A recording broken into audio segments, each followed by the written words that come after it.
Hello? There we go. Hello, everybody. Hi. We're playing Esoteric Ebb today. I have seen absolutely nothing on this game other than I think when it was announced at the Game Awards. I haven't even checked out the Steam page and watched the trailers there. I know nothing about what I'm getting into. And I think that's okay. I think I want to play it completely blind. I want to see see if it's good.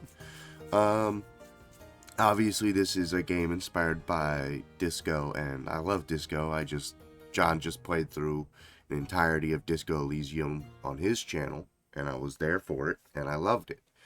Love Disco, so hopefully, we'll have the same deal with this. I am still kind of recovering from a cold, so, excuse me if I have to, take a second to cough. And I'm gonna wear my disco outfit for this. I was debating between this and my night frog outfit, but, I don't get to wear my disco outfit very often. I feel like this is appropriate. So we're gonna go ahead and get in there right now.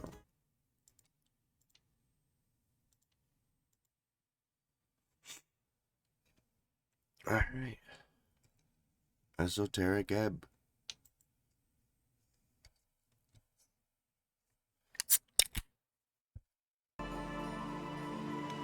Nice ride. That's awesome. Hey John, thanks for this subscription. Lock the fuck in, says Kim. Thanks, Kim. Actually, hold on. Little larger text. Borderless VSync on. Music a little lower. Turn everything just a little lower.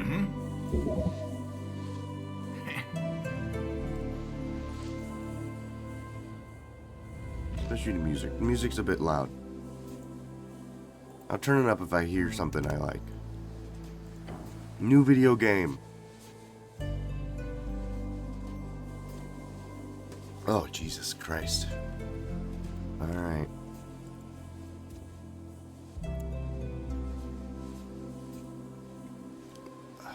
Oh, fuck me. How many points do I have? Quite a lot. Alright. Strength. Every shepherd knows the song. It bellows on up the river. Earth lives in that silver land. Strength measures oh my god, I'm already fucked. Measures your natural bodily prowess alongside a testosterone-fueled mindset.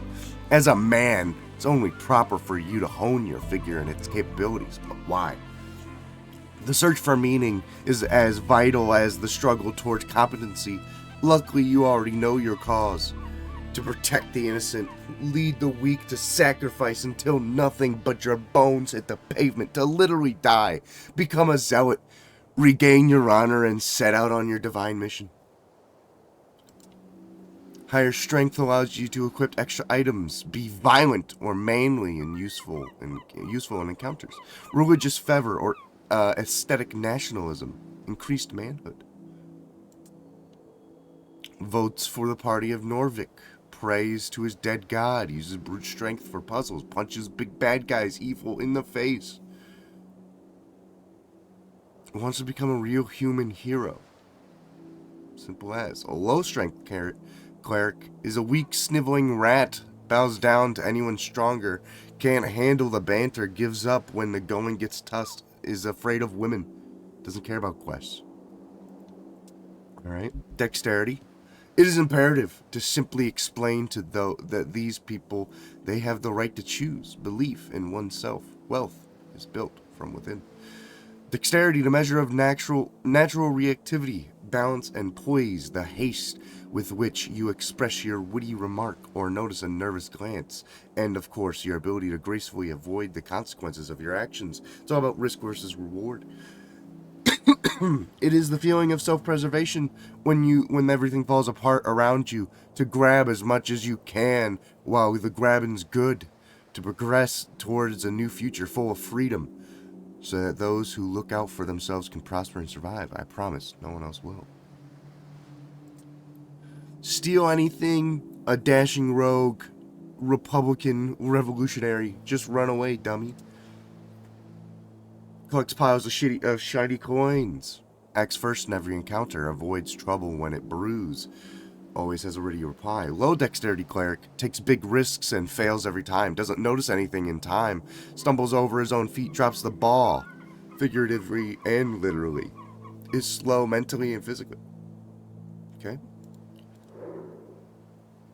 Constitution. Always listen to your hungry stomach. Constitution measures your natural stamina, both mental and physical. It's how much you can take before going down. The world is harsh and unforgiving. It will beat you up to a pulp with words and sticks. So listen to your gut, the instinct that kicks in when you're standing at the pit. It is the voice that speaks nothing but bodily truth. Every choice you make, every emotion you accumulate can be traced back to the lower half of that stomach of yours. Follow it. Retain mortality of fleshly logic, simple, easy, truthful.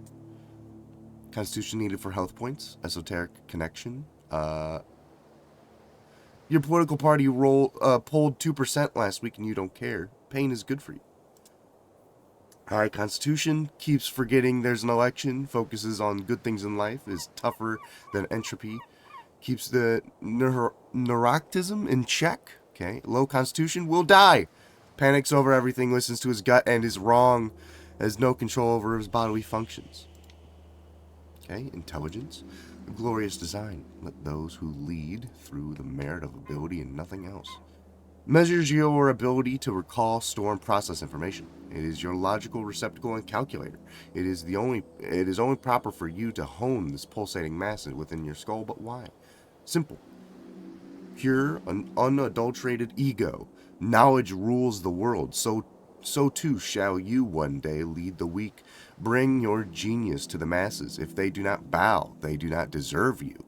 You know everything about the past, and therefore it is only rational you will truly know the future as well. Enlighten the ignorant masses.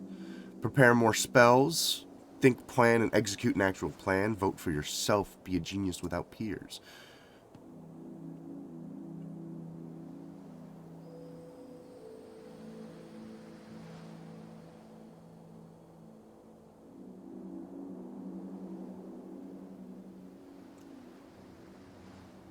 What the? I'm gonna allow that as a first-time chat. I think that's good. That's good. That's a good first-time chat. Femboy of Lust. Hey, just want to inform you that that you pop up when you search FootTuber on Twitch under channels. I regret to have. I don't even have feet. I don't even have hands. In this PNG, this is all there is, man. There's no lower half of me here. This is it. But we're going to keep that as a first-time message. That's a good one. Low intelligence cleric knows nothing. Is both ignorant and confident. Oh no. Makes up tidbits that seem smart. Is barely sentient. Alright, wisdom. The large crumble upon the heavy forms. The mystic falter at the crucial point. Small rise to the occasion. Measures your awareness, intuition, and ability to understand the world around you, to feel it. You may not know why, but meeting the gaze of another grants you an empathic bond to her. Her wants, fears, her dreams, and hopes. You can read people for good or bad, pick up details others would pass by. It is your belief in the heart of all folk, to give and share what you have, and be completely and utterly selfless, is the only true road to redemption. Gods only know how hard you try. Empowers your spells. Be kind and see good in all folk. The working class. There are no big bad evil guys. Okay, workers' party. Hates nothing. Embraces his feminine side. Low wisdom cleric. Is an oblivious fool.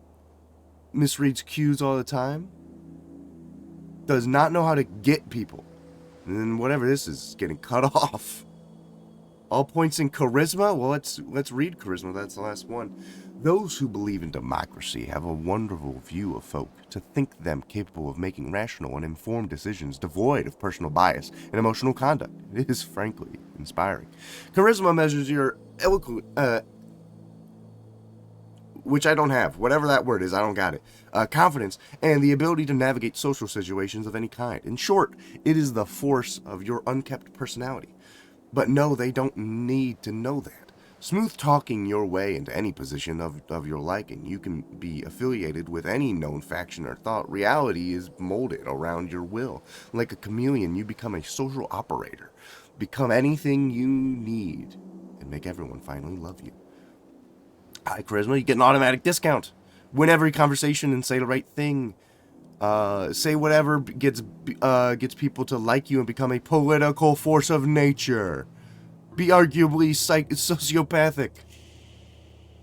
High charisma cleric votes for whatever makes him popular. Was socialized as a child. Knows what to say to win favors. Low charisma cleric isn't very likable. Doesn't know how to act with people. Fumbles with the baddies. Eloquence, the ability to speak or write with fluency, power, and persuasion. Yeah, I don't have the ability to speak or write with fluency. My handwriting also sucks. Alright, but those are our... those are our stats here. I just went through them all. Ones that called out to me, personally, were strength, wisdom, and charisma. Those three really called out to me. But I'm going to get to like a solid 10 with everyone, right? I think that's fair. We don't want any negatives, but that doesn't leave us with very many points. Background, punching bag, +2 constitution, +1 charisma. You're a farmer's son who grew up in this city. Of course you'd be an outcast. It took time, but eventually you figure out how to cope with it. Troll killer, you don't remember it, but you know well how your father died. Sometimes it's motivated you, sometimes it felt impossible to live up to, +3 strength. Kiosk kid, your mom wasn't around a lot, so you kept out of trouble. She forced you to get a post-school job, and despite the smell of newspapers. You still despise the smell of newspapers. Lore enthusiast, spending time alone in the city, you often ended up in the Dorian Library. Strange history of Jor's realm is a constant companion to you. Crowd pleaser, inevitably you ended up with the wrong crowd. You quickly picked up on the slang and radical terminology, doing anything to get real friends. Little weirdo! You were a novelty to them, a boy who would do or say anything for their attention, for their approval. After 2 or so years, you got quite good at it. Asgilist activist, your friends soon introduced you to the rebellious belly of Norvik. As a teenager, you spent years spreading chaos and, worse, dwarf propaganda. Earthguard recruit. After your arrest, there wasn't much arguing about it. 3 grueling years in training drilled by the city code and virtues, but you survived.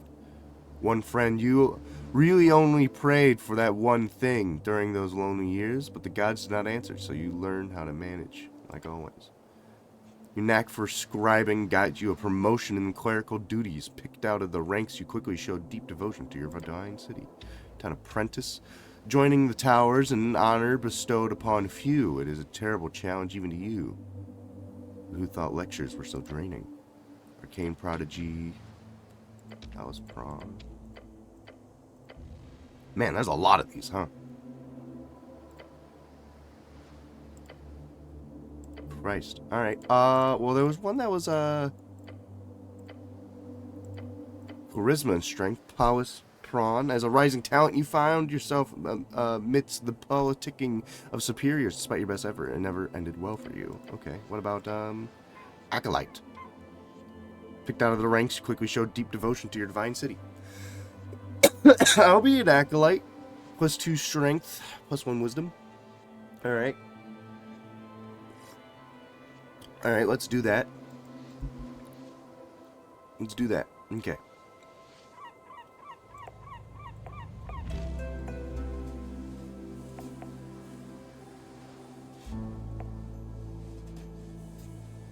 Wow. Okay, I am gonna have to have dump stats if I were to get anything good going for wisdom and charisma. Okay, let's dump some stats.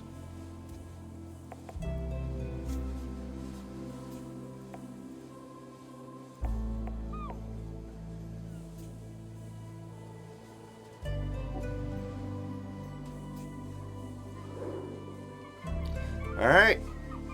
This is gonna be my little weirdo. Strength-based cleric. That's not horrible at talking to people. Not horrible. I could see this as like a real cleric in like D&D, you know, if you wanted to go like strength-based. Like, you know, fucking frontline melee cleric.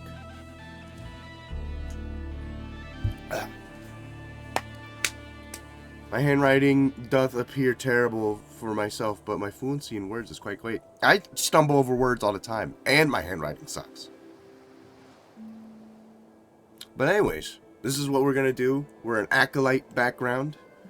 We're good at scribing, and we got a promotion. Not bad. Not bad for whoever we are, whatever our name is. Let's ride. 5 days until the first ever election. Oh, the first ever?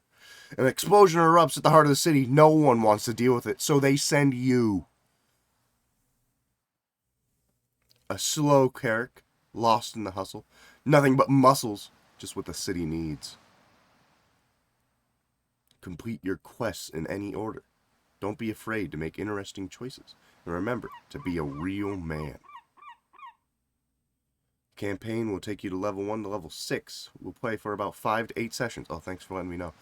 It's been a journey to put this together. I hope you have a good time. Hey, thanks, Chris. Only 8 decks? Don't try to steal anything, okay? Yeah, I won't.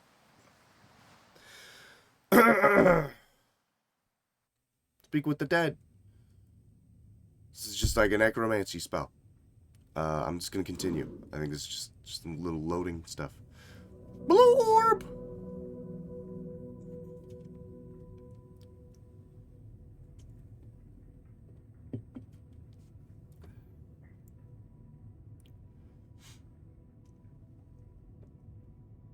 Do I touch it?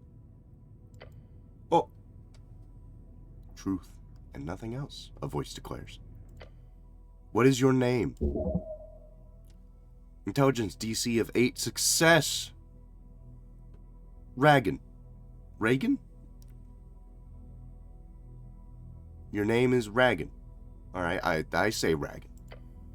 Correct! Oh, thank you. You answer. Another question from the darkness. What is your occupation? DC 13 success. What is this, an interrogation? DC 15 success. You aimed at the patriarch. More realistically, you should have ended up as a sender. What's an occupation in this kind? Oh, I'm gonna look around. DC 13 failure. It's more than darkness. It's nothing all around you. What is an occupation in this context? Success. Work. Getting paid for labor. Didn't you have a job? Something really important. Your class. Tell the voice about your class. Class. What class am I? Lower class. Occupation? Ha! Forever standing at the gates of chaos, holding the line against all things foul is no mere job, it is a calling. Destiny. Not sure any answer is good here. Just go whatever works in the moment. I'm a true human hero. I'm a guardian of freaking justice and peace, dude. Indeed, your journey has taken you far. Finally, you've become the one and only. The strong and steadfast. I'm the cleric. Yes! Takes a while before the next question is poised. What is your current goal? We need to find out who blew up the tea shop. You are a hero. By divine delicate, only you can save the world. The Goblin Chieftain. She needs you. Why all these questions? The fellow wants something, no idea what though. You should probably lie. Tell them you're collecting taxes or something. That would be fun. I'm not gonna lie. A tea shop exploded. Fortunately, yes.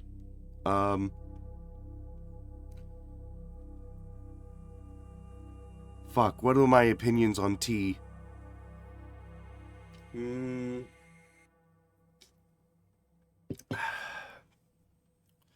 I personally don't drink tea, but I don't think they should be banned.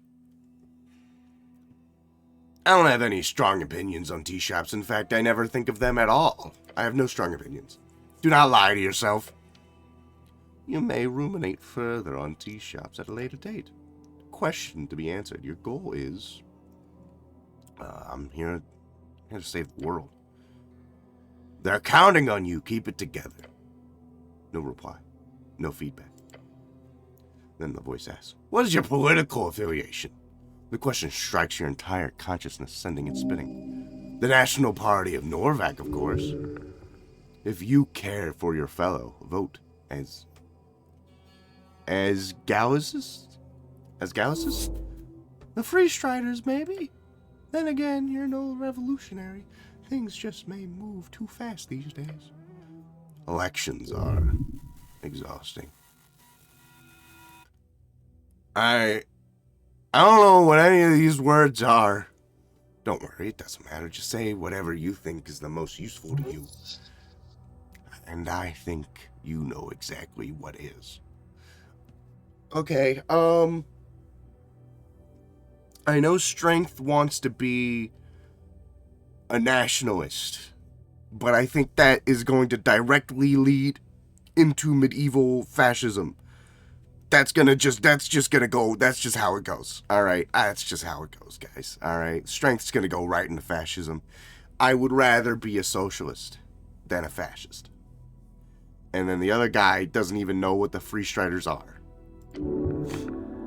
Life is a struggle to alleviate oppression. The exile knows this well. You have supported them in the past. Time to do so again. The voice is fading. This is the end. The final question. How did you die? Following your convictions. Same way you lived, unable to step out of the uniform, not for 1 second. I fell into divinity. She took me whole. I died when he died. I'm gonna say I'm gonna stay silent. I'm not gonna say shit. Fuck you. You don't get to know how I died, Blue Orb. Who are you? I am from ancient Rome. Who are you?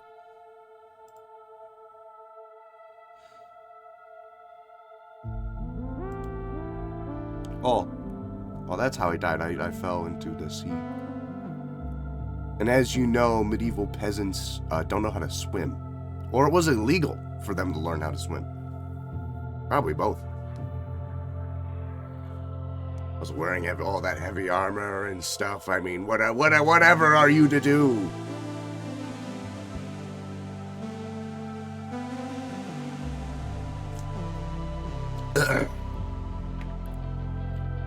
I was told there would be voices. I don't know if if there's not going to be voices for these different like stats or what's going on, or like who has voices and who doesn't. If there's no voices in the game, it's fine. I'll fucking figure it out. But I wish there are.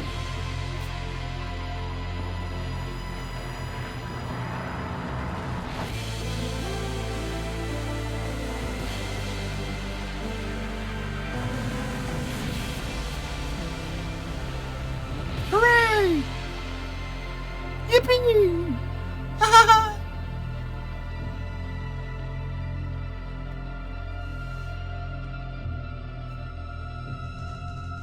Oh, big fucking shrimp. Saw that. It was a big crawfish.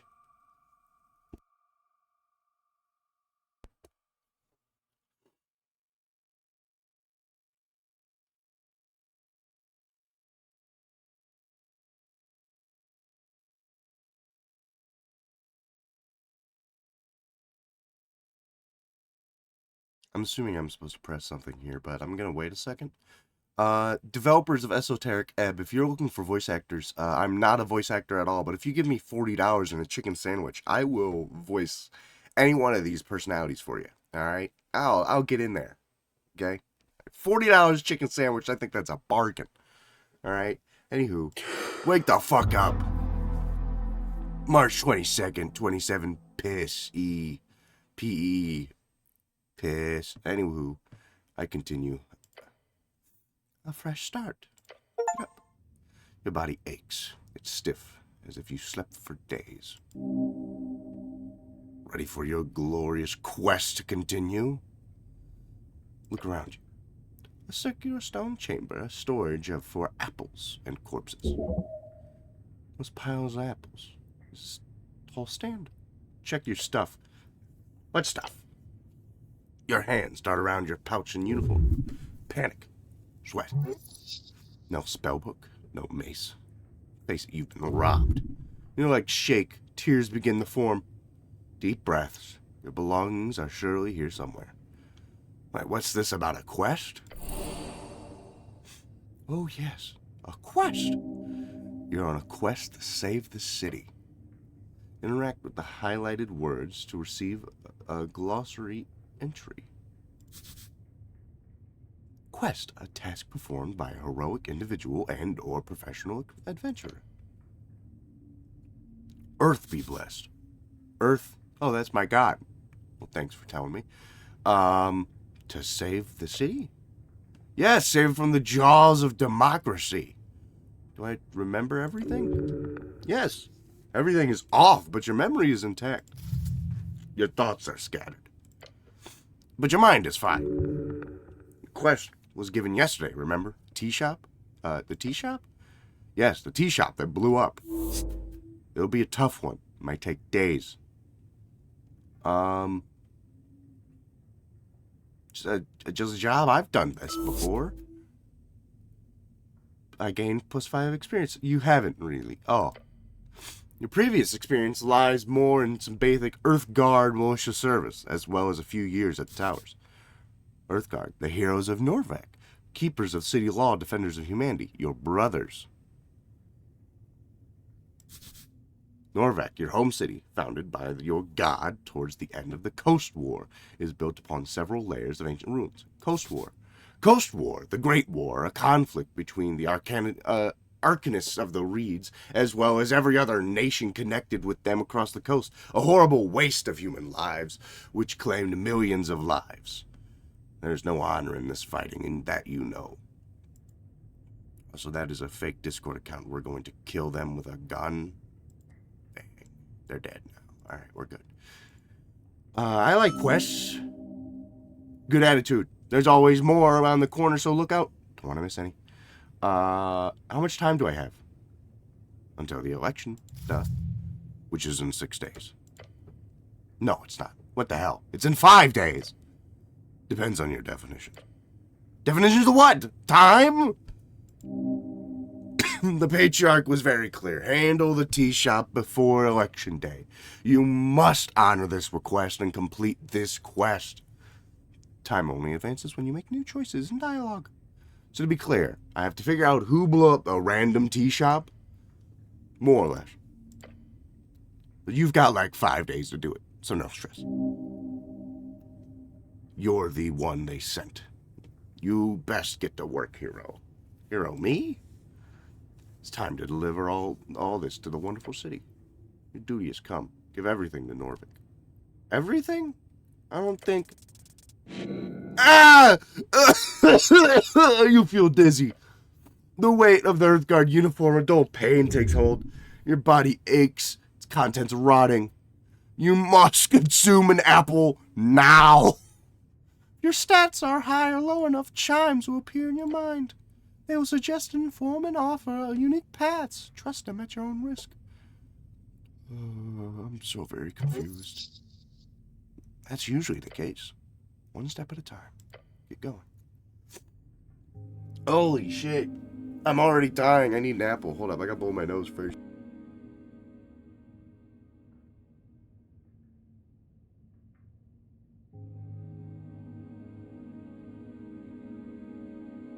Ah! Alright, well, this is the questing tree.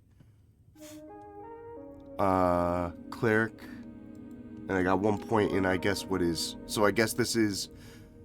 class conflict. You declared yourself a cleric of Novak one single time. It's a grand title. Suitable for a true human cleric. Okay. And then this is election week. Will take place in just a few days' time. Who will you vote for? You've talked about positive opinions on Asgianson at Asgalism. Galliusum. Give me 1 second, chat. Hold up. I gotta figure out how to pronounce this, man. I'm fucked. I'm overthinking it, I think. Well, every single time since waking up in the Lich House really brings you back. Tea shop that blew up. Okay. Inventory. I don't have nothing. I just have this hat. Practically your face. Do not take it off. No, I will not. Okay. I have 8 hit points. I have 1 hit die. I have +2 proficiency. These are my stats. I have no feats. I have nothing in my asshole, which I guess is my deep storage. Journal.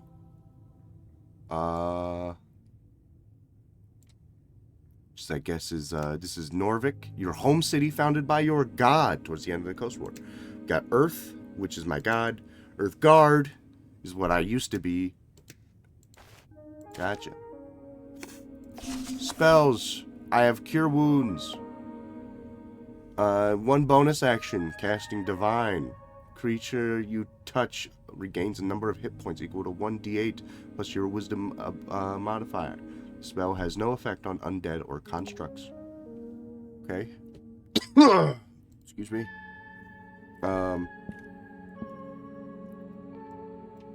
So, hold up.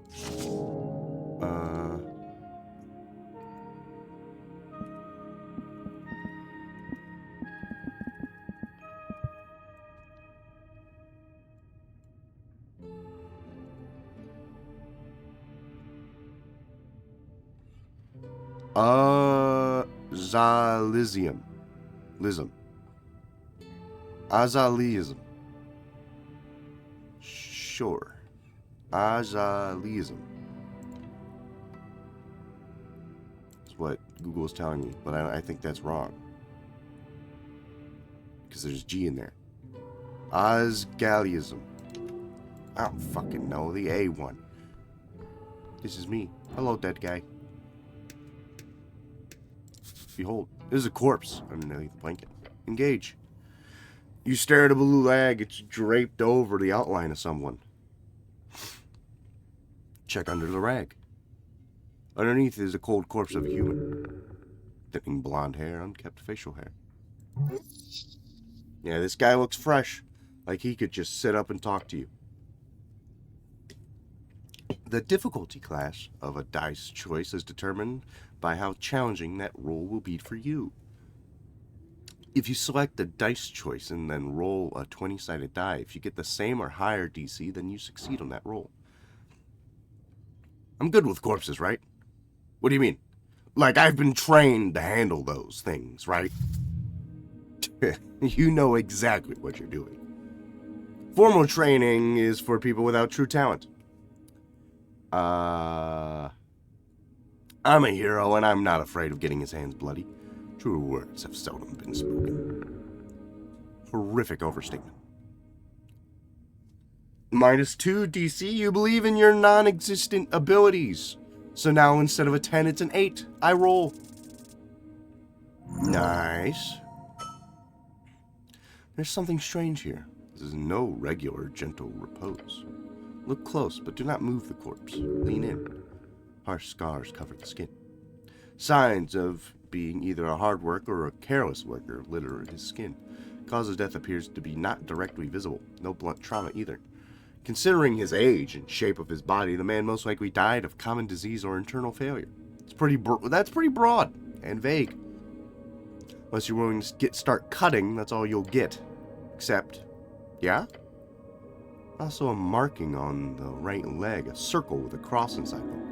You recall the marking of PR, potential revivification. Alright, this guy can be revived? Seems so. He most likely died during care and was granted immediate gentle repose. However, he clearly did not have a RF, a revive fund, nor did he have a family members with enough ready cash, revive fund. Or perhaps he was just an unlikable fellow? Who knows? Fair enough. You cover up the corpse a little more. Okay, that's already so fucking interesting. So you know how people in real life, they have like do not resuscitate tattoos or whatever, right? Or they keep it in their wallet where they're like, if I'm fucking dying, just let it happen. All right, don't get me. In this universe, since Revivify exists as like a concept, like you can just revive people from the dead. Excuse me, I was coughing. It seems like now there's like a system in place where you can just pay someone after you die with a fund or something like insurance to just get revived. That's cool. So should I cast Revivify on this guy? Potentially, yes. Well, I don't know how to do that. It's okay to loot him, right? Yeah. As long as he doesn't wake up or anything. Not like this guy will complain, but don't go around talking about it too loud, okay? It would be dishonorable. Only take which that you need for your quest. Alright, who is this guy? Hands are calloused. He's built like a sarcophagus. Just a man. A dead man. An honorable dead man. Why is he here? This is a morgue. A lich house, clearly. Corpses are kept in cooling places like this before cremation or burials. I should stop bothering the corpse now. He has an apple and $6. I'm gonna need this. An apple grown in Tolston. The colors ripple across the surface. Consuming it will save your soul. I'll eat it. I eats the apple. Thank you, dead man. Okay, so tab exists. I can use it to kind of do whatever. Vase of leaves. Smells lovely. Yeah, I'll take that. This isn't yours, is it? A tattered cloak, +1 dexterity, -1 charisma. The cloak is sprawled across the iron slab. As you grab it, you immediately feel dampness spreading into your gloves. It is a light blue and tattered. And it was once yours. An Earthguard cloak add-on has been ripped to shreds at the base, but you could still use it. Please don't. That thing is disgusting. Alright, we'll wring out the water. God, I got hiccups now. A filthy liquid falls to the floor of the stony chamber. It smells of salt water. It's still quite wet. Weight in your hands. It's heavy. Should I wear this? No.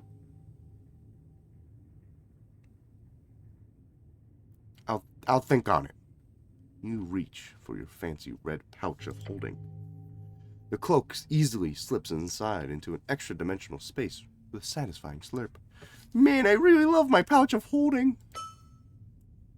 Yes, you are very lucky. These are like 1,000,000 crowns in the market.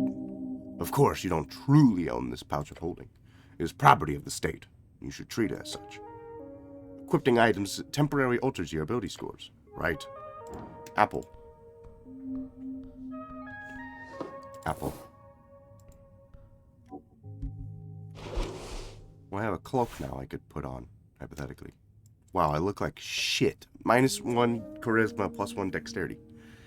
Yeah, I'm gonna not wear this. I look like shit wearing that. Very important piece of paper.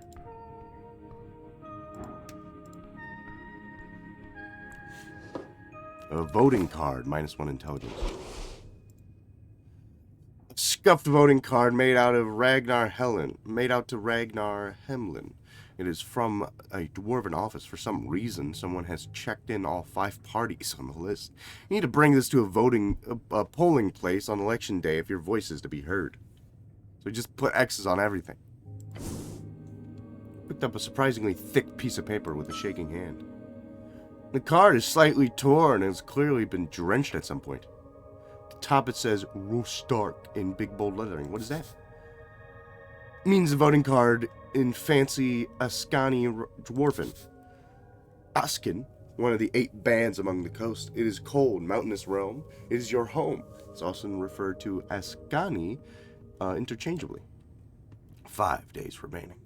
All right, there's an election. Oh no! Oh! It was nice to not think about it for once.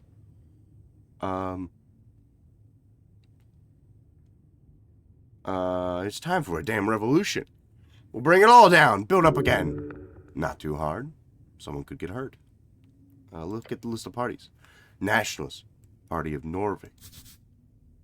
Party of Norvik, the inheritors of Earth's will, a theocratic organization founded to uphold the old ways, headed by magistrates and some 20-something noble families. Magistrate, the highest government position beyond the Lord Patriarch, chosen to rule a district in Norvik for 10 to 12 years depending on their bloodline.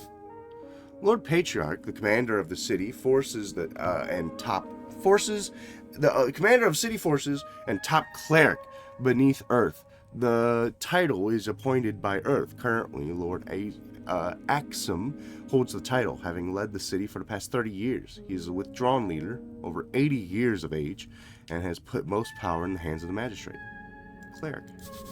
Cleric, a servant of God, deeply devoted and spiritually connected. Typically a divine spellcaster. Divine, those being the 3 pillars of magic, it is represented by sacred faith in all folk, their souls, and granted by gods who walked among us. Free Strider, the Revolutionary Party. Free Strider, the new way. People in the East have overthrown the old wizards and gods. For years, the revolution has slowly crept into the city. Now it's finally time to join the free cities and get rich. Wizard, a book-learned arcane spellcaster, typically plays Jor's strings by memorizing and executing esoteric rituals and chants. Esoteric, a magic of Jor and his strings. The coast is infused with it. Who's Jor? Jor is the name of our realm. Also the name of the legend wizard who created it. He died during the closing at the end of the Gate Era. Gate Era, the first of the 5 eras, when Jor crafted this realm and the gods fought to bring order. That was the Gate War. Asgilist, the Workers' Party. Asgilist, the workers who built this city want to rule it. Seems only just. Their visions is of a fair and even society, where those who live underneath rise up to show their worth. After all, why can't we share? Agrian Rule Party. Agrian. Those who live off the earth, simple farmers, people who live off the land, the common clay of Askani fields. Their political movement has mostly been swallowed by the Asgilists. Arcanists, Party of Magic. Party of Magic, sounds like a hoot. And finally, the last box doesn't say anything. This is where you can input whatever you want, or just leave it empty for a null vote. The box next to each party is filled with a smudged checkmark, including the last empty one. Smart move. No one can get mad if you vote for every party. Idiotic. You need to pick a side and stick to it. Your honor is on the line. Are these all the parties? Yes, all of them. At least the ones you know of. How does this thing work? After you pick it up at the district office, you only need to check the box of one of the 5 parties. Then you deliver it on election day to the polling place. Although in your case, you need to write the name of the party you want in the corner, along with a signature. Since you filled out every box, like an idiot, this is your one vote. You should indeed take care of it. Alright, good to know. Pile of apples. Well, let me see this. Fine shrine covered in apples. I engage. The rune fills your senses as you approach. At the center, you see his red eye watching over you, yet the color is faded. The monument is hollow, void of all life and divinity. And worse, it's covered in rotten apples. Sacred shrine left in its state? It's an insult to Earth and all his people! Are these rare? No. You will find shrines all over this place. Can I pray here? To what exactly? To Earth, of course. There are many gods listening to our prayers, always. Just remember that they might not always respond so clearly. So I can pray to some random god? You may pray as you wish. There's an eternal element to it that is underappreciated. Alright, old things still around? A remnant of blindness and decay. It's a shrine to your god, protect it. Alright, it's an insult, man. Indeed. Yet, you are very much aware that this is not the worst you'll see. You'll have to fight hard to keep Earth's dream afloat. The city is lost, but is not yet lost. This is giving me a headache. Politics is exhausting. I remove the apples. It does not take long for you to move some of the nasty apples away from the front of the shrine. Small improvement, but a big one at heart. Kneel. God. Shrine towers open.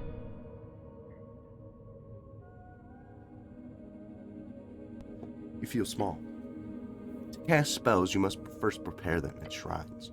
Prepared spells can be cast when a cleric has reason to do so, either in or out of dialogues. Each spell expends one spell slot, the corresponding levels. Alright, what other gods are there? Many, you know a few. There's Earth, the father of Norvik, as you devoted your life to follow in his footsteps, and Torkig the Gambler, a trickster, the type of god only famous for his ridiculous ploys. Torkig the Gambler is often seen as a silly goblin myth.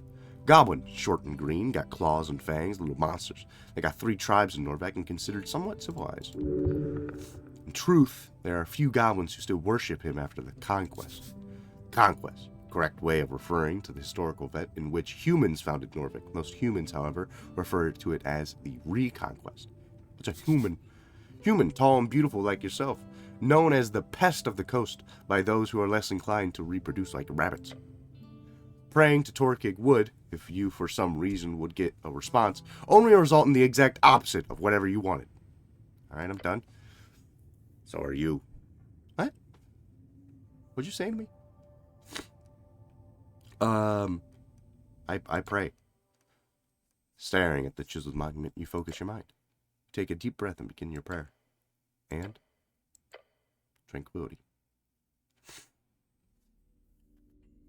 Contemplate the tea shop. You let your mind go through the basics of what you know. The tea shop was destroyed in the middle of the day. Minor injuries were reported. Your goal was to enter the tea shop, investigate it properly. That is it. Contemplate the election. The first election. Your vote won't matter. Your vote will be the most important of all. Ask those around you what they will vote for, and you might find your own voice along the way. Contemplate your class. Identity is not easy. It's everything, from faction to home life to street. What you choose might be your first step. Choose wisely. Can I return here when I have more things to think about? Always. I finish my prayer. You do so. I prepare spells. I prepare this spell. Preparing spells to the right, you may view a list of all your available spells. In order to cast spells, you need to first prepare them by approaching shrines, which are scattered around the city. For each spell you wish to prepare, fill in an empty slot to the right. You may only prepare a spell if you have a spell slot available to the corresponding level. Spell slots to the bottom left, you may view your current spell slots. Each circle represents one spell slot, which you may expend to cast a spell. You may only cast spells when there is a use for them. When a spell is castable during specific situations in dialogue, the spell title of that particular spell will be lit up. Spell tile buttons can be found next to your spell slots once you have finished preparing your spells. So I got 3 spell slots, and I only know Cure Wounds. I have no cantrips. Alright, thanks. What's this? Divine Scripture. Where it does not belong. Shield of Faith. Oh, I got another one. First level, abjuration, bonus to action, components, small parchment, and a bit of holy text written on it. A shimmering field appears and surrounds you, protecting you from damage. For the duration, any loss of hit points is reduced by 1. Alright, can I go prepare that too? Hey, I'm back. Hey, I'm back. Here we go. Apples. Started a pile of apples. Apples are good for you. Should these be stored alongside corpses? No, this is a health hazard. Of course not, it's nasty. It's certainly a violation against city code. Probably. Whose apples are these? Not yours. Maybe they're grown somewhere around here, or below. From the ground, from trees. Could I eat my way through this pile of apples? You could certainly try. A tremendous challenge, worthy of your attention. It would lead to death.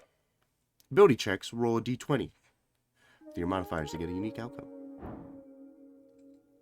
That's a lot of apples. Alright, what if I remove the bad apples first? Hands swipe over the surface of the apples, carefully plucking away with any signs of storage. It's now a DC to 7. I'm gonna start eating apples. Minus 5 DC, I got rid of a lot of the bad apples. Oh yeah, I'm eating my way through these apples. You look upon this challenge with determination. Dig in. Digging in, the first apple goes down the hatch. Going smooth so far. Another. Number 2 goes well. You chew it in peace. Now a third. Yep, that was an apple. Next. That one was harder. Stomach fights the taste.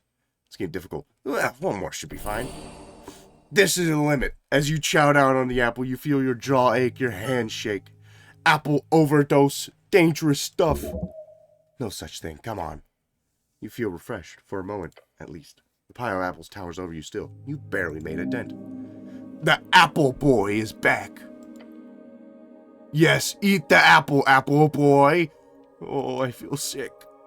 As you feel sick, you see something sticking out of the pile of apples. A piece of paper? No. A spell scroll. Dancing light. You worked hard for it. Good job.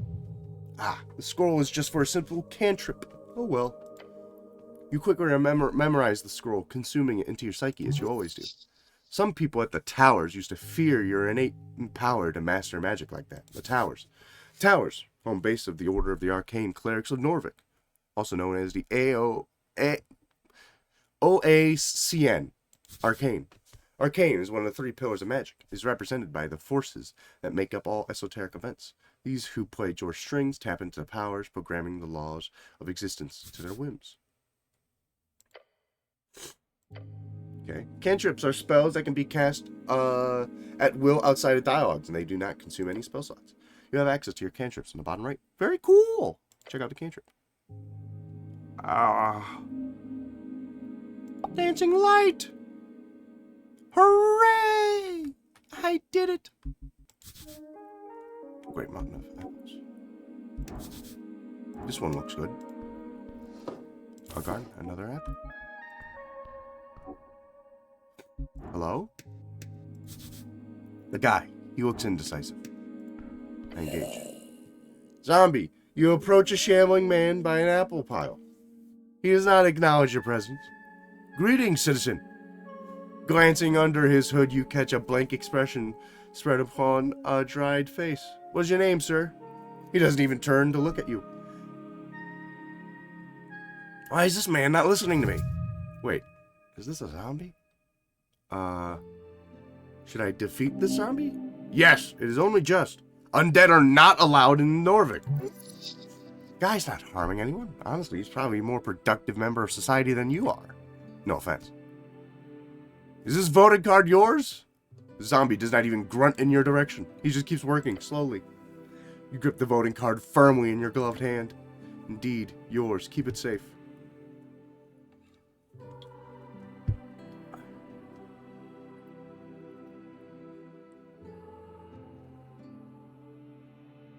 We need to establish the Ascalist government. It's the only way for the average peasant not to fall back into the oppression of feudalism, or worse, megocracy. A government with heart. A weak state that will crumble in seconds. Zombie just keeps moving apples.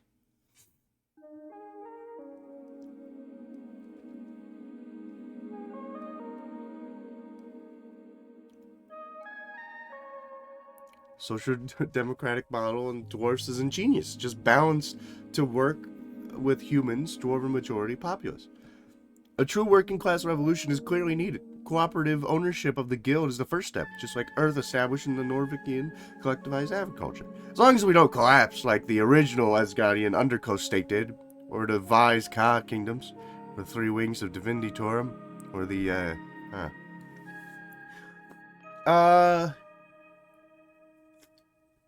listen, that is this is the go-to right-wing, why social democracy doesn't work, is they just start listing off countries in which America has directly played a role in ruining the social democracy that they had. That is their go-to play, and they don't acknowledge many of the places that are like in Europe that are doing social democracy just fine. Ah, my nose is killing me. I'm dying. Hold up.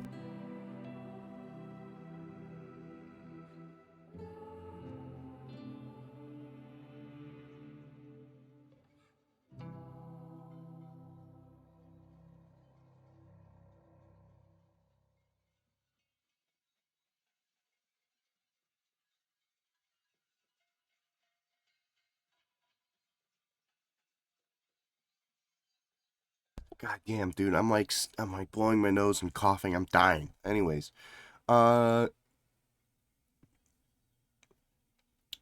this one sounds like racism. We're gonna go with this one. Collectivized agriculture. The fleshy ball plank does not reply nor counter your words. Am I boring you? The zombie carefully places another apple at the top of the pile. He does not have an opinion of any kind. Are you a member of the undead? He does not respond. Not even a groan? What's he doing? Zombie is attempting to clear a path through the apple pile. He's probably been at it for a long time. I'm not going to kick his ass. I'm going to go away. Alright, hey, good luck, buddy. Alright. Oh, he won't move.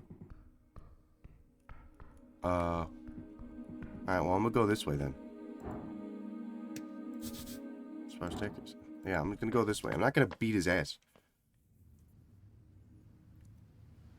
Oh. Mushrooms. Probably edible. Yeah, I'll take that. Strong, swamp extract. Oh my god, a real human. Viskin, local mortician. Behold! Human reads folk. Level 17 entrepreneur. Pale man handles corpses in the basement. Typical self-employed city contractor. You remember hearing about this man? He used to be a dentist, a surgeon. Alright.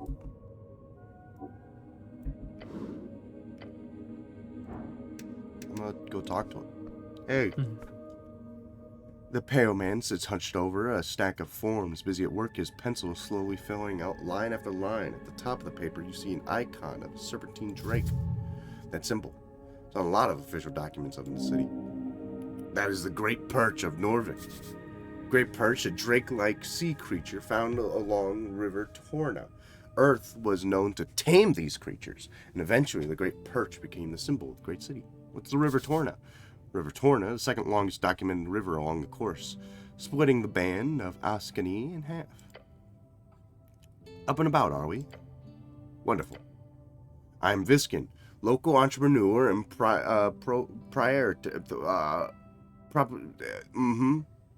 owner of this lich house. It appears you do not belong here, but if there is anything I can do, cleric, just let me know. He smiles at you. This person emanates an immense power. Foul, perhaps. More accurately, it's simple then. Immovable, eternal. Beware. Look around the room. Dimly lit and damp, a musky stench lingering in the air. You see books and flasks and stone chambers around the circulative chamber. Stone altars around the circulative chamber. There are several corpses present. Did you save my life? He puts down his pen. Your life is your own. You owe me nothing. However, I'm afraid to say that you've been through quite the turmoil, cleric. Tell me everything. Of course, this must be confusing. To tell you the truth, some fishermen brought you here last night. They caught you up in their net, took you for a corpse. Not that I blame them. You weren't exactly in prime condition. Fair. You quite literally live in this filthy uniform. No wonder they thought you were dead. How'd I end up in the river? Not a river, the river. I'm afraid I don't have much to tell. Perhaps you fell off the bridges in Tolstad? Tolstad, a sprawling island fortress in one of the 5 districts in the city. It sits in the middle of River Torna, home of Jor's Pillar, a sprawling tunnel network, and a water lane, the greatest trade hub in Askani. You are on Tolstad right now. Water lane, the largest trade port in Norvik, located in a massive tunnel piercing the center of Tolstad. It is a so-called marvel of dwarven engineering, and it's the reason so many people commute to Tolstad over the many bridges, considered as one of the great crafted wonders of the world. Sounds like the start to a great drinking story, the I woke up in a lich house tale. You don't have a lot of those, so that's good. I guess I must have taken a tumble. All the time, he repeats. I can confirm. The pale man glances at the ledger next to him. 5 cases this year alone. Alright, so listen, people slip and take a tumble in the river all the time, guys. Alright? Shut the fuck up. Leave me alone. Who are these fishermen? River guilders, I believe. They did not look like poachers, so my guess is that. Where can I find these fishermen? He ponders the question. I did not ask their names, sorry to say. Perhaps the water lane? That's just a guess. Good guess. A lot of boaters hang out around there. Either that or a local tavern. I hope you find him. So I am, in fact, alive. Pale man stops for a moment. He looks you up and down. Yes. I believe you are. I have some other questions, I think. Do you now? There's a zombie in your basement. Oh, how quaint. Sure, why is it there? We're closely connected with the city below. The undead seemingly wander as they please. City below. City below, short for the city below the city, a phrase used to describe the incredible amount of tunnels and ruins below Norvik. Lots of monsters and stuff down there, and also riches, if you delve deep enough. City below the city, a vast ruins found underneath Norvik, most defined as the parts of the city not yet civilized, although there are legal definitions set in place for each individual district. It's the city below the city, the dungeons and caverns beneath Norvik, yet to be conquered by the Earthfolk. You will surely see that all of its glory and treasure will return to the chosen people. However, I will take you up with the Lady Sageleaf. I pay good crowns for HWBT protection. Halfway Bridge tribe, commonly called the Halfways, one of the 3 goblin tribes of Norvik, and arguably the most influential, despite their small size, led by Lady Miska Sageleaf, with their headquarters in Goblin Garden in Tolstad. Goblin Garden, a dwarven-built citadel sitting in the southernmost tip of Tolstad, is now a goblin sanctuary and a greenhouse. Oh, so it's all a misunderstanding then. Good.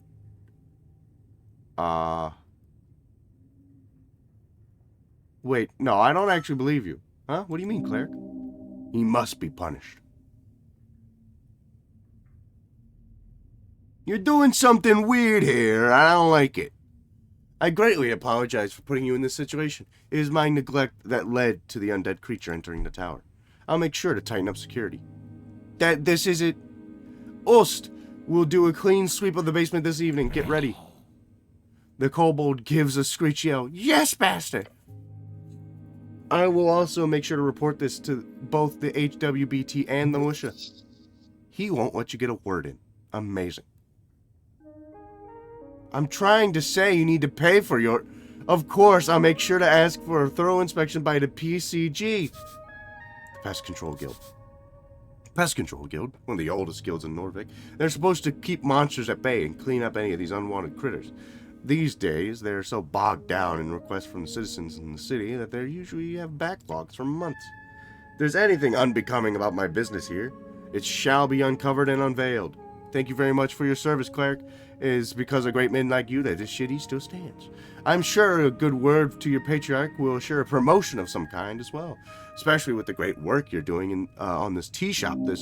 Make him quiet. He's going in circles around you. It's time to step in. Argue! Holy fuck. God, he's fucking running circles around me. He's running circles around me, dude. I just want to know what the zombie's doing. I wasn't going to report him. I just want to know. He's just moving apples. I just wanted to know. So 15 plus 3 or an 18 plus 4. So I need to roll a 14 at a minimum, 14 and up to pass this one. And this one I need to roll a 12 and up. I'm going to resist his incredible oratory power. Shit. As the pale man blabbered on, you attempt to gather your thoughts to make some kind of point. Come on, something. Just open your mouth and say something. I think that... I agree. And whatever compromise we do end up at, I feel lucky to have your expertise here on this day. Who knows what would have happened otherwise? Stop muttering. Just say it. I'm trying! At the top of your lungs. The screech echoes throughout the chamber. For the first time, you see a genuinely baffled expression on his face. He keeps staring at you for a few uncomfortable seconds. Cleric, with all due respect, perhaps you should seek a professional. He's killing me. He's killing me. His comment hits you in the heart and soul. Your legs are shaking. God, 31! There's a zombie downstairs. I require some assistance with things. Of course, cleric. Anything for the city. What do you know about spellcasting? Quite a lot. Can you explain the very basics of spellcasting? Oh, I mean, of course. He wonders if your head is still filled with water. As a wizard, you memorize your spells before casting them. As an arcane cleric, you must memorize your spells during a prayer at a shrine. There's one downstairs by the apples. Okay? That's all I need to ask about it. Very well. If you want to practice, feel free to cast anything non-lethal on my servant Ost. Wow, that's evil. Treating a servant like that is despicable. I don't want to do that. In fact, that sounds awful. Fair enough. Just remember that spells are terribly useful when applied properly. Okay. Called me cleric. Yes, I did. What gave it away? A heavily armored man in Earth Guard colors with a prayer book on his hip. The book is not in your possession right now, but it must be near if the pale man has seen you with it. They might have found you in the river, but you're clearly city stock. Alright, I'm the cleric. Good for you! An example of sarcasm thing mentioned before. Your purpose is here. You serve the city as a cleric of the river. Though I'd love to ask, what type of cleric are you? Type? Yes. If you're a clergyman, you might run a congregation of local religion or deity. Holy man on a holy mission. Then there are clerics of the bureaucratic variety, city officials speaking for the religious state. Rules are meant to be broken. You're not some stiff councilman. However, you must be an arcane cleric. I'm the chosen one, bitch. The pale man stops and ponders your response. Chosen for what? To save the fucking world. An eyebrow raised, almost like he takes your statement seriously. What a good person you are, cleric. One step towards total domination and justice. Good luck with that. Alright. That's all the help I need. I'm gonna get going now. Before you do, make sure to collect all your belongings. What belongings? Quite a lot. Your uniform, your cloak, also your voting card. Particular voting card. Every party had been marked on it. I'm assuming that was yours. Yeah. Yeah, sorry, I'm indecisive. Pale man ignores your comment. I asked Oz to lay out the surviving pages of your spellbook to dry over there, he says, points across the chamber. And then he looks at the pocket watch on his desk. This is an esoteric pocket watch? You may have it, cleric. I'm sure it will prove useful to you. Esoteric pocket. An area overtaken by esoteric magic, exceedingly rare along the coast, and the further inland you get, the more common they are, with the infinite wastes being theorized to be filled with nothing but. Inland, a term for travel towards the endless wastes away from the coast. Beyond that, you should be good. Do I have any weapons on me? None, I'm afraid. They must have been at the bottom of River Torna. Damn! You'll have to pick something up new. Something new. Maybe a warhammer? Good. You do not need arms in this city, you need heart. Oh, shut the fuck up. A good blade can make anyone speak. Alright, Yeah, got it. Pale man turns his face towards you and smiles. Unnatural. If only every government employee were as devoted as you, cleric. Good luck on your quest. When exploring the city, you may move faster by running.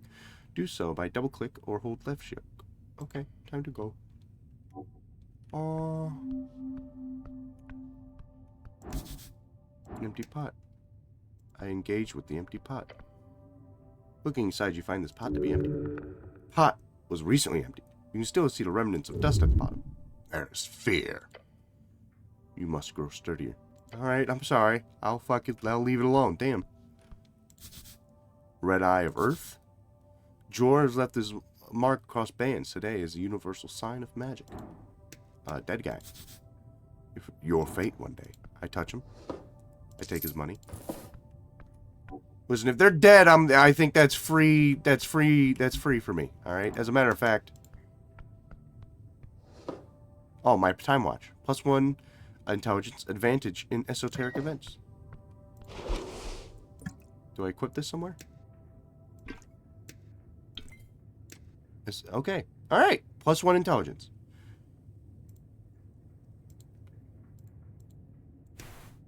I will. That's down. I don't see any reason why not to do that. Stone slabs are designed to slide along the iron beams. Interesting. Big book. What's that? Ruined prayer book. The book is ruined. Most of the pages, while dry now, completely drenched. Only a few pages of the soggy branch and papyrus pages are readable. They appear to contain some type of indecipherable symbols. Askani writing of the most basic kind. Oh, wait, no. Someone attempted to dry this to the best of their ability. No, no, no! By Earth. This is your prayer book. So many hours wasted. You would have to rebind the whole thing. It's ruined. That'll cost a fortune. A chant book is able to sustain humidity, not underwater incursions. You should have protected Earth's chants more carefully. What a disgrace. I take the book. Oh, I fucked it. I fucked it already. Open manual for esoteric geometry. You know this already. Alright, well, I'm going to steal the book if I can. Oh, incense. Yeah, I'll take that. Engage with this book. You flip the tome open. These are fine handwritten letters scattered across the pages. While the symbols appear to be readable, you do not understand the language. De verbis decorium ars occulta. The author's name to be Caelum de Minori. Can I read? No. You have no idea what this means. Right. I need to get my hands on the comprehend languages. Right. That is a spell you use to keep prepared at all times. Find a spell scroll. Or maybe you can buy somewhere. It's fairly common. Sounds important. Yeah, I'll take some incense. Got some books here? No, too much reading. No, I want to read. So many books, basic manuals, arcanist histories, novels. Some of them stand out to you as classics. It would be useful to refresh your mind. The books taunt you. I don't have time to read. I have to solve there was a bomb. Unlock chest full of strange rocks. I tried it. Human cause no trouble. Shard of Jor. What's your deal? Ul's Chief of Security. I behold. Ooh. I got none of this. I have no idea. What is this fucking thing? I talked to him. Hey. Wiggling his little clawed feet, the kobold follows you with every move, the cold, unflinching yellow eyes. Even the small blade can fell a giant. Watch out for this one. Masters say you behave. I have some questions for you. Short questions. Go. Who are you? I'm Ost. I'm security chief in the lynch house. Kobold appears proud. There's no humility in his voice. Strong little one. Nearly immovable. You are a kobold. Not question. Next.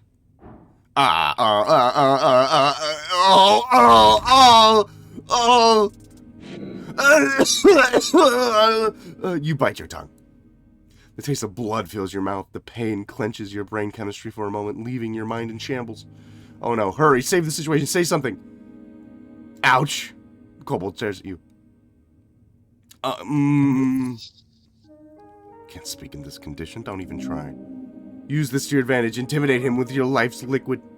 Blood starts to drip down your chin. Spit the blood through the cap of your helmet. What are you? The kobold mutters as he watches you splatter fresh blood and saliva all over the floor. That's what you get. Cleric is what is. He is baffled. Your actions have truly made a mark upon his dark soul. You somehow managed to make the stoic kobold speechless. Congratulations. I smile.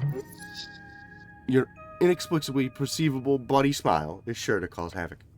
The kobold stares at you. You wipe the remaining blood off. There's a limited supply of that, just so you know. How'd you get this gig? Not a gig. Not a gig. I am a devoted servant before master. You are angering the kobold. Keep going. Got it. He gives you an expression that could be described as a frown. That is, if it looked in any other different from his regular stony expression. You wouldn't actually shoot me, would you? No promise. Do you have a license for that crossbow? My crossbow, not yours. It's not legal for you to steal a crossbow for some reason, I think. The crossbow is yours. I apologize. Better do. Mine. Can I borrow it? Human is kidding. Not funny. You would make greater use of it than this puny cute creature. Just take it. Kobold snorts. Go away. Don't let that slide. Just take the crossbow.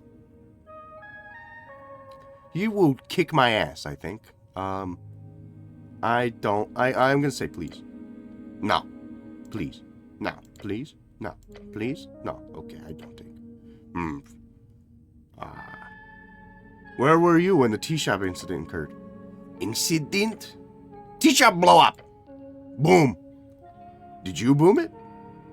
Kobold makes a cackling noise. I wish tea shop explosion would be fun to set up.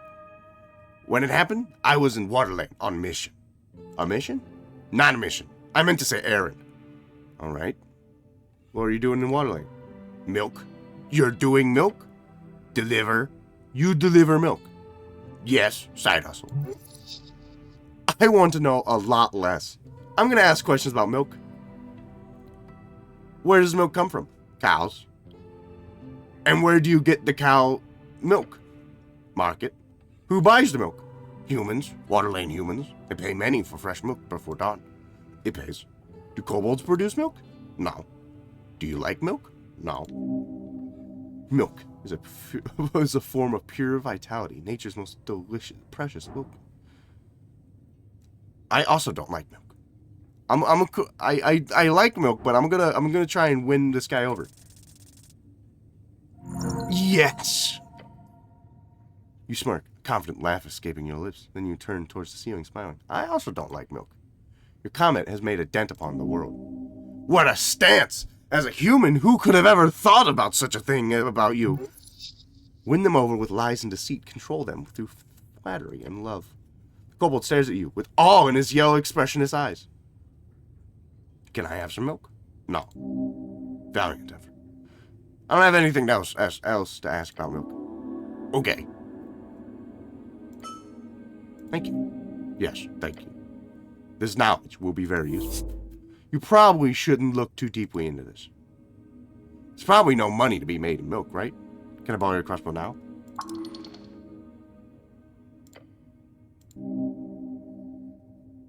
I'm gonna try and convince him. Go upstairs at you. How do we do this? Appeal to his better nature? I don't fucking know. Stealing would be evil. Just demand it loudly. Oh, look how much I made this. Look how much better I made this. Find a reasonable argument, probably with a lie. Okay, I can do this. This is 6 and above. Oh, yeah. Oh, you know exactly what to say. There's only one thing that could possibly convince a kobold to give you this crossbow. And that is, of course, Viskin asked me to get your crossbow. Master did? The kobold glances over to his master. Yeah, he said I needed it more than you. What? Why? The kobold seems to believe you somehow. He said you were so strong that you don't need it anymore. The kobold squints. He leans back and smirks, then nods. Here we go. Kobold reluctantly and slowly hands over his crossbow. Master's always right. The fact that he handed it over without even asking the pale man first. Love it. With the crossbow safely in your grasp, the kobold scoffs. Weak human. Of course you need crossbow. Thanks. Thanks, man. I appreciate it. I know. A finely crafted crossbow, lightweight, the type used by peasantry in the late years of the Coast War, is a tool of swift and easy death for those without training, of course, or cause. The mechanism appears to be jammed, however, so you can't fire it. It sure looks intimidating. Alright, I mean, I'll equip it. Oh yeah, that's +1 dexterity and +1 wisdom. I can't shoot it, it's fucking broken, but like, you know. Bright rock fits in your hand nicely. These can be found all over Norvak.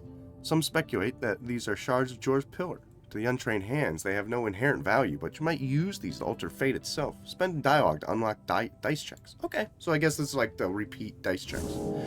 Questing tree. Well, I have, I can find someone to fix my spellbook.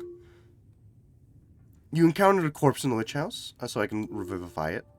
Crown collection, coin capture, cash kidnapping.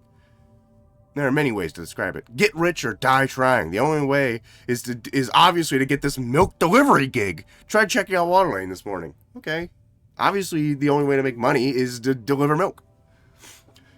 Nice. Easy enough you got the crossbow. I hope you're enjoying the world we've created so far.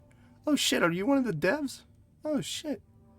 I'm already loving this game. I'm gonna be honest. I'm already having a good time.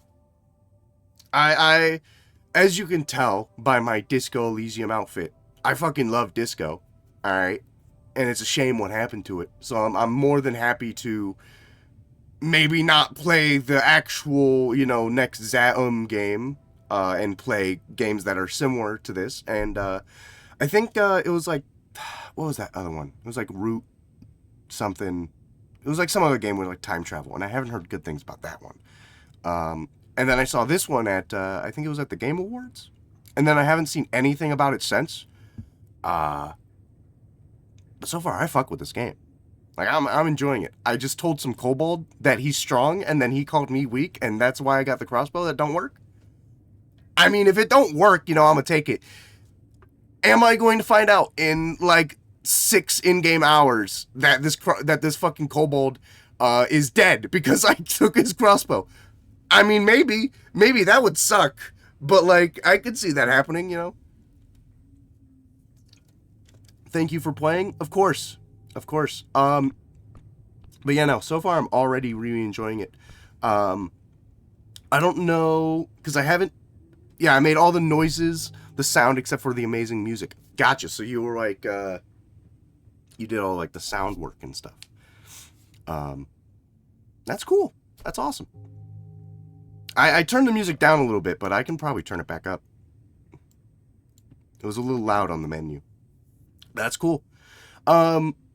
Quick question, though, which isn't, I guess, would be in your department. Do you know if, like, they're trying down the line to have this, narrated by people? Like, I know how Disco didn't originally have, like, it voice acted and stuff. Is that something down the line that's gonna be happening?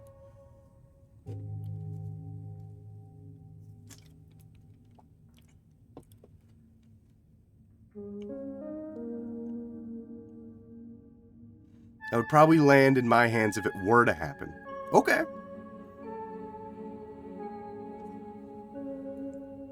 I mean, listen, I know that it took a while for Disco to have it happen, and if this is something in the works, it all depends on how well the game does. Well, I hope it does well then. I hope it does really well. And that's something that can happen. Because, like, I mean, with a game like this and a game like Disco, obviously there's fucking hundreds and hundreds of hours of dialogue. So, like, that's going to take a million gajillion years before something like that happens. All right? So, like, I get it. It's not probably going to be anytime soon. But I hope it's, you know, I hope it is something that can happen. I hope this game does well. I hope streamers larger than I can pick up this game and start getting into it, invested and play it, and get more eyes on the game. So far, yeah, I'm fucking with it. And earlier in the stream, man, I said, you give me $40 and a chicken sandwich, I'll start voice acting for some people, dude. I don't give a shit. I don't give a shit. $40 chicken sandwich. Fuck yeah, I'll voice act the character. Fuck it, dude. We wanted a full voiceover, but it usually does, time and money. Yeah, no, I get it. I mean, I don't develop games or do anything like that. I'm not a voice actor or nothing, but I understand that it takes fucking hours and hours of work with millions of lines of dialogue and shit that obviously is not, easy to do. Like, that takes forever. All right? I get it. I get it. But, hey, man, fucking if Ron Simmons... is it Ron Simmons? Or is that fucking the wrestler? The guy who plays the fucking biker dude who did the voiceover for fucking Fallout. Like, the first one, he got $20 and, like, a burger. Alright? And that's how he got in the voice acting. Or, like, he did the first voice acting for the game. Listen, man. Alright? My DMs are open. $20, $40 and a chicken sandwich. I'm in there. I will voice whoever you need me to voice. Alright? I do not give a shit. I think it would just be fun. Anyways, I think I got everything that needed to be in here. Oh, there's this. I think I talked to that dead guy. Alright, I think I'm good to go. Voice upstairs. Smell of salt. Time to go. If you succeed a death saving... Oh, it's gone. Okay. I wish I could read. It says Vilkins Lynch House. Lich House. But then, it says and dentistry at the bottom. We are seeing the same with people wanting localization, hopefully there will be something in the future, but 1 million plus words translated takes a while. I'll keep it in mind. Hell yeah. No, I get it. I totally get it, dude. That's a insane amount of work that I understand maybe like fucking 2 years from now, right? If this game does really well, it may be 2 years from now. But like, again, I'll do something. I'll voice a character for fucking a chicken sandwich and a gift card for JCPenney's. Alright? I don't give a shit. I'll voice a little dude. Maybe a one-off character who gets shot in the face immediately. Just whatever you need. Deluxe version, full voiceover dream. Yes! The final cut. Hell yeah. I fuck with that. Alright. So here we are. We are up on the surface, it seems. We are a strength, wisdom, charisma character. Who I think I'm going for socialism. I think I'm going to go for socialism despite strength's best efforts to make me what I think is just a fascist. So I'm going to go that direction instead of fascism. If you speak with the cough dwarf lad, you'll hear me. There's a coffin one. Orc observes you with great interest. Okay, hello Orc. I'll talk to you later. I need to find the guy who's coughing. Hey, you got a cold?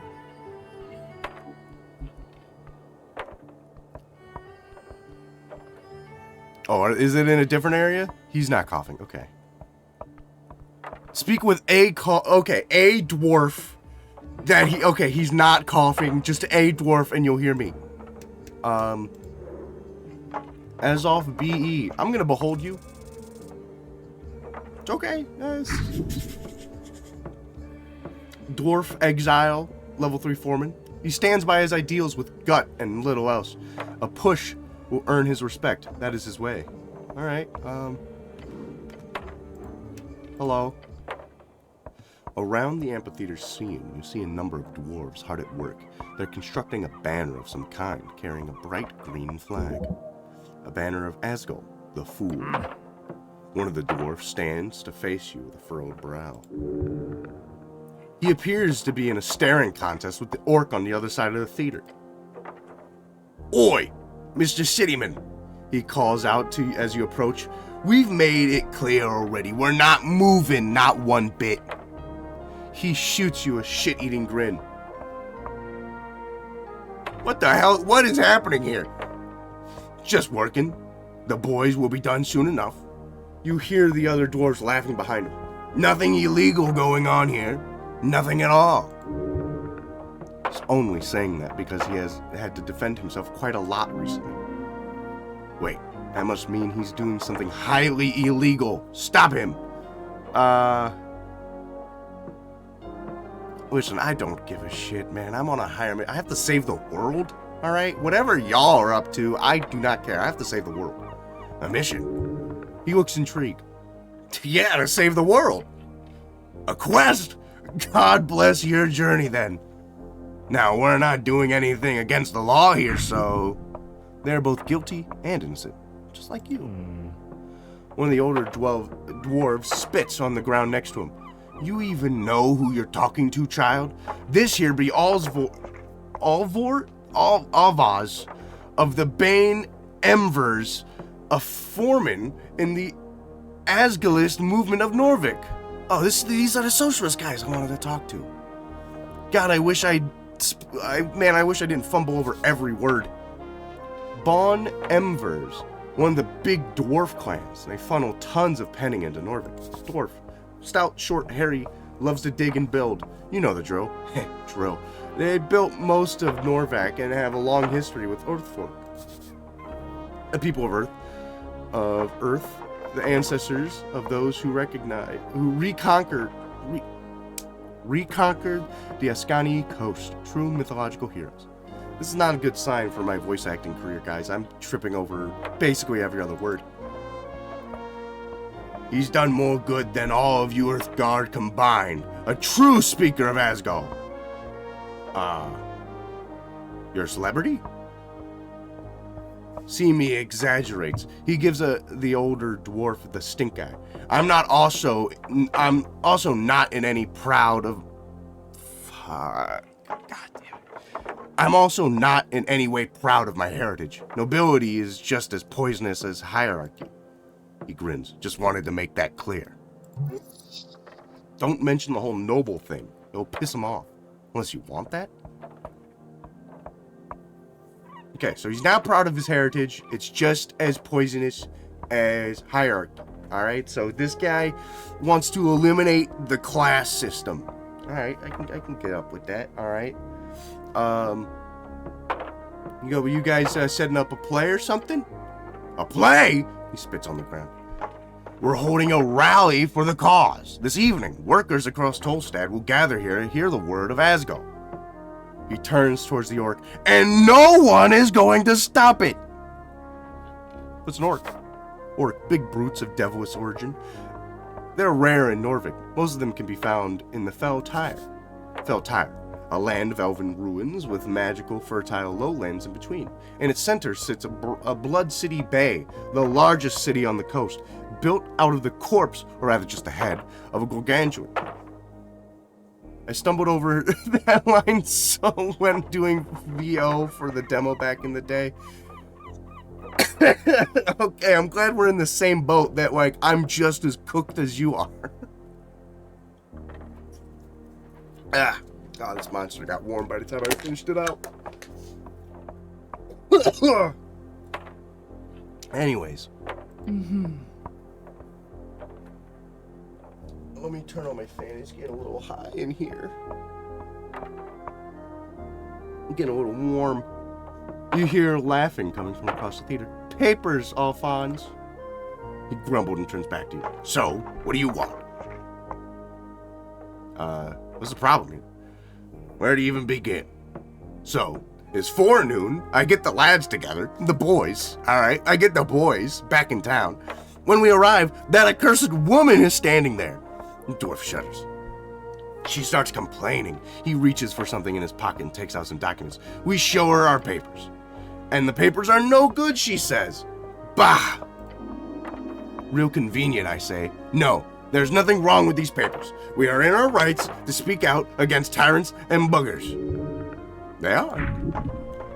Bureaucracy. So she's wrong about these documents? Yeah. Of course she is. She's a liar, that one. A filthy liar. Alzon nods and continues. And grunts. Terrible liar. Can't even get the words out. He knows she's right about the documents, but doesn't want to admit it. Can I see the papers? He gives his companions a glance. Why?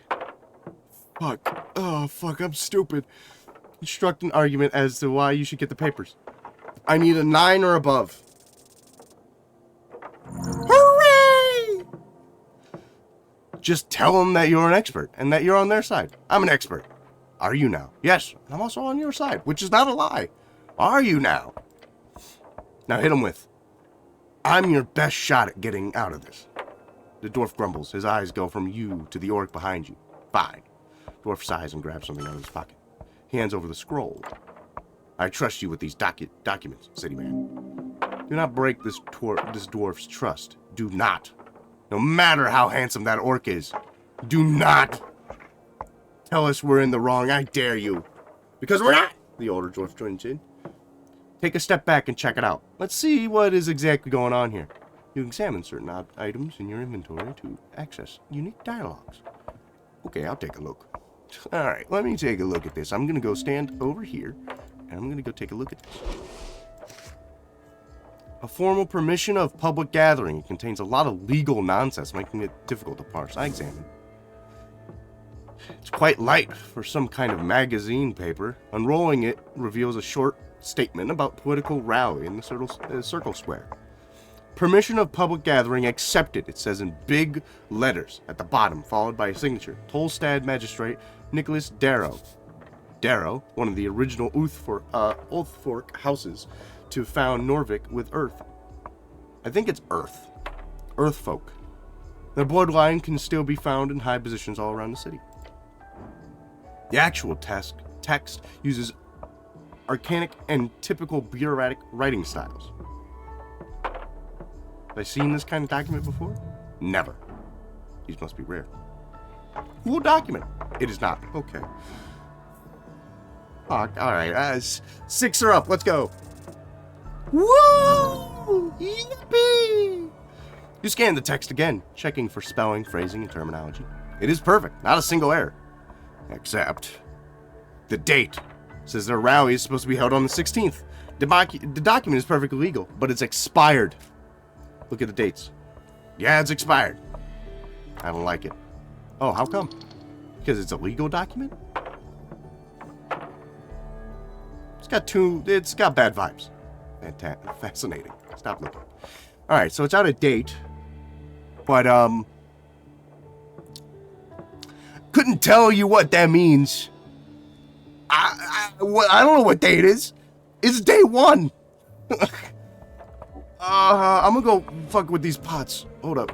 I'll be right back, guys. I'm gonna go fuck with the pots. Ooh, nice incense. I'm gonna go hang out with the handsome orc.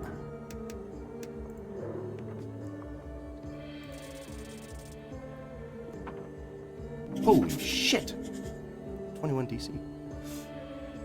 Thank you for playing. I'll get going. Have fun exploring. Thank you for stopping in. This is the first time I think like a developer or anything has like popped into one of my streams. I'm sure to enjoy myself here.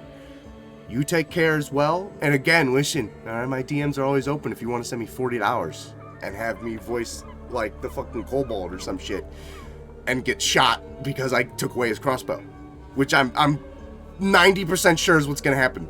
Day 2 is gonna roll around. I'm gonna see a dead kobold, and his dying words are gonna be, "Why did you take my crossbow?" And then he's gonna bleed out. Anyways, you have a great time. You take care. Orc, fell folk, level 4 fighter, neutral evil, a traveler. She's not settled here. Her belief is weak. She does not use it. Her religion is power. Is she evil? No. Perhaps an arbitrarily arm of institution, but no near public. Nothing you can say will sway her. She will play you until the end. Will do. Not OST. Not Ost. Keep him alive. Bye-bye. Bye-bye. I will definitely try to keep Ost alive. He seems like a cool guy. This is Agent Vera. Oh, they're an agent. Oh, so I guess it makes sense why they... I was about to say, like, why is she harassing these dwarves about legal documents? But I guess if they're, like, an agent, I guess it's fine. You know, like, I guess that makes sense.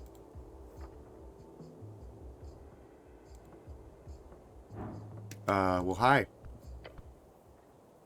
On the edge of the ruinous amphitheater, you see an orc sitting on one of the many loosened stone blocks. It looks like she's waiting for something or someone. Exuding an air of authority around her, the large woman gives you a wry smile. Her tusks are gleaming. Not just physically imposing. This orc knows how to exert power in other ways as well. You spot a merchant mark on her jacket sleeve, a heart with the initials of a Norvican Free Strider Regiment. What is this? Oh, God. Not often we get Earthgod around here. She presents her palm to you. Vera is my name. I'm second in command at the guild agent of Tolston. Oh, so they're part of the guild. These are like the fucking ultra liberals. Like, these are the economy folks. They're here for money. Nice to meet you. Yes, the handsome orc lady wants you to say a name. Make sure she knows you are a cleric. Do not grab her hand. That's not what a death is. She's gonna break my wrist, dude. This is like a test. She's gonna break my shit and then hit me with like a fucking tombstone pile driver. I'm Ragan. Hello, Ragan. She shoots you another smile, waiting patiently for you to say something else. What's the deal with the dwarves? Oh, them? Complicated as anything. I wouldn't be sitting here wasting any precious day if it wasn't for them. But in short, they're holding an unlawful assembly, and they won't let me take a look at the document proving it. Not frustrating at all, she says, and winks at you. She telegraphs her sarcasm heavily. This is useful when communicating with slower individuals. Oh, she thinks I'm stupid, which I am. Explain it to me in detail from the top. It's just all an inconvenience, or I say, a pain in the ass. These lovely Azanglis have decided by themselves to hold a rally here on this lovely little circle square. Unfortunately, they need permission of public gathering, or PBG. They do not have a proper PBG. You pick up on the use of the word proper. What does that entail? Proper? It is marked for last week. It expired. But can you believe her? She's not lying. There is something else. And you're just sitting here because... Simple, really. These dwarves are ignoring my call to disperse, so I'm here as a witness. If they do not leave by sundown, they will be fined or arrested. Why don't you just come back at sundown? I would, if it wasn't for the fact that I need to witness the entirety of the trespassing. Since they were served during the morning, if they do not disperse by sundown, they will be inflicted the entire day's worth of fines. I have an assistant do it, or secretary, but they're stretched thin as it is with the election coming up. No, I'll just sit here and smile politely. Arrested by whom? She gives you a smug grin. You, perhaps? The monopoly on violence here in Tolston is more of an oligopoly. It'll be a roll of the dice to see who gets employed to handle these rude dwarves. Maybe some goblin. The city of Norvik also allows us to employ mercenaries to ab extra legal enforcement, but the company likes to avoid that in most cases. As you can imagine, mercs tend to lack that finer touch. There's something shady about this. Yeah, I'm gonna nod and look away. I don't wanna. Yeah. Now you're acting like a true city official. Yeah, I'm just gonna yeah. She's mocking the great city of Norvik and its clerks. Dishonorable. Sounds like trouble. Ha, trouble would at least be exciting. This is just dull. If only I could get my hands on those PPG documents. Then I could simply hand them over to the city or go home early. Or rather, head back to the office and complete the draft for the marketing meetup. Sorry, I got a lot on my plate. You're being manipulated. Be careful. Yeah, I don't want to give them the papers. I want these socialist dwarves to win. Not the fucking free market goons. Despite how handsome she is. I'll solve this. Wouldn't that be something? That you could just swoop in and save the day. Yeah, I'm a hero, you see. You are indeed. She keeps laughing. You certainly entertain her. I'd like to know more about you. Little old me, I'm an open book. Alright, where are you from? She doesn't answer at first. Instead, she looks away for a moment, then smirks. She's thinking of messing with you. You mean because I'm an orc? I can't be Norvican? She looks at you with a stern expression.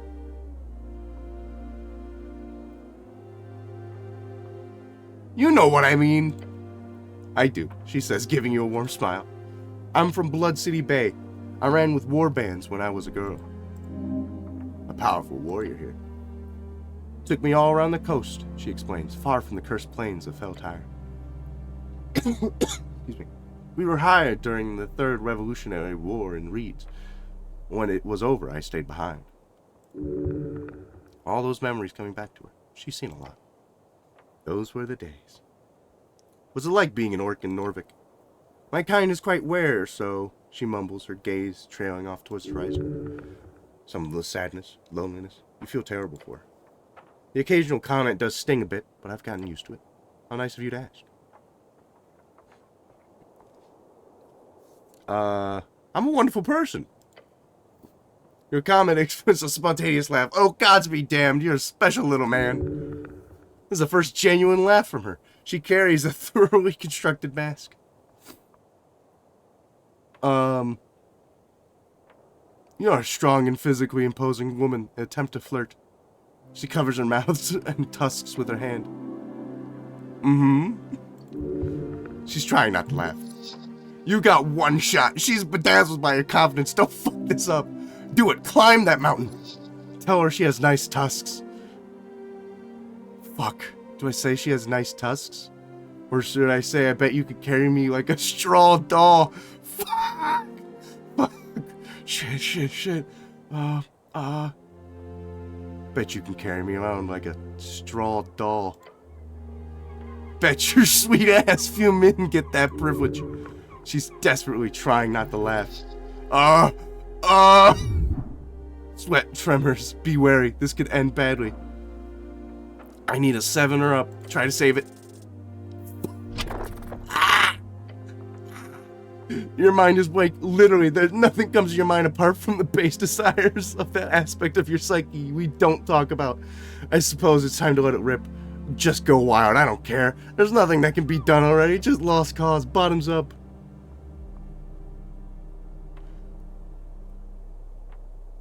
Fuck. Orc women are better than human women. Do you want to wrestle? You want to wrestle with me? An order of the Holy Order of the River of Norvik? She stares at you, mouth agape. Finally, the orc composes herself and says, You know, I'd love to, but I'm kind of busy. Later then? I'll think about it. This doesn't feel good. Ah! She's killing me! Vera looks at you with a mouth agape, clearly unsure how to handle it. You left me speechless. This guy's saying, well done, not often that happens. Now that we're done with that, do you have anything else you can say? Yeah. Alright, go ahead. So what's it like working with the Free Striders? I don't work for the revolution. It's just a revolution. You fool. You knew that, mate. I work for the Askani Reeds Trading Company. We promote Free Strider ideals in Asken. Currently, we're focusing on making sure this election process goes smoothly, along with other economic concerns. I enjoy working for them very much. Perhaps not as much on slow days like this, but alas. I see. Democracy, I don't care for it. You're entitled to your opinion. That phrase has been uttered by this orc so many times it's become a ritual of self-control.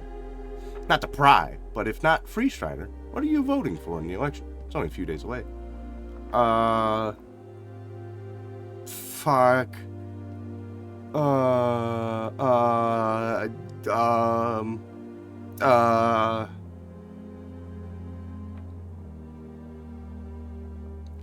Asgalism will sweep the coast. Uthgard and Azagos? What a combination. I'll be honest. This is one of the reasons I took this job, speaking with individuals such as yourself, hearing what they have to say. So thank you for that. She's being genuine.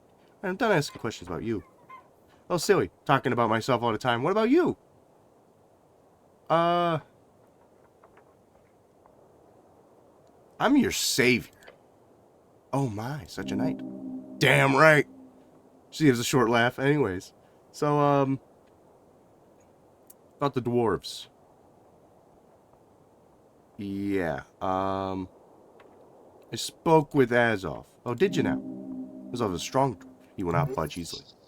Don't get involved with this bullshit unless you really want to pick a side in this Free Strider Asgalus conflict.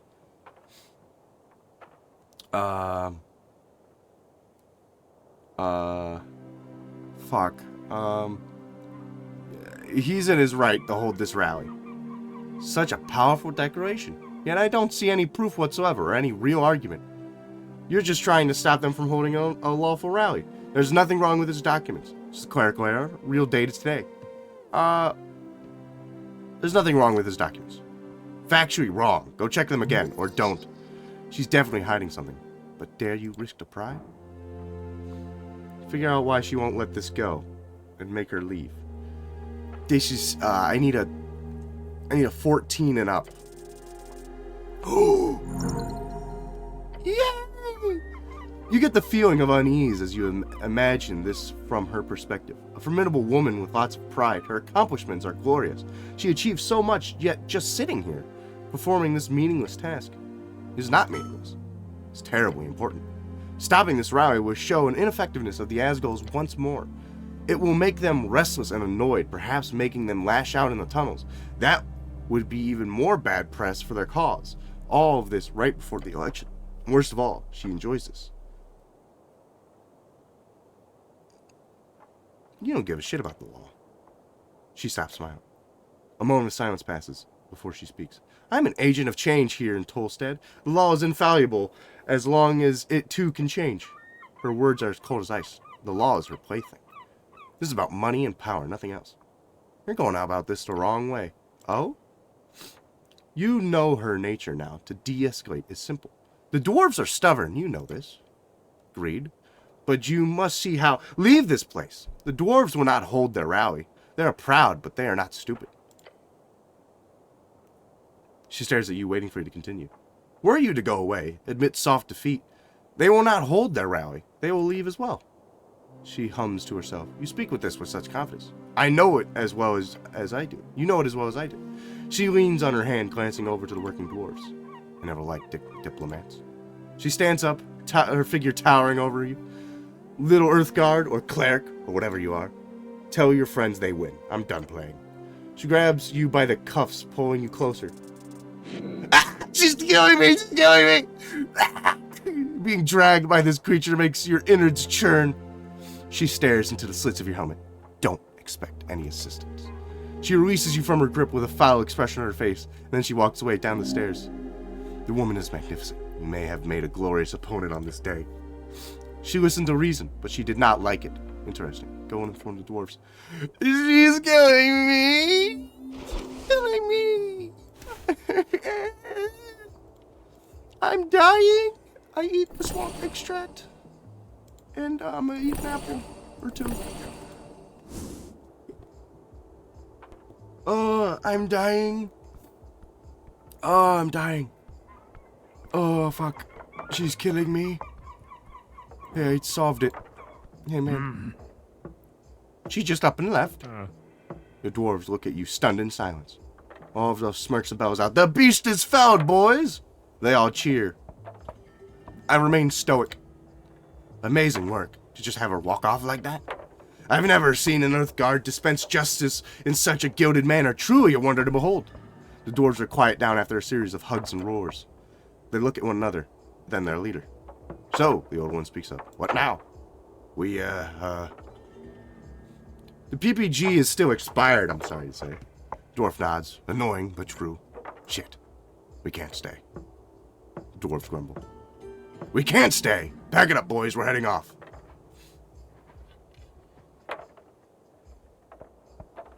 I'm just gonna watch them pack up. The dwarves turn to you and stick a finger in your face.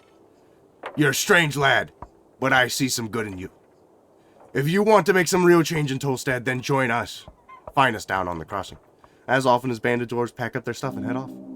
dwarf is an extraordinary man, albeit prideful in his ways. He made friends with the Avagios of Tolstad. This might prove useful, or not. Great! I solved the conflict! Yippee! Yippee! Ooh. Nails beware. +1 Constitution, advantage in situations where you might need a hammer. Oh my god! Yippee! I'm a conflict solver. Yippee! Alright, that was... I did good. I did good. Listen, the dwarves like me. I got manhandled by a giant orc woman. And failed at flirting with her. Immediately ate shit. Ooh, ooh, ooh, ooh, ooh, ooh, ooh, ooh, ooh. Hello. See a bird's nest nestled on the edge of the protruding stone tile. Got some eggs in it. And you spot something shiny below as well. It appears unguarded. Just don't climb out there, man. You'll die, like, for sure. I'd really like a shot at the climb out there. I'd give it a shot. No. Okay, I'm sorry. I'm sorry. It was probably like $2 anyways. It was probably nothing.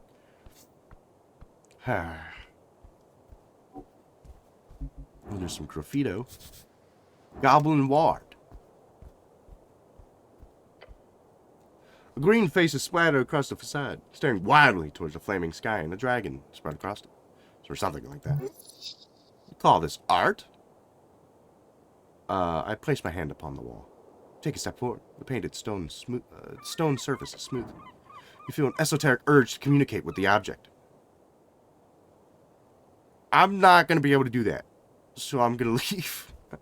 I'm not going to be able to talk to the wall art. God, my nose. Jesus, this cold is trying to kick me ass.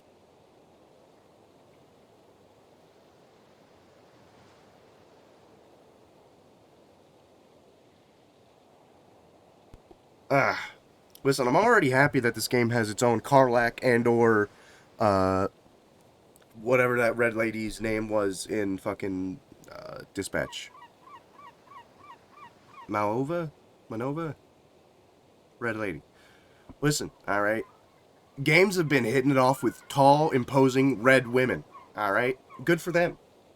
That's always a win. I mean, you can't go wrong with tall, imposing red women.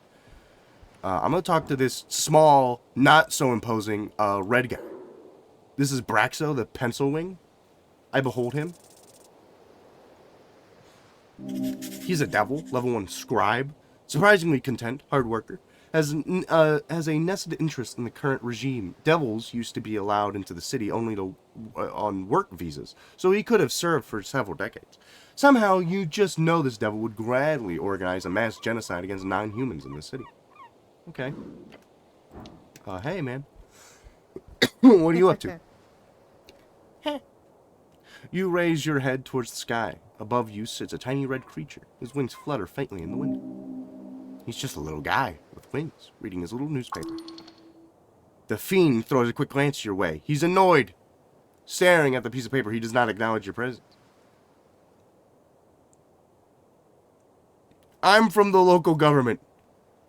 A sigh escapes the fiend's maw. He slowly puts down his paper. Paper is actually torn out page from a magazine. I've paid my taxes. You can move on. You can always pay more. I'm not from the tithe house. You're not? Wait, he says, leaning in to get a good look at you. Earthguard? A cleric? How's you doing here? Divine mission, the usual. Very well, I won't get in your way. I, for one, am very happy for your presence. This place has gone downhill since the city let goblins and freestriders run amok. Oh no, the devil's a kiss ass. We need some damn order in this place. Wise words. So if you need any legal advice, just let me know. He gives you a tiny, sharp smirk. You should be aware of the fact that this is literally a devil. A good level devil. You can hear out any advice, just don't listen to it blindly. Should I invest in stocks? Oh! I do not give, nor have ever given investment advice. But, yes, he looks you up and down. I should ask before. Have you bought any shares before, cleric? I don't think so. Some basics then. Popularized by the late Divine Era human adventure companies, a share is essentially a percentage of ownership within a certain venture. Divine Era, the third out of the 5 eras, where the first gods were born out of mortal folk, and the power began to entirely fall into their hands, their wonderful and fragile hands. Could be a guild, could be a company, or a specific adventure. Something that is supposed to grow over time, so you can increase the value of your securities in that venture. It is a risky way to increase your capital without actually doing any real work. Gods, this devil is good. Learn from him. So, should I buy stocks? Look, there are rules in place. Norvik has laws governing one can and cannot suggest when it comes to financial urgency. Your gods made those laws to protect people of lower than average intelligence from being tricked by those with ill intent. Okay, where can I buy stocks? You can buy shares directly from a venture trader. Basically, someone can give you a piece of paper that says, I owe you, with legal information on it. Or you can go to the Trade Hub. I don't think Tolston Exchange is open until after the election, though. Okay, have you ever bought stocks? Sure! I spend about 40% of my income in risky adventures. Sometimes I even get paid in securities. This voice is killing me. This cold.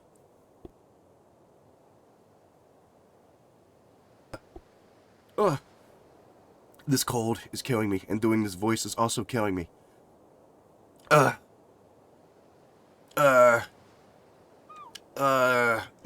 need water. I look exactly how my little PNG looks like.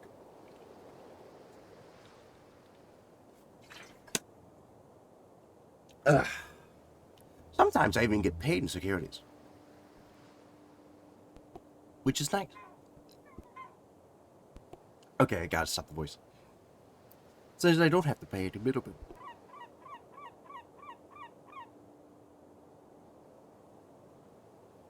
Alright. Goddamn. I am actively dying. Could people buy stocks in me? The little red devil stares at you. If you were to set yourself up as a venture, then maybe? I mean, if you can convince someone to invest in you, without breaking any laws regarding investment advice, I'd be impressed, so why not? Alright, what about currency trade? Oh, that's just the art of switching between various currencies. Say, you've got a pouch of old embers, that is, old draconic coins. They're made out of gold, so even though there's no government these days to support it, you can always just sell them for the gold value. Great, the most basic form of it. But when it comes to city-backed currencies, it gets more complicated. If you got 10 brim marks, and let's say you want to convert them into recent 10s, how many do you get? 10s, the currency of the Free Strider Revolution. While free cities have multiple currencies, the magical paper of money of reeds is quickly growing into the most valuable across the coast. Free cities. Free cities, a collection of city-states in the reeds, all united under the golden banner of Free Striderism. Norvik will join them one way or another. I don't know. Me neither.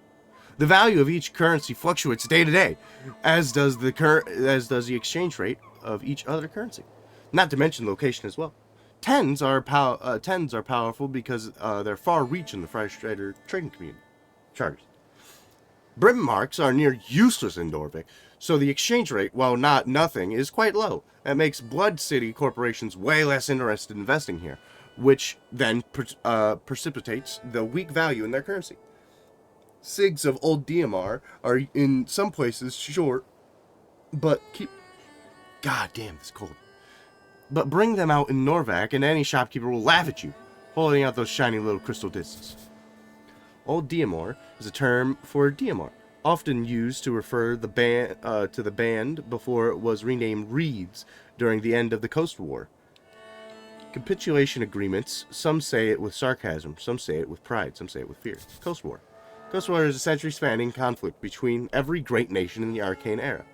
Scholars estimate it claimed more than half the entire human population. It is said to have begun in 398 AE by the enticing spark of the assassination of Princess Iona, and the generally agreed to have concluding with the fall of Thasian in 481 AE, 57 years ago. While penning is accepted automatically, it is also slightly less valuable than crown. Penning currency of Vizca kingdoms, as well as several dwarven fiefdoms in the Undercoast. It is commonly accepted as coinage in North Undercoast, a nickname for the Undersea Coast. Undersea Coast, the gravity-reversed cavern. Sea and archipelago. Right underneath the coast. Dig down far enough and you'll end up passing through the gravity flip, and then you can make the climb to the Undercoast. Then, the soul is, on the other hand, extremely valuable, just because of the Golden Horde's influence. And Lam Japa, those weird little ice cubes, well, I'm guessing you'll never see one, and never will. Take one to an exchange station, they'll quite literally think you're messing with them. But yeah, that's some info for you. He has been long-winded. Thank you. He nods and grins. Economy, you know, messy and fun. Alright, that's all I want to ask about stocks. Hope you learned something. I'm gonna go. Thank you. I appreciate that. That was a lot. Goblin Garden is ahead. You feel it. Okay. What's that? Oh, what is this? I got a little shard. Yippee! Money. Yippee! Okay, so this is like a little goblin joint over here. Okay, this goes somewhere. What's this? Tree rising fire above. Nature's true touch. You look at the branches of the bracken tree. It stands tall in the garden, towering over you. It is majestic. Nature is reaching tall and deep. Those roots go below the city, nay, even below the river. I touch it. Your hands lands firmly on the bark. Good tree. Strong tree. Connecting with the natural world. Well done. Look at the branches above. The wind causes the leaves to dance. Wait, between the branches, high above. Oh! Is that a hole in the bark? A hollow, just wide enough for you to stick your hand inside. Something glimmers in there, treasure. In a bird's nest. I have a bad feeling this could end really badly. Then again, risk and reward, right? It could cause great physical harm if you were to fall from that height. And heights are scary. I'm gonna climb that tree. You grab onto the trunk. Pressing your entire body against the rough bark, you slowly make your way upwards. Oh no. No. Get down. Fuck. I need a 14 and up. Alright, I'll get down. Not worth it. Not at all. Yep. I'll see you around, tree. I'm scared of you. I don't have the dexterity for that. I'm not built for it. Okay. Before I go down there, is there anything up here? What the? It's all a little puff. God, there's a lot. This place is huge! Alright, okay. Maybe I go down to Goblin Village first. Maybe that's it. I just don't want to go the direction where there's like a lot of stuff going on. I want to reach a wall or something. Okay. Let's talk to this goblin. We'll work our way right to left. Sneal! I know his name. I behold his dexterity. Oh, Jesus. I got nothing. I engage. Find a goblin standing on the tip of the toll stack. His clothes are fit for a recent trader, and his haircut is fit for an Ascani nobleman. A superficial fellow. Behold him, a vast view of the mouth of the River Tonya. A little weasel. Huh? Let me guess, you're the cleric. The cleric. Yes. Yeah, I'm the cleric. Yeah, that's me. Yeah, I'm the guy. He nods, looking tired and annoyed. The path of being cleric is becoming even more familiar. Gain 15 XP, 5 times 3. For choosing this class 3 times. I'm becoming more powerful. I'm the cleric. I'm Sneal, runner and handler of the HWBT. Old lady's been waiting on you. This old lady must have been his chieftain, the matriarch of his tribe. Greet the goblin kindly. This is the beginning of a great cultural cooperation and exchange. Hello, little man. I'm going to... fuck. Do I squat down and be, like, racist? Or do I just kind of also be a little racist by trying to be traditional? Because I could be traditional and then he go, what the fuck are you doing? HWBT?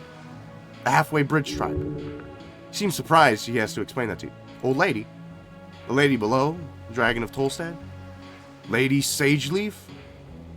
She's been waiting on you, cleric. Nice to meet you. I'm gonna do a traditional goblin salute.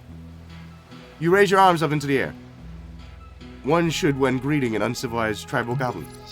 What the fuck are you doing? Cleric, what are you doing? Goblin is clearly confused. Explain yourself to him. I'm sorry. The goblin looks around, clearly struggling to find the right words. Zapserated, more like. Okay, right. Head down to the garden throne, but, what's all this? You look like human shit. You've been floating around in the banks of a river. Your uniform shows it. He's making a playful jab. Don't worry about it. Everyone has an opinion. The distasteful dress code of this goblin sure looks like shit as well. I died and was reborn. Now that's, he says, pointing at you, that's a good excuse. He laughs and motions down the stairs. Just dust yourself off. The dragon's waiting, and trust me, you don't want to disappoint her. Can you tell me more about her? Sure, for starters, she's the most powerful woman in Norvik. And considering there was an explosion yesterday right in the middle of her territory, I think it's about time you do your damn job, cleric.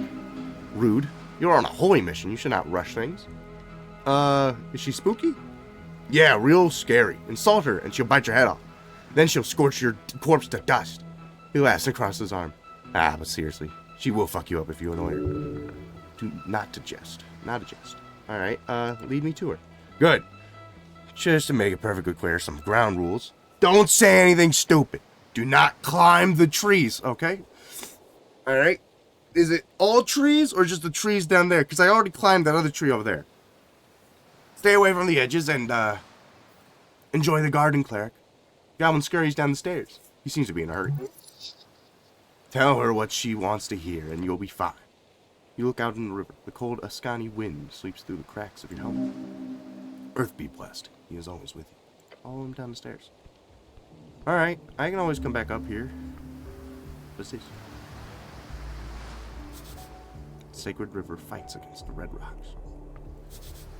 These railings follow the Safety Council standards of 22. Oh, good!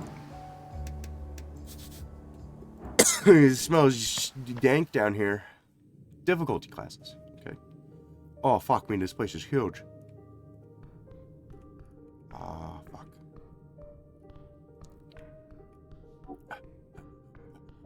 Is there, can I steal any of this?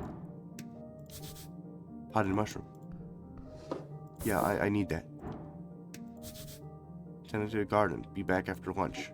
Yeah, sure. Garden apple. I need it. I need it more than them. God, this place is huge. Fuck. Oh, there they are. They're up there. Stomach twists. Beware her illusion. The dragon herself. Do I talk to this guy first? You approach him before a sprawling tree.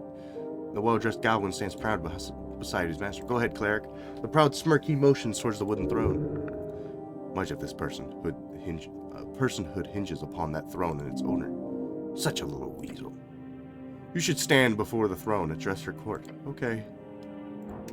Behold. Lady Sageleaf. Wisdom check. Oh! That was not bad. Goblin, Forest. Level 18 chieftain. Something is very wrong. Her eyes are striking your soul. Hold on to that feeling or you will be consumed. She wields power you could only dream of, yet her actions betray her nature. Evil, good. Is selfishness for her own tribe's a defining trait? She's got some crazy stats. She's gonna kick my ass. Ma'am? You approach the throne. The sprites flutter, the glow illuminating the trunk of this great tree, its roots reaching far below, its branches holding up the dirt ceiling above. On the throne sits a tiny goblin. Her smirk is bright as it is threatening. Her eyes follow you with intensity. Reminds you of a certain pale man. This is the dragon. Yes, I can see it. Her glare is magnificent. Cleric of Norvik, of earth and river. Her shrill voice echoes out through the chamber. She's talking to you. You're the cleric. I am the cleric. Great observation. I was assured by your masters. The top brass of the palace itself. What's the palace? Palace, the unofficial nickname for the current rulers of Norvik, named after the palace district, in which the most central authority resides. Her words are tainted with disdain. Her voice causes you to shiver. They told me a cleric of the highest standing would arrive within the hour. So tell me, human. You should run. No, wait, you can't, but you should. Why am I sitting here waiting? Tread lightly. You need her on your side. Make sure she knows you're on hers. Every word you say here could have profound impact on the rest of this quest of yours. I'm sorry. Her frown turns to a wary expression. Whatever. She does not feel like mauling you now. You're dancing on a fine line. Hers is a frightful presence. You need to stand, not let her impact your stature. You can't take it much longer. You need to get out of here. Do not become frightened. Oh, I'm frightened. I'm scared. I'm pissing myself. Shit. Get out of here. Adrenaline keeps your legs from buckling underneath the dress, and as you turn and run, echoes through the depths between the trees and the fungi-covered halls. Whatever reaction the goblins have to your retreat, you are not around to see or hear it. Where am I? We ran for quite a while. When your mind calms itself, you're sitting inside an empty barrel. It does not appear very manly to hide like this, but who knows? Maybe it's a very masculine barrel. How did I get here? Fear. Goes a long way sometimes. Wait, I hid in a barrel? More or less.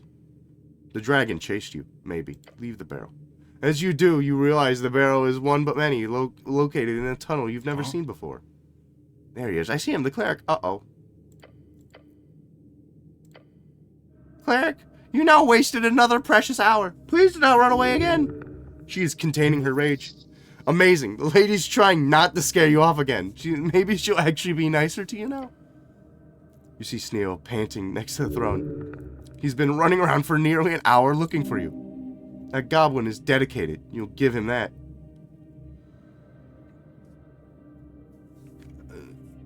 I apologize. Yes, whatever. Let us continue. Dragon leans on her armchair, letting out an exhausted groan. It is vexing to watch my streets descend so far. Are you even aware, cleric? A local business caught up in an inferno in the middle of the day, right on Pillar Road. My road! The way she says that causes you to tremble. And yet, Magistrate Dow, she spits out at the name like it's a curse word. He alone believes the Halfway Bridge tribe does not have the jurisdiction over this particular location. She appears to have been stewing over this annoyance for some time. Her anger is intense. She's trying to reel it in.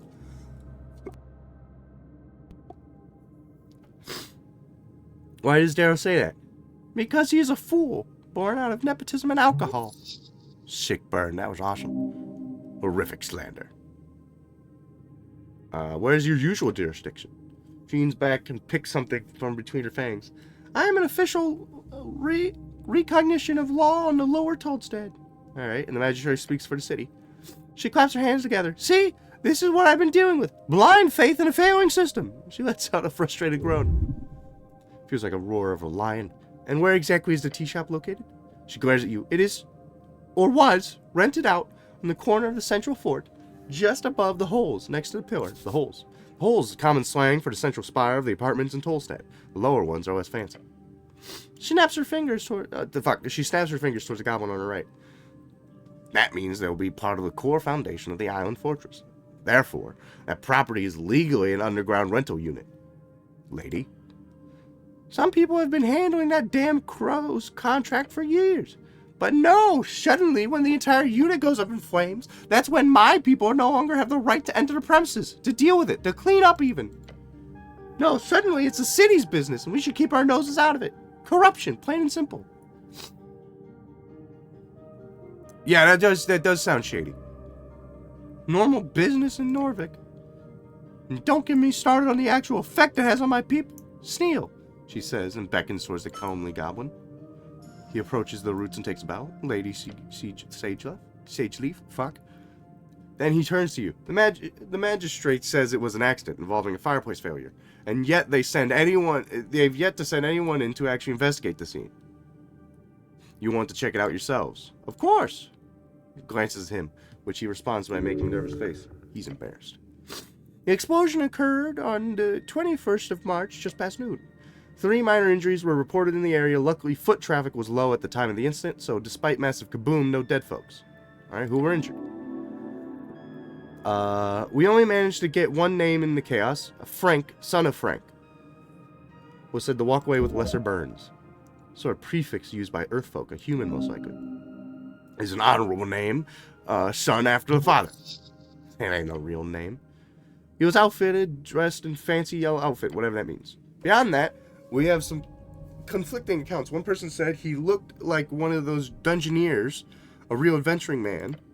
Another one said looking out to get in trouble, heading right down the stairs of Water Lane. Dungeon or Water Lane? Okay, Frank, son of Frank? Yeah. That's a fake name. Uh-huh. A dungeoneer? If you believe it, the comment was one from the militia members. Could be smart to check out the city below just in case, despite the dangers. Down on Water Lane? Yeah. Seems like heading out in that direction. Though down could mean a number of things, Water Lane included. Fancy yellow outfit. I'm assuming it's some kind of Reedson fashion. Was he inside at the time? I doubt it, considering the state of the building. Why was he there? We don't know. He's annoyed he has to answer that question. Alright. Well, I shouldn't ask where is he now. Anything else? We have theories, but we need proof. The unveiling has begun, cleric. Secrets in the ashes. Corruption, madness, she claws at her wooden throne. Politics! Bureaucracy wears her down. This is clearly the work of a rogue spellcaster, someone who cannot go unpunished. Justice, yes. I will bring justice. I certainly hope so. She clears the throat loudly. Everyone holds their breath when she speaks. She demands respect. She gets it. I formally declare a joint venture. The Halfway Bridge Tribe and the Oathguard City Clerics shall investigate the tea shop of the Pillar Road and bring justice to those who seek harm and the harm to peace. No creature foul or fair shall escape my rage.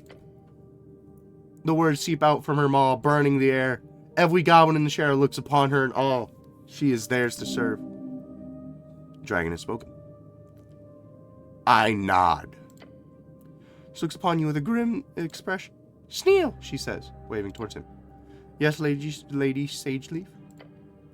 You're the handler of this case. You've worked on it since the explosion. You know more than anyone. Oh la la, complimented by his queen. I want you to represent the tribe in this venture. His face lightens up. A goblin and a cleric. Together, you will have access to both the upper and lower of Tolstead. You're gonna have to be the pretty boy around. Damn, I thought this was gonna be fun. His expression is that of shock. He did not expect this. You do not disappoint me, Sneal! It appears you have received a party member in your divine mission. Sad it had to be a damn goblin. Hey, Strength, don't be racist, alright? We're gonna take whatever help we can get. And at least this guy has a shirt on. I'm looking over at this dude. He ain't got no shirt. A new member to the party. He ignores you. Goblin takes a deep bow. Yes, Lady Sageleaf. Your will be done. Yeah, I'll solve this mystery. Sooner the better. First priority is a tea shop. We need to gain access. Your new goblin companion gives you a quick wave. Let's go, cleric. Sneal has joined you as a companion. You can speak with him if you need help finding your way across Tolstead. For as much as she told you, there's a danger you're missing here. The lady is keeping information from you. You should investigate the tea shop thoroughly. Okay, let's go. Neat.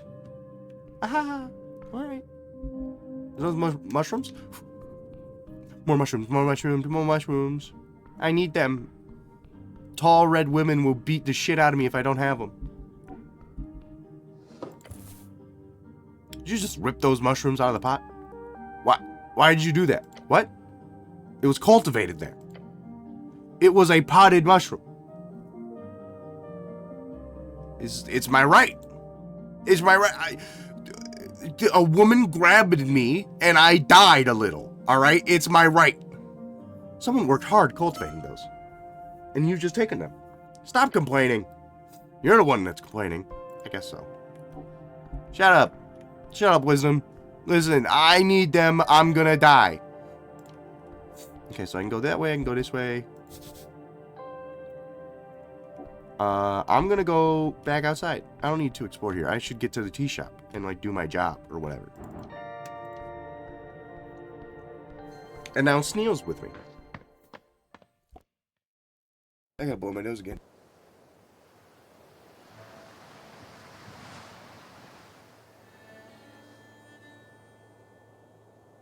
I'm dying.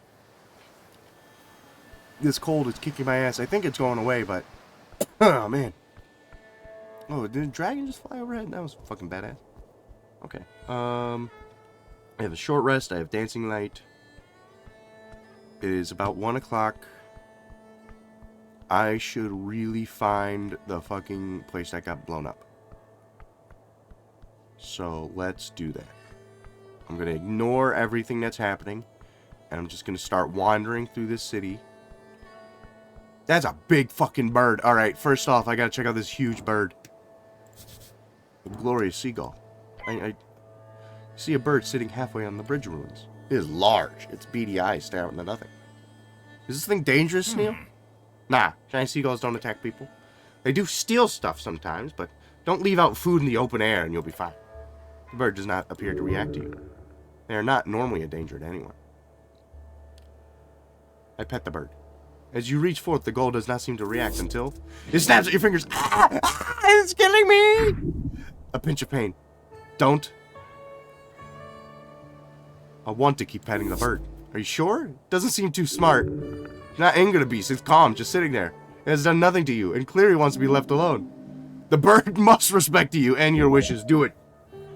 How do you deal with creatures like this? This is beneath you. Damn it. The bird bitted me. God, it bitted me. It bit me. It hurt. I gotta eat a mushroom again. This is why I need the mushrooms. I'm sorry. Ooh, a bag. It's free for the take. Satchel. Looks greasy. Oily instructions.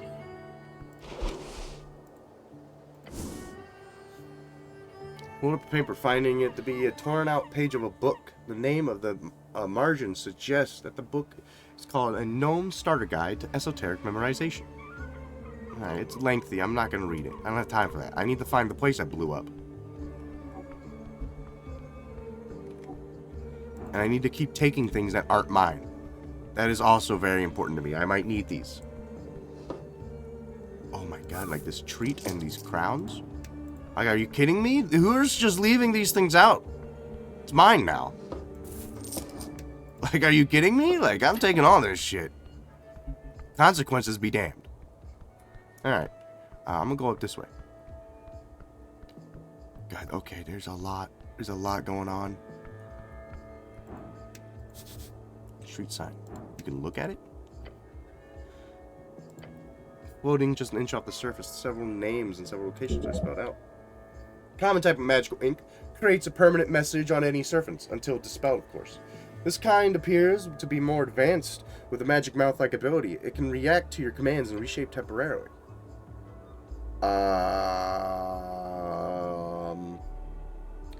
It's in the Toad Stand Center, right? Good sign. Hold up.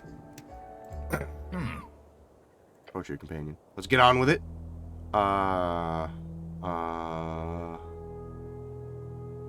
What are we doing? Apart from disturbing the peace? What do you want to know? Tell me again about this tea shop. Again? You want me to go over the general stuff again? Yeah? Okay, sure, okay. Tea shop blows up in Toll Stand. Toll Stand is this place right here? Yeah, sure. You see a pain across the goblin's pointy face. It's a district in the city, like the center of the city, in the river. Nod intensely. Okay, so again, midday, 22nd, reports a burning local tea shop in Pillar Road. Militia arrives in no time, puts out the flames, keeps them from spreading, etc. Few injuries nearby, no casualties. Good riddance. Such a place brings nothing but chaos to the realm. Young folk should be working, not drinking tea. Turns out the shop was closed at the time of the incident. The city declares it a fireplace failure. The HWBT disputes it, asking for a local cleric to check the esoteric circumstances. Said cleric lives rate. That's you, by the way. Just keep that numbingly clear. You are a cleric. You do cleric things and cleric stuff. You feel it in your bones. Now, I don't know about you, but he mutters and looks over his shoulder. Tea shops don't explode out of nowhere. Right before the election, the goblin scoffs. Whole thing stinks. Alright, I think I got it. Thank you. Okay, so Told Stand, which is where I'm at. Which way is Told Stand Center? Up the temple sloop and through Toll's route. I don't have time to take a stroll around the entirety of Toll Stand. Focus. Okay. So, up this way. Up this way. Darrow's house. Okay, so not that way. Road leads to the central toll stand. You have no business there. Okay, so that way either. Okay. Oh. Is this it? Tea shop. Okay. That was, alright, my bad. A lot closer than I thought it was. My B. my bad. I'll go back down. It's right down here. I think this is the tea shop. Yes. My bad. Barrel time. $5. The tea shop. Okay, so I found it. Name of the tea shop is illegible. Alright.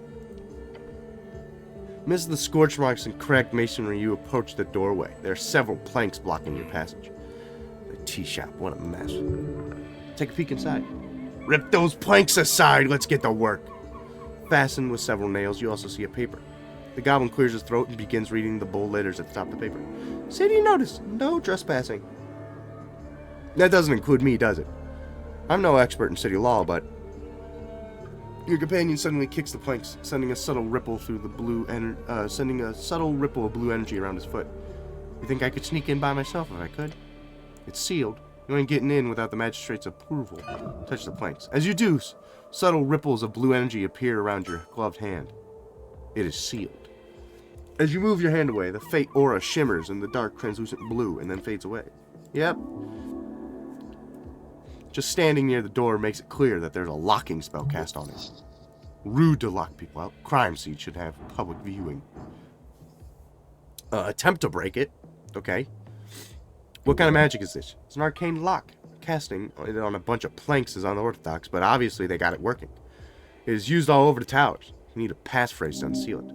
Nothing that can be solved with testosterone. Trying to force an arcane lock open is idiotic. Don't. Alright. Take another look at the planks. Alright. I don't think I'm going to be able to break it down. That's pretty tough. I would need a nat 20 on this. Or, well, it's plus 4, so I would need a 17. And look beyond. Catch a glance of the still shadows beyond. Counter. Fallen wooden beams. This place is a mess. Scorched mess. There's no other way in? Not that I know of, but it wouldn't surprise me. Toadstead is full of tunnels, holes, and pipes. Who knows? Look around the scorch marks. The marks go far. The flames must have been enormous. Very clear signs of esoteric power. Check out the trespassing notice on the planks. City notice no trespassing. It continues with finer writing. By the order of the Coin Lord Darrow, the following premises are under city seizure under suspicion of criminal offense. Unlawful trespass will be held liable under the 13 holster contempt. The law is the law. Tea shop that blew up, huh? Sure did. One hell of a blast, but the structure's still standing. Dwarven engineering. Looks like shit, but boy can it take a hit. Disliking Dwarven architecture is very hip these days. I should leave for now. Okay. So, I'll be right back. I need to go to the bathroom. I'll BRB. I'm going to wait right here and see if me and Sneal do anything fun. I'll be right back. I'll even turn the music up a little bit while I wait. Boop. Alright, I'll be right.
I have returned.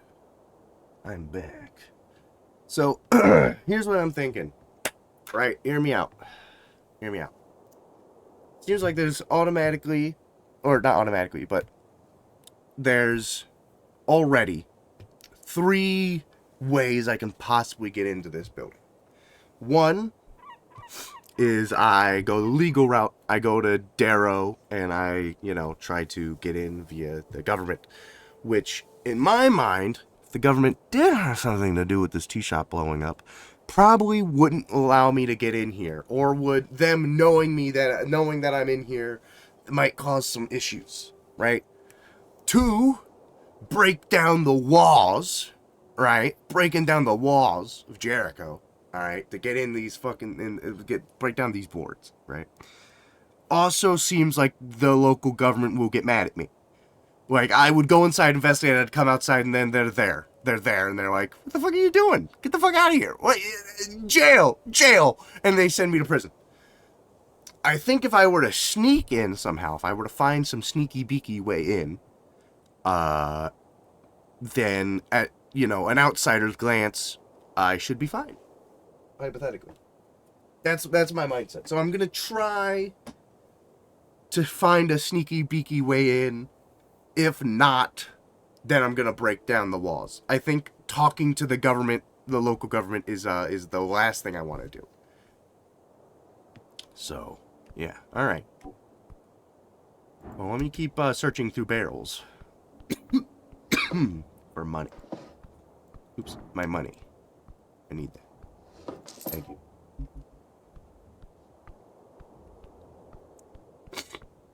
Oh my God, they just have real bicycles. Look at that. One bike stands out to you. A handful of bicycles are stationed at a local rack. Bicycle, a useful traversing long distances with ease and speed used by common workers all around Norvik, seen as the poor man's way to travel countryside. Bicycle, form of transportation, built on the strength of your own 2 legs. True men race through the city streets to find their own destiny. Bicycle, a tool for the common man to reach a distance effectively and safely. An invaluable tool for elegancy in society. Bicycle. Bikers are nice. There's a stillness here, an uncommon sight at the heart of the city. Not a lot of bikes. The usual commuters are probably too scared to head past the tea shop. This particular bike is yours. Check the chain lock. You lean in and take a closer look. The rugged chain seems brittle, but wrapped so hard around the tire that it would be annoying to get off even if you had a key. You should take better care of this magnificent bike. Good. No one will take your bike. Not even you, apparently. Wait, this is my bike? Sure is. Best way to travel in Norvik, except, of course, on this godforsaken island fortress. Where's the key? Not here. Did you lose it somewhere? Don't go wandering around looking for your key. It's just a bike. Don't say that. It's a wonderful bike. A manly bike. A rusty bike. Could getting the key be a quest? That does sound like a quest you would get. Find the missing key. The mystery of the bike key. Something like that would be perfect. No quest to be found here, just sadness. Damn. The key is probably at the bottom of the river, along with the rest of your dignity. Hold on. When exactly did it come to Toldstand? 21st of March, evening. Then you fell. As far as you... this is as far as you came. The pain, sudden and striking. The hair at the back of your neck stands on end as you sense a sudden shift. Did I stumble over the stone railing? Yes. Was I alone? No. A shove in the dark, swift and deadly. An anti-city hate crime if I ever saw one. Do I recall anything important? You chained the bike. You stood up. Then pain. This is where I fell into the river. The goblin glances over the broken fence. Interesting. You must have had a lot of drink if you took a stumble like that. Someone must have attacked me. Maybe. He gives you a curious expression. The expression says, how the hell are you alive? Considering everything, we better play it cool. Real cool. You got my back, right? He chuckles, nervously. Of course, cleric. He needs you alive. Glances down at the river once more. See anything strange about this bike? No, it's a bicycle. He does not care. You want to know a secret? Not particularly. This is my bike. Oh yeah? That seems to add up. He's implying that this rusty old bike suits you, which is true. I love this bike. Uh-huh. If I remember where the key is, I can bring this bike with me. First of all, don't ask me. You're an adult. Do what you want. Secondly, how the fuck are you going to carry a bike around toll stand? You're going to carry it up and down stairs. This bike rack is set up here so that people can leave bikes before heading down the stairs. Sounds a bit annoying. Uh-huh, yeah. If you find a pocket bike, that's another thing. Leave this one be. Alright, bye bike. So this is where I fell. Someone pushed at me. Or I recall someone pushing me.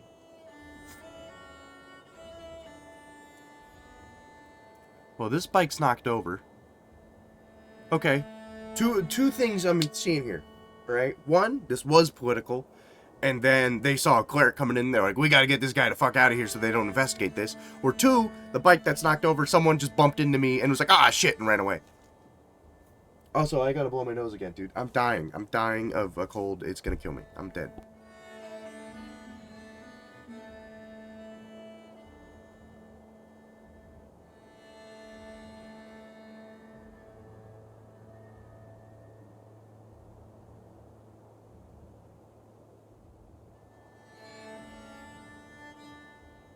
Okay, Jesus. I need to get, like, some, like, spicy ramen. That'll do me wonders. Anywho,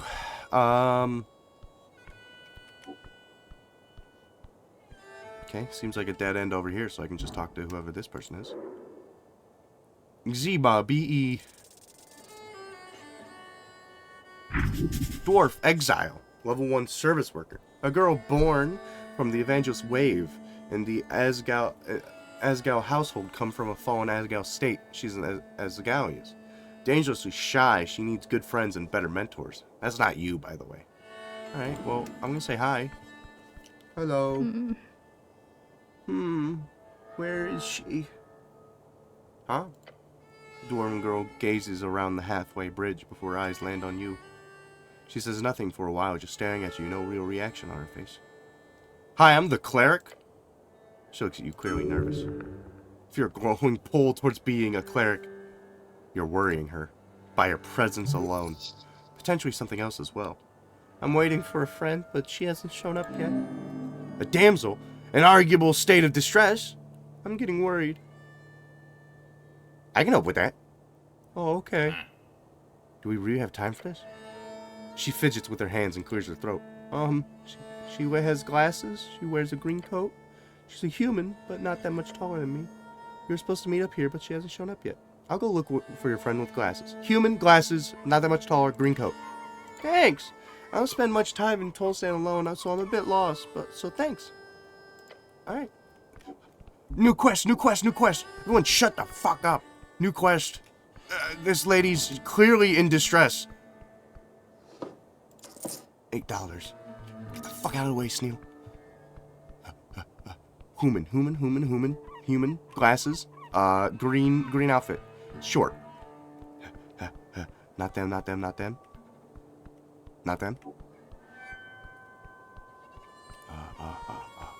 Okay, not the bird. Turn around.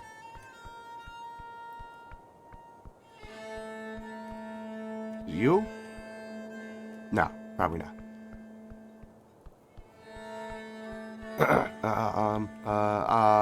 This way. Nope, okay.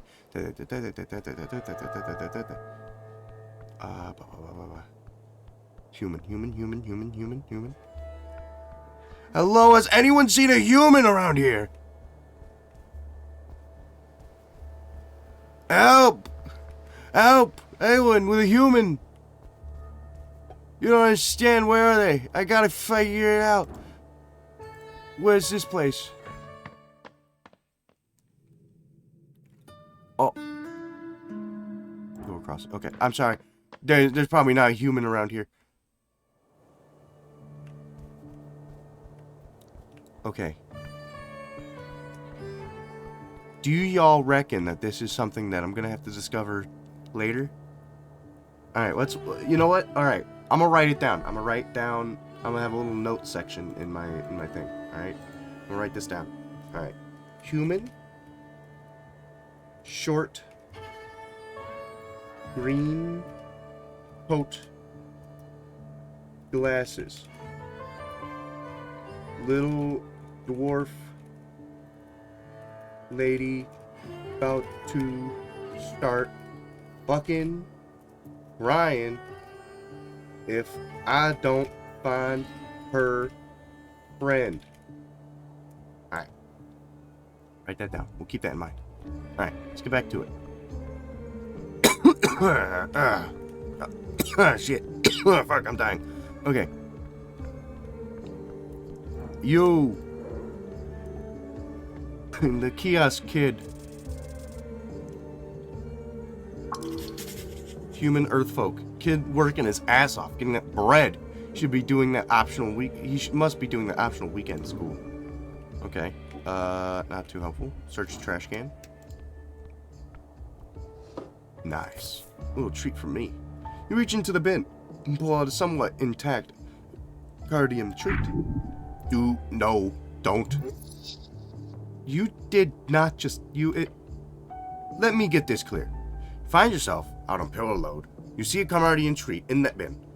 It's been out for God knows how long, and you think to yourself, what the hell's? I'll just eat some trash. No. You're not eating from the fucking trash. It is done and you're too late. Hold up your prize and smile. Listen, man, maybe you don't know exactly what's going on here in this world of ours, but you do not need to lower yourself this way. Correct. A man does not consume garbage, unless it is very tasty garbage. Taking stuff is great, but you can't just take a half-eaten pastry out of the trash, man. Goblin glares at you. Rationalize eating trash. And how are you going to do that exactly?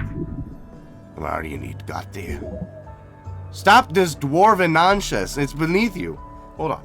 Let's clear this up a bit. This Gardumian treat, it was in the garbage or above the garbage?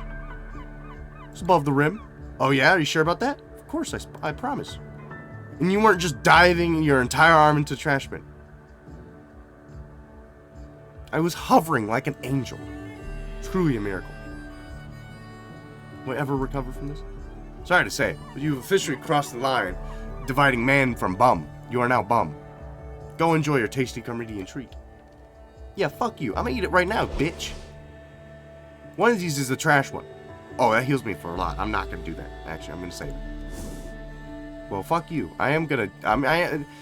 Nothing that's interactable will go untouched. I shall touch everything, including whatever that is. Looks like an apple. I will touch everything. No, my apple.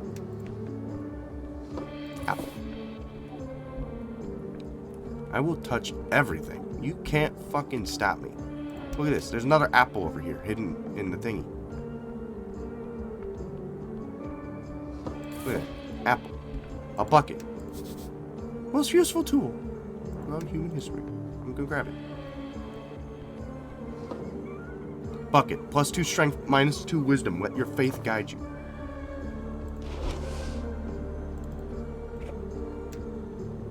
Huh. Alright, well, I'm gonna keep wearing my normal shit. I'm not going to put on the bucket, even though that would be in character for my other character, Bucket Boy. But I shan't. I like my wisdom. I have wisdom. I'm not taking that away from myself. Alright, I'm gonna go in here. Oh, I cannot. Sleeping. Service. Come back midnight-ish. Okay.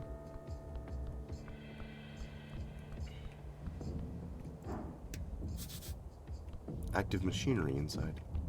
Okay, you think this will, lead me in there?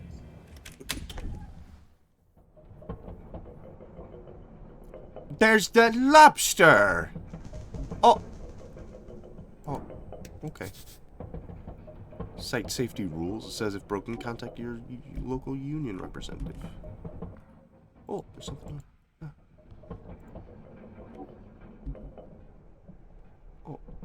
Oh, okay, I can't interact. Or do I have to? No, I can. Ow! You swipe in the hand and pull it back. Pull back now. That doesn't seem to do anything. What? It's stuck. What? Yeah, this is, bad. Ow! Your fingers! Gods be damned, your fingers get pulled down. The pain blinds you, but you feel the fall hit the ground. I'm dying. I'm dying. Oh. That was fucking awful. But it was so close. Your greed is sickening. Cleric, what the hell? You're just, the goblin lets out an exasperated groan. Be more careful, okay? Alright, I'll leave the giant cog alone. I shouldn't have stuck my fingy in it. I'm gonna eat the trash thing now. There. Ow. Ow. I think I'm minus... Oh no, I'm good. Okay. Well, I'm down here now, I guess. Guess that's something. Ooh, more treats. Ooh, more insects. Hello, door. Wooden door blocks your path. Feel the handle. Hell yeah, locked tight. This will lead to the back office. I haven't been down there before, but I think they've been closed down for a while now. I heard some goblins that worked here. I think the owner fired them all out of nowhere. Huh. If they closed down, why is the mill still spinning? Yeah, that's actually concerning now that I think about it. I'll ask around later. Nothing to worry about right now. Oh, I'm exhausted. Alright, maybe later. I'm exhausted. How does that work?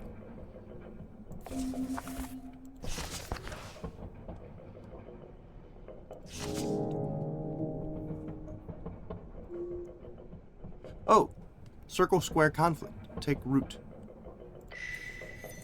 Oh! What is this? A dozen dwarves and an orc walk into a tavern. Orc turns to the tavern keep and says, "Hey, give me a large one." Tavern says, "Please don't turn this into a joke. These are real people you're talking about." What's going on? Let me continue. So the dwarves go in. The dwarves have struggled as a minority for decades. They deserve respect, nothing less. What is happening? You're divided, but a truth will be achieved. Whatever. Look, the gist of the story is, the orc is hard at work, improving the shitty little city. The dwarves are annoying and stupid. Got it? You believe for a second the orc wants the city to improve? No, you've seen too much to ever believe such a lie.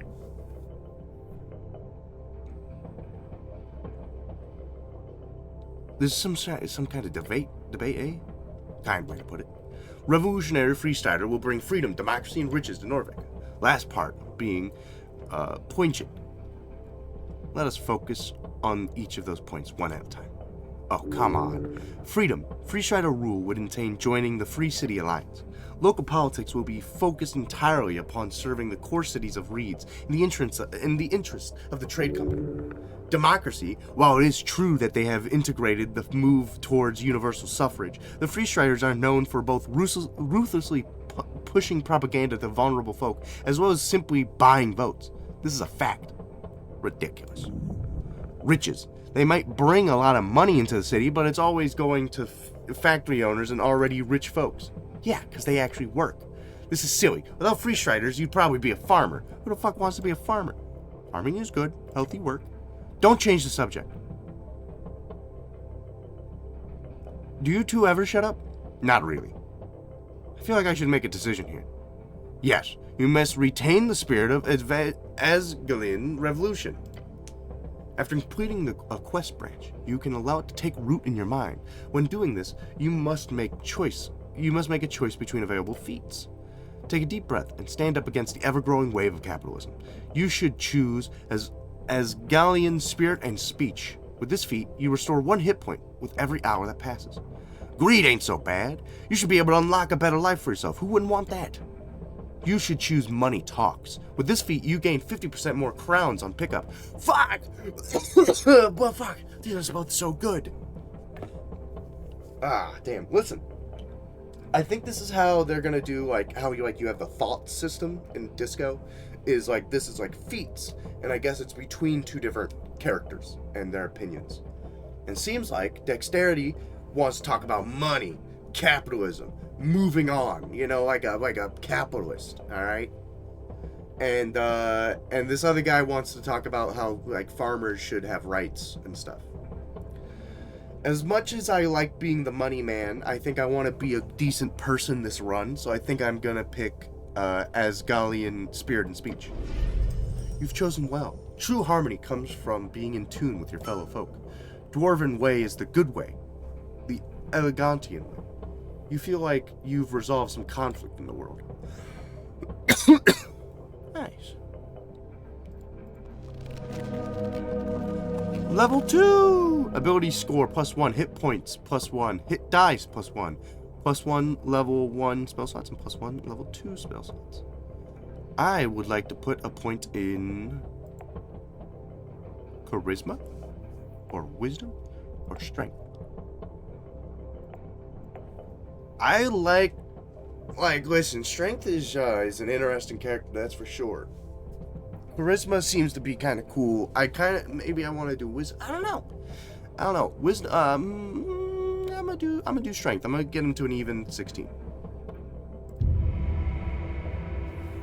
I'm a strong socialist. All right.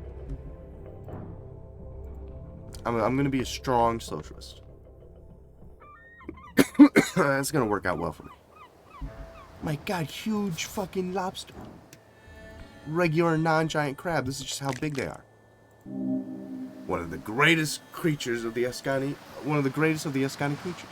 A Norvikian river crab. Those look a little shiny. That is a crab. Can I pet you? You reach forth, and the crab immediately snips at your index finger. Huh? The crab pierces your finger hard. Hard! Your index finger will come off soon. Help! God damn it. Get out of the vice grip. You use your free hand to pry the pincers off your finger. When your index is released, you immediately feel blood begin to flow once more. He was a good little fighter. A good crab. Citizen. Why don't any of the creatures of this world want to hang out with me and let me pet them? It's bullshit. Bullshit. No one wants to let me pet them. There's a water lane. What's that? Statue of Earth. Who left it here? Approach the shrine. And yes, the little figurine does still count as a shrine. I pray. Starting your chiseled monument, you focus your mind. Tranquility. I contemplate the tea shop. You let your mind go through the basics of what you know. The tea shop was destroyed in the middle of the day. Minor injuries were reported. Your goal is to enter the tea shop and investigate it properly. That is it. Contemplate the dragon of Tolstead, a famous goblin leader. Her reach sharp, her gaze strong. She wants you to investigate the tea shop and report to her. The content of that report would determine much. Contemplate the coin lord of Norfolk. Powerful man with much to lose. If he fails his grip, there is no reason to appeal him. If he retains it, you are wise to stay in his ire. Contemplate milk. No. Come on! Fine. It comes from a cow. You like it. Many do not. Now contemplate something else. Contemplate the Star Witness. Strange detail. Fake name. Man in yellow. Follow the trail. Contemplate the election. The first election. Your vote won't matter.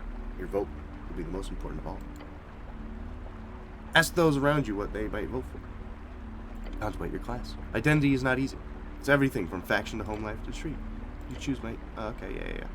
Contemplate women. They exist. They prosper. You will not have one, for they are not yours to have. Though there might who fancy you, if you show yourself to be a good man, or bad, if you want the badness. Contemplate your fall into the river. It was not an accident. You are not so clumsy. The question is not why you fell. It's why do you live? I finished my prayer. I don't think I have any spells to contemplate, so can't I heal here through divine assurance or something? Not precisely. The gods do not usually grant divine intervention for minor injuries. They of course can heal here, but only if you pray hard enough. The goblin is distracting me. I have disadvantage. So I'm gonna... Oh, wait. I'm done here. Thank you. Never sleeping docks and water lane. Right below. Alright, so now I'm in water lane zone.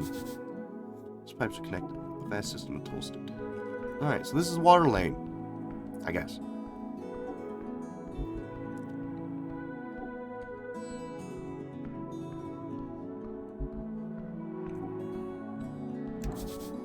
Door looks promising. Okay. Ooh, more garbage. More trash to interact with. Right. Voice is from a primal spirit. Open it. I open.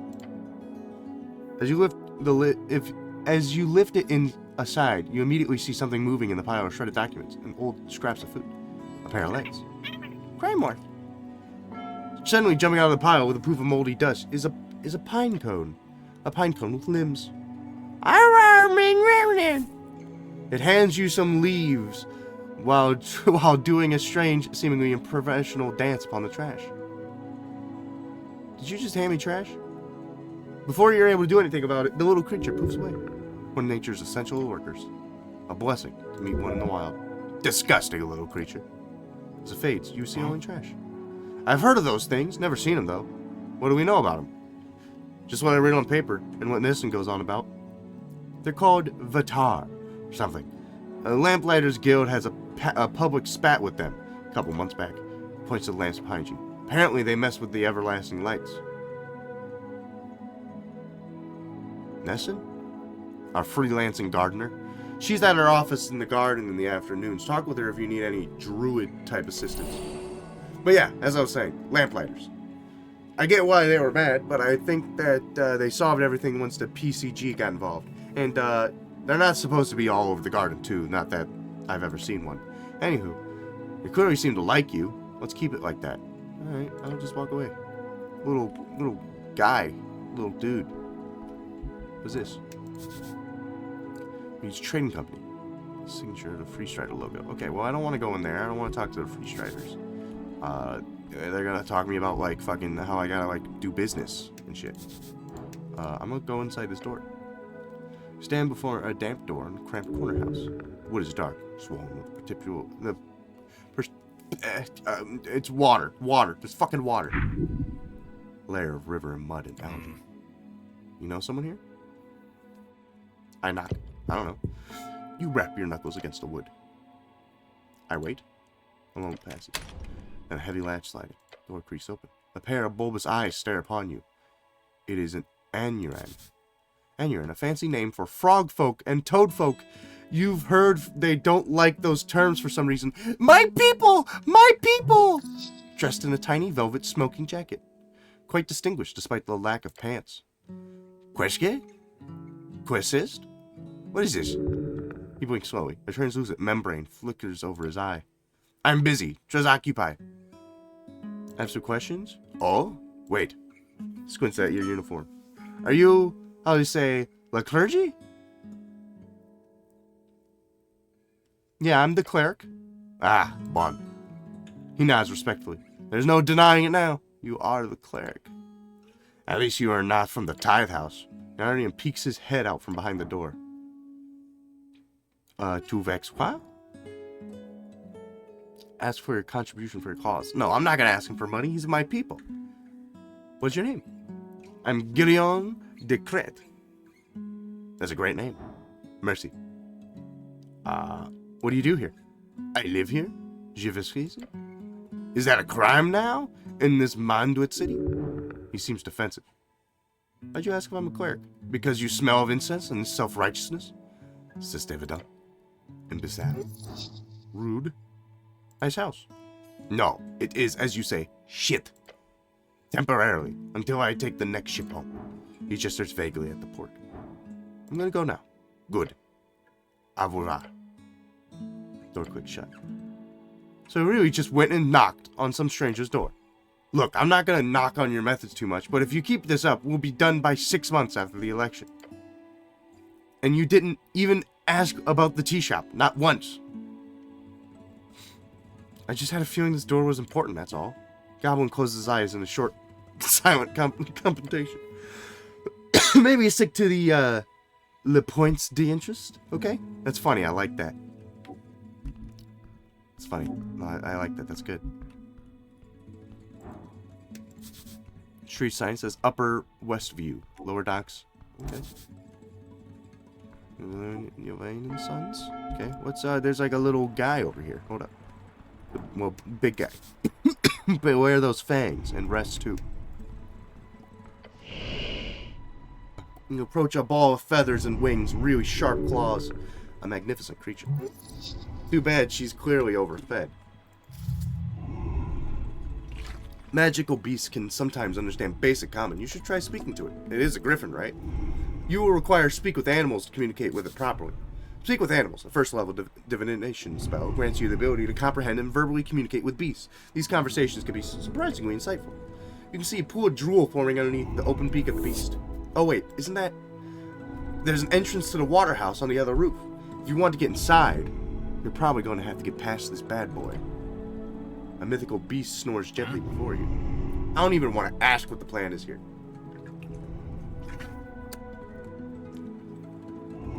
I want to pet it. It's going to rip me in half.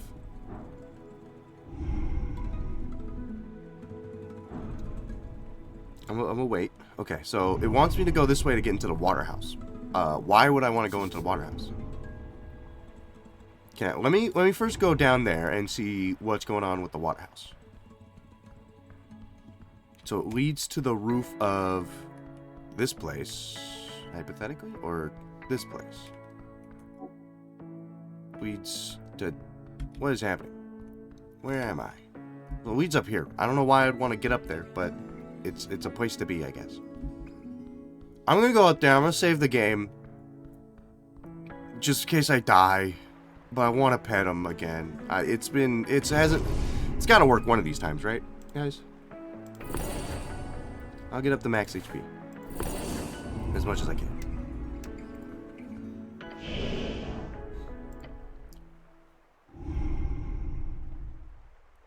Hi. You go in and pet. Ah!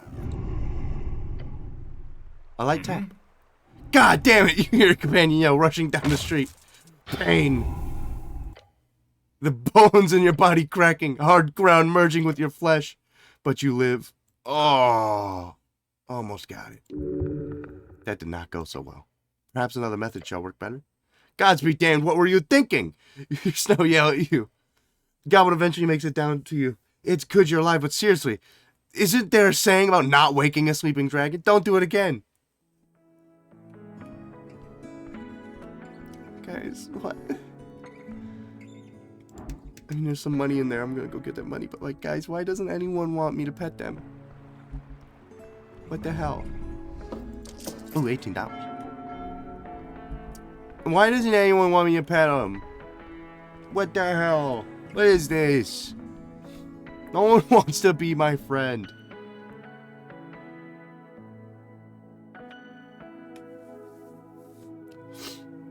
Alright. I can't even go in here. Opens at sundown. Alright. I guess let's head up here.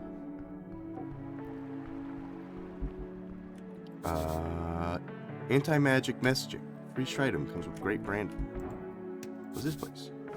Office of Snurp Appendi, PN. I don't know what that is, but we're going inside. Oh, he honks you in. Children's drawings on the wall. Well, while he's asleep, I am going to take.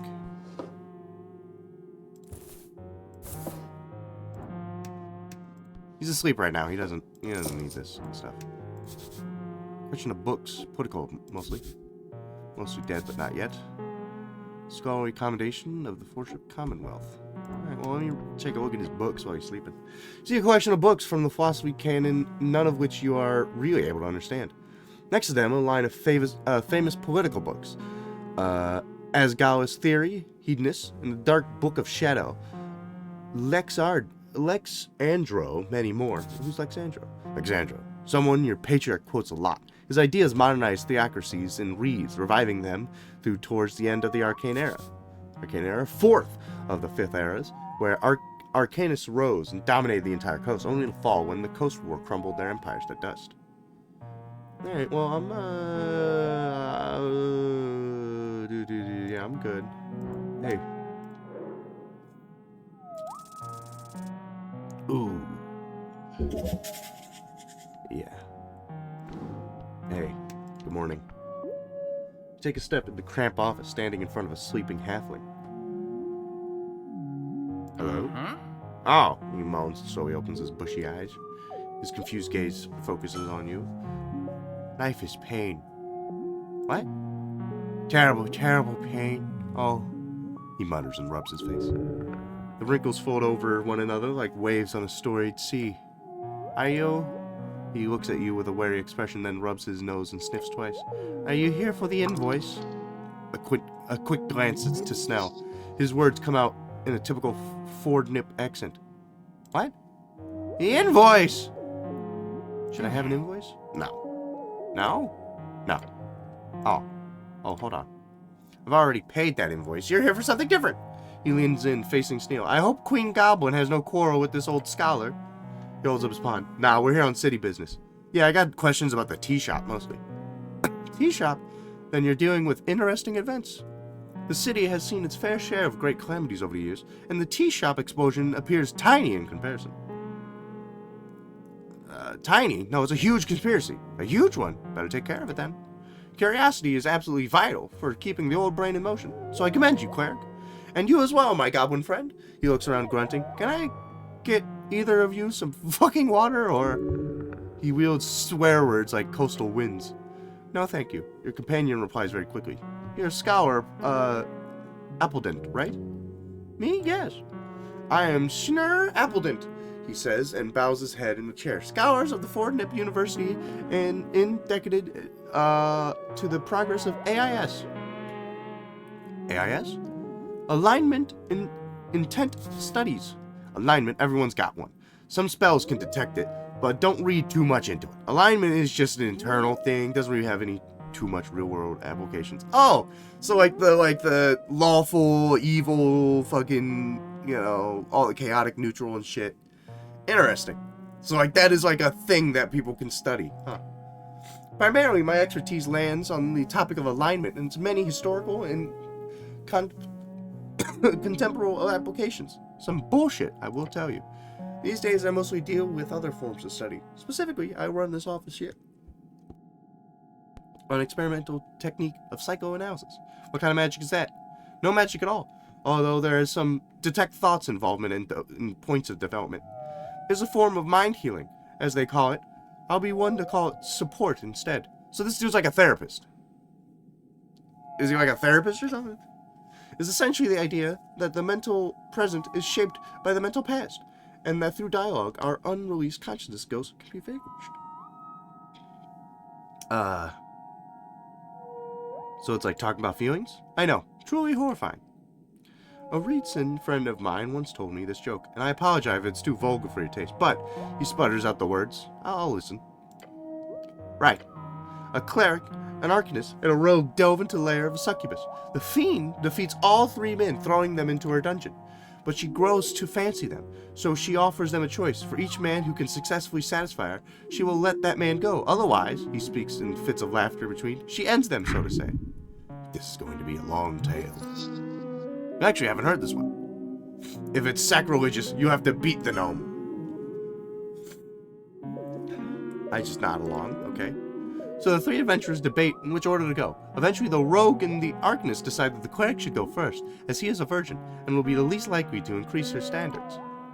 The goblin rubs his eyes as he listens to the joke. The cleric, being divine and so on, prays to his god and goes to the fiend's bedchamber. He comes out 10 minutes later, completely unharmed, and gives a thumbs up to his best friends, who both feel a great sense of relief. The arcanist goes in next, confident and arrogant. If the cleric could do it, the fiend must be easy. Within minutes, his bones roll out of the bedchamber entrance, the man having been incinerated by hellish flames. The rogue is horrified, but realizes obviously the arcanist overestimated his abilities, so he carefully enters the bedchamber, ready to put every ounce of effort into it. Less than a minute later, screams erupt from the bedchamber, and the rogue's lifeless corpse rolls out from the entrance. The cleric prays for the souls of his comrades and gathers their remains for a burial. The succubus steps out, smoking a cigarette. She tells the cleric, "My, your friends were truly terrible. They were just fumbling around down there. At least you managed to touch it a little." To which the cleric responds, "You are truly an awful creature, and I will pray for your presence to be exorcised from this plane of existence every day until I die." Then, before he walks away, the cleric also adds, "Oh, but I did heal that horrible wound you had between your legs. Hopefully, that'll make you feel less evil in the future." Goblin lets out a slight gust of wind through his nose. Ah, okay, I get it. I get it. I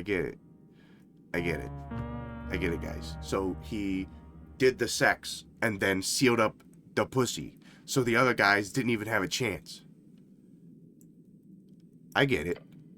Halfling chuckles, chortles loudly. My kind of humor, you might say. Oh, that's your kind of shit? You're the therapist guy, and you like, alright, yeah, cool. In short, you can view the succubus as an evil in the world which religious fervor would pray to repair. However, such reprension would also lead to a not so optimal path. Or most simply, you could say, it's a basic allegory for alignment itself. The cleric meant well for all of his intents, but his actions cost the life of both of his comrades. Is that evil, or is it good? Either way, psychoanalysis, yes. That's what we were talking about. It's about your feelings, thoughts, memories, choices you made, things that have happened to you. They can bog you down, so to say, and your goal in clinical practices is to root out of my patients' minds and help them aware of their repressed negative baggage, if you will, so one can move forward speedily. Huh. I don't really have any repressed negative feelings. A bold claim! But it's not the only thing I work on here. I'm currently exploring the dream of animus. A dream of man and woman. What a pervert. You like this guy. A dream about men and women. Sometimes. But the quote-unquote dream is just a concept of the understanding of gender ideologies. Beyond that, I also focus a lot on my unverified theories. He slaps his knee and grins. The folk spirit, have you heard of it? Sounds like a collective of folk view on morality. No, I have not. Understandable. It's not yet published. The folk spirit is the working title for my new thesis. Most of it is, if you excuse my anurum, fucking bullshit. But in short, is about how each folk share a number of core communal archetypes or myths. I have traveled around the coast to collect many tales, writing down thousands of stories previously only passed down orally, all to see how well my theory holds up in the minds of so many folk. Clears his throat and leans back in his chair. Apologies, I'm ranting here. Let's put it to a stop to it. What do you want? What is love? Can you tell me about the tea shop and stop talking about sex? You freak boy? Oh, you little nasty. God, I'm dying. Jesus Christ, dude. I don't know what's going on. Can you tell me about the tea shop, please? Oh, horrific. He gestures wildly towards the rocky wall. Shit started shaking. It was as if the red rock of Tolstead itself was cracking. That's a comical amount of questions. Yeah, no, it's a lot. For half a second or so. You hear anything about it? Rumors? You should not believe rumors, cleric. But yes, I heard some nasty stuff. Some people seem to think that the owner did it himself since he is missing. Others think that the city did it since they printed a clear lie in the post. I've also heard people say the evangelists are responsible since it was their hideout. Or that the Freestriders did it for the same reason, blowing up an evangelist opposition and so on. It's all bullshit, of course. Don't believe rumors. Okay, so some motives. Alright. Did you get to try the Zero Paratus demo? No, I didn't know they were doing a demo. I didn't know they were doing a demo. And I mean, I'll check it out on Steam if it's available. Like, is it still up? Listen, I'm willing to give it a little try, but I don't have high hopes for this. Oh, the demo is available. I could add it to my library. I'll throw it in my library. I'll download it later. And I'll maybe give it a try on stream or something.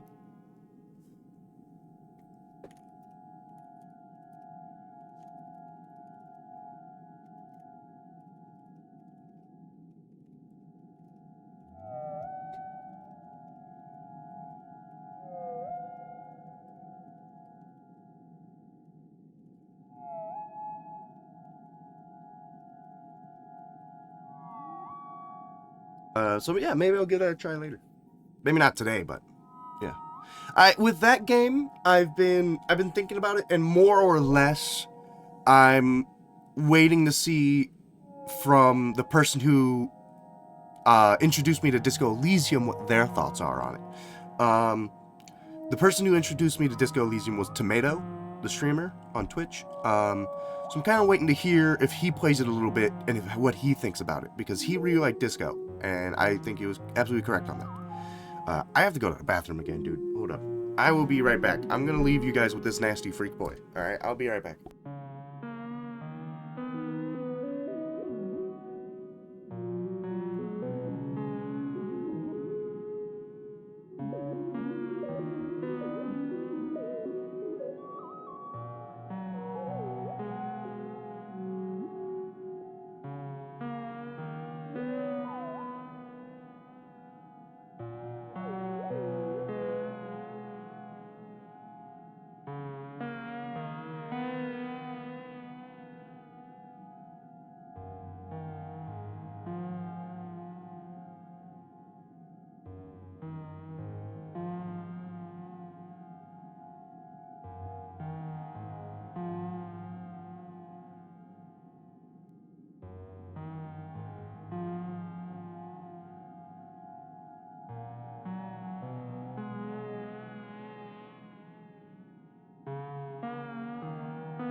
Alright, I'm back.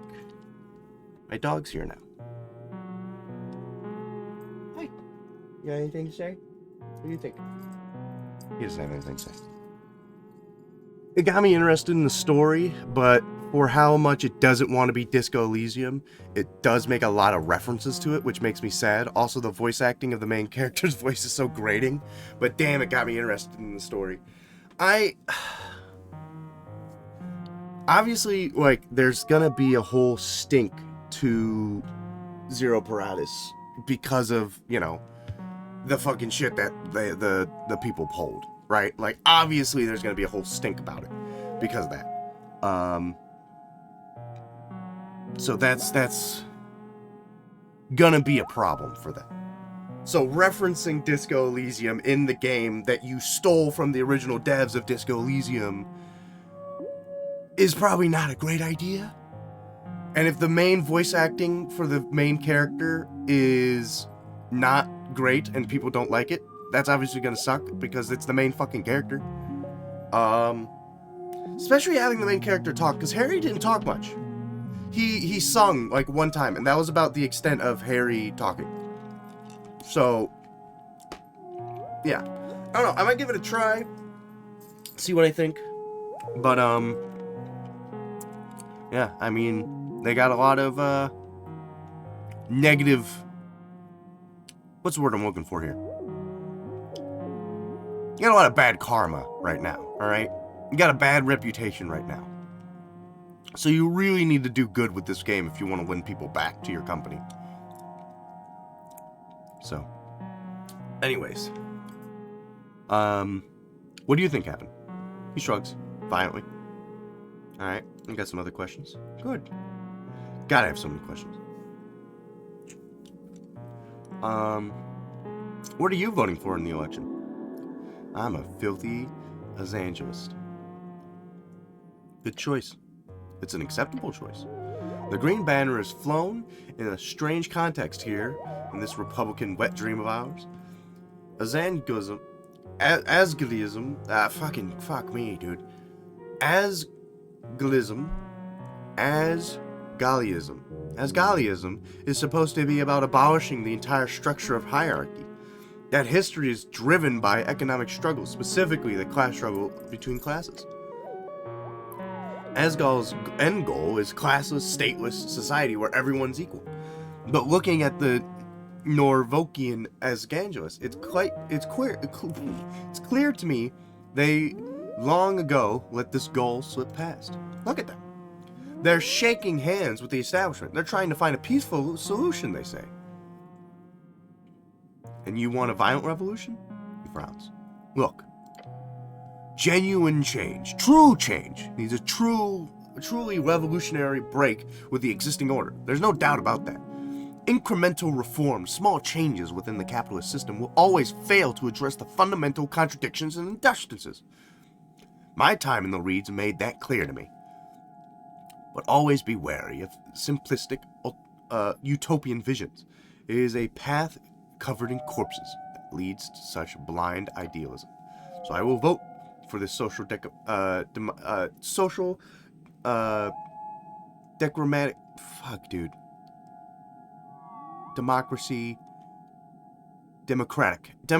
compromise. This handshake with capital. Then I'll go home, piss myself, and die, dreaming the next generation will have answers I do not.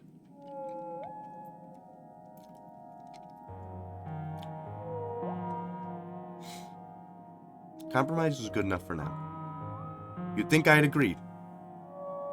Part of me does.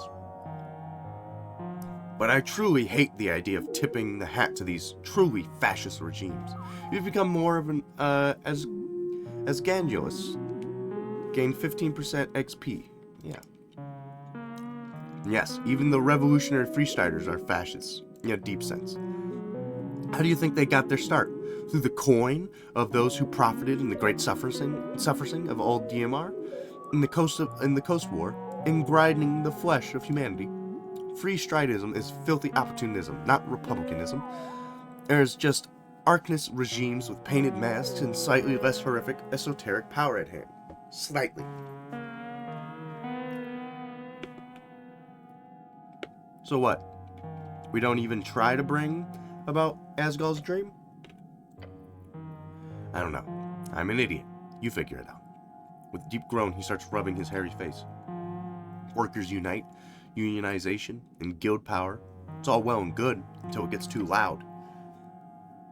Makes a bit too much noise, and the true powers quickly and effectively drop the illusionary mask, facade, the esoteric spell that tricks us into thinking they care, or that they're in any way Folkarian. Concerned with seeking to promote the welfare of all folk in the coast. What are you, cleric? You're voting as Gallus, I presume? Yes. Terrible to hear, but why not, right? No, for something else. Before I start ranting about the suffragette movement. Companion glasses at you. Yeah, I'm good. I think I'm good for now. You told me everything I need to know. Ask about politics, ask about the bombing. Get out of there. Wasted too much time on this horny guy who also wanted to get political with me. Alright. Well then, I don't want to go into their guild. I'm gonna go this way. See what's going on over here. Oh, okay. Look at this little place. Who are you? Whoa, nat 20. Human, earthfolk, chaotic, evil, noble. She is dressed in a fine silken robe like a noblewoman. Her hair is short and coarse, the rebellious kind, but earthfolk nobility nonetheless. Why is she down here? Not many of her kind seek the company of Waterlane workers and goblins. Hold on, you recognize her. This is Freydis Darrow, the daughter of the Coin Lord. Oh, shit. Hey, I nat 20'd on this. She's pretending not to look at you. A noblewoman has an expensive dress. What's she doing down here? Citizen, identify yourself. She does a double take. What?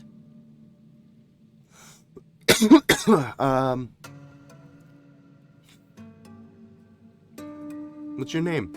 Nah, go away. How rude. Cool. You're very rude. Sure, now go away. You're the daughter of the magistrate. What are you doing down here? What? No, I'm not. No, you are. I'm sure of it. I nat 20 to you, bitch. I know exactly who you are. She glares at you. Exactly how would you know that? I can see it in you. It's obvious. I have deep insight into people, you know. She scoffs and looks exceedingly annoyed. But you can see it.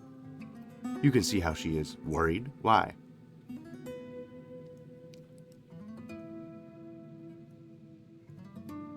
Yeah, what trouble are you in? Stop bothering. She storms away, keeping her head high. Interesting outcome.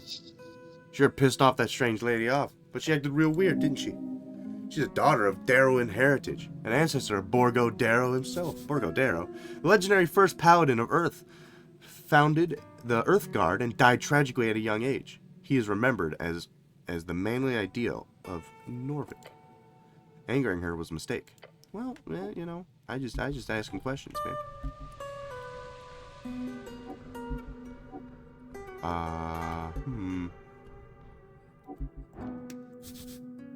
Dormitory, out of commission. Okay.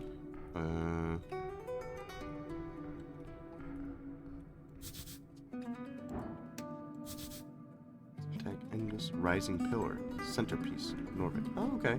So that was what I saw up top. Interesting. What's this? Drunk Sphinx opens at 8 o'clock. Or I guess 6 p.m. Ha.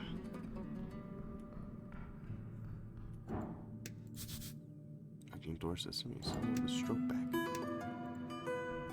I mean, I don't know where I'm supposed to be going with this, man. I feel like I'm going off on a fucking big-ass journey that I do not... Why am I here? Like, why am I even here? I'm trying to find, like, a secret passage into the thing. I think maybe if I go this way, that might be something. Tunnel to the Goblin Garden. Okay, so that is that. Path up to Tolston. Okay, so let's go up there. See where this spits me out. Oh. Interesting. Okay. Huh. What's that? Our Lady's Apartments. Okay. Alright, I'm gonna do a short rest. I'm gonna get that exhaustion point back. I rolled a 3. Great. Yeah, I lowered my exhaustion a little bit. I'm a little less exhausted now. Okay, I'll take it. Unlocked all ability checks. Oh, we're leaving? Alright. Yeah, I'm good.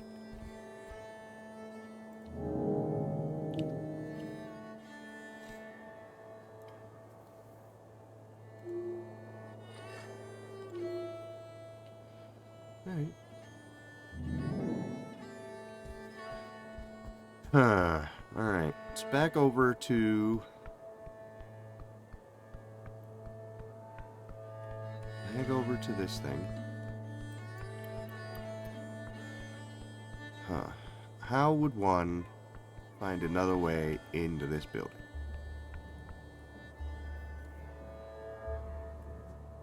Possibly, this is the only building I can think of. So let's go back in here. And we're going to take the door that was up top that I didn't go through, or these stairs.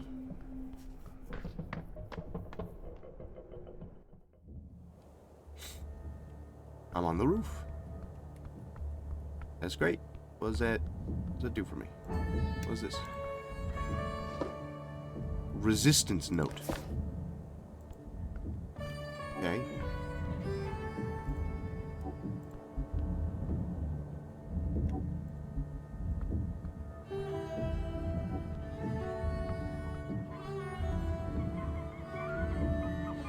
don't think I can interact with this. Okay. Well, this doesn't do me any good being up here. This is nothing. Whole lot of hoopla.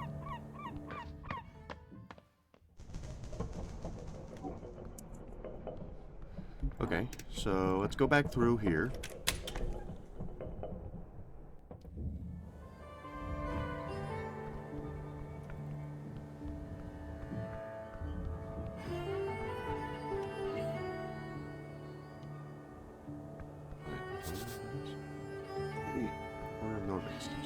It's a gate area.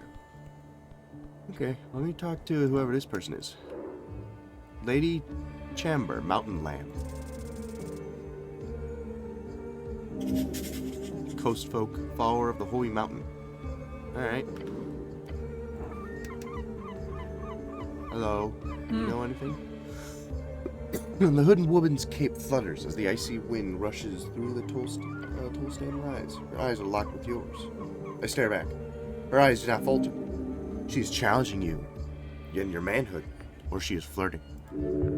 This woman is not trying to intimidate you. She's probably just not very good with dealing with people. Ah, yes. She's one of those socially awkward people. Greetings. Hello. Her voice is emotionless, spoken from deep in her chest. Voice of a priestess. I'm Shamar. I hail from the slopes of the mountain. She bows her head slowly. A golden horde servant. Human from Divinity Torum. Which mountain? The mountain, stranger. I do not have much time to talk. I am a servant of the ambassador. As you can imagine, I am not here to socialize. Do you know what happened about the tea shop? Nothing. I do not spend time on Tolstan. I am here on business today, and will leave soon. But I am sorry for the destruction it wrought upon your city. What are you voting in the election? I am not a citizen of this city. Also, democracy is not something I approve of. You don't want a voice? Why? She looks up at the sky. Men are weak. We speak so much, breed, and spread like esoteric waves. Yet we do not have a view of the long term. Democracy depends on folk being informed. They are not. What if we inform them better? In a hypothetical scenario where folk would gain access to all information, they would still not be able to know what is true or not. Men are not built on such important decisions en masse. We are lambs. We follow the greater beings. To answer your question, stranger, I would vote for whoever stopped this foolish democracy dream.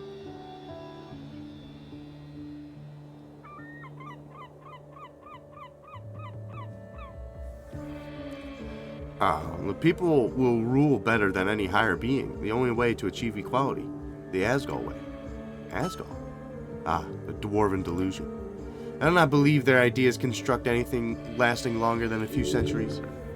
The green dream can live, despite this poor fascist harsh words. Well, I wish you luck on your journey. Thanks, bye. You don't have nothing for me. Oh, green? Green? I wrote this down. Green coat, glasses, short human. You. Nat 20. I'm in. Reads folk. Rider, chaotic neutral, girl on a mission. She's out to fight for the green no matter the battle. Her brash exterior is no fakery. It is her heart worn on her sleeves. Responsibility. That is the weight she feels weighing on her shoulders.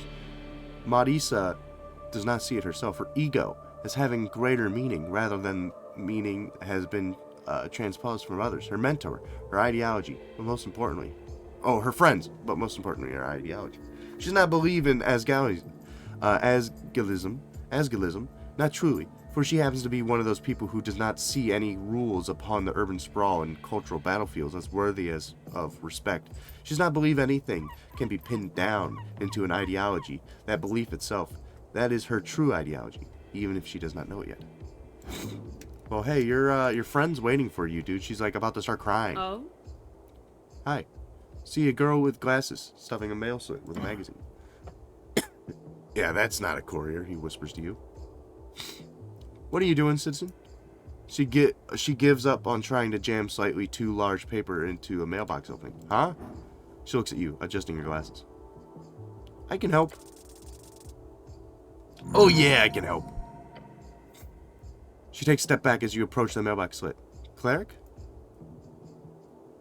No, like this. With the force of at least a dozen angry muscles, you grab onto the edges of the half-entered paper and powerfully press it into the slot. You now realize once you've done that you probably did not need to use that so much force to push it in. But it sure looked good. I did not ask for help. I just give her a thumbs up. I don't have time for this. Young and dumb. Medusa! You hear a voice call out from down the alley. Let's go! She glances at the stack of papers and mutters to herself, shit.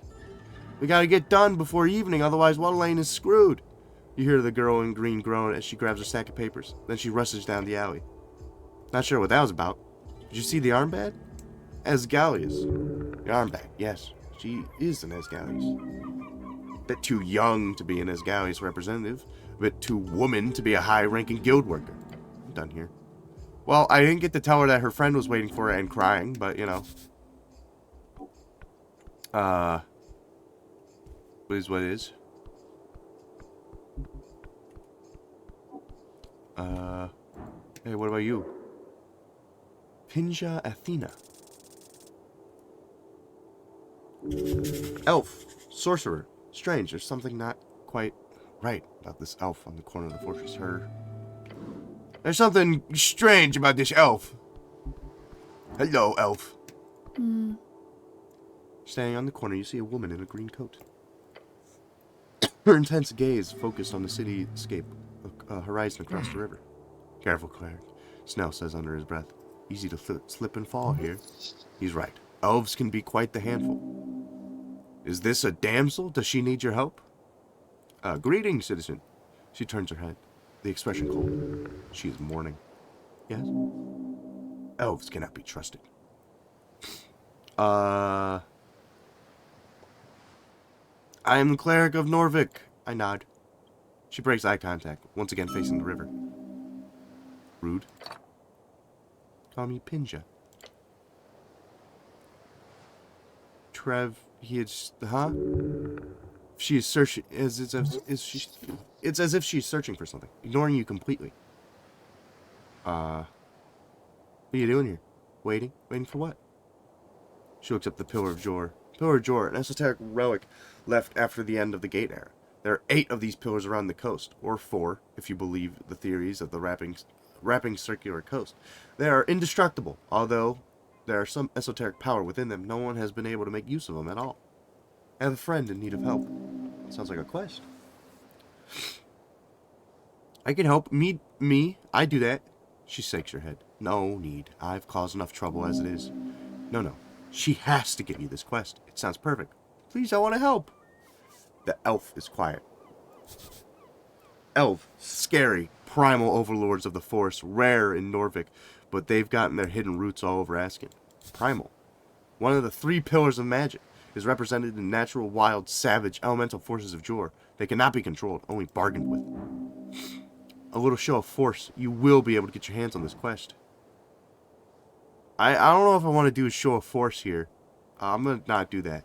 He doesn't look at you. Right, what do you know about the tea shop? Sad. What happened? She looks down the river. Agreed, a tragedy. Tea shops are sacred.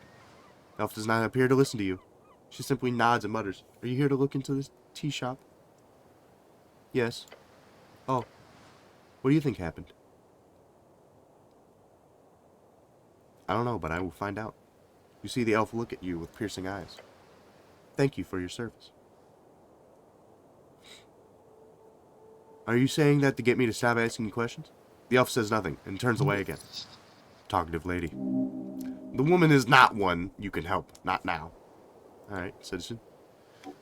Alright, fine. Don't freaking hang out with me and talk to me or anything. Don't ask how my day's been or anything. Rude. How rude. So this is, the Darrow house. I don't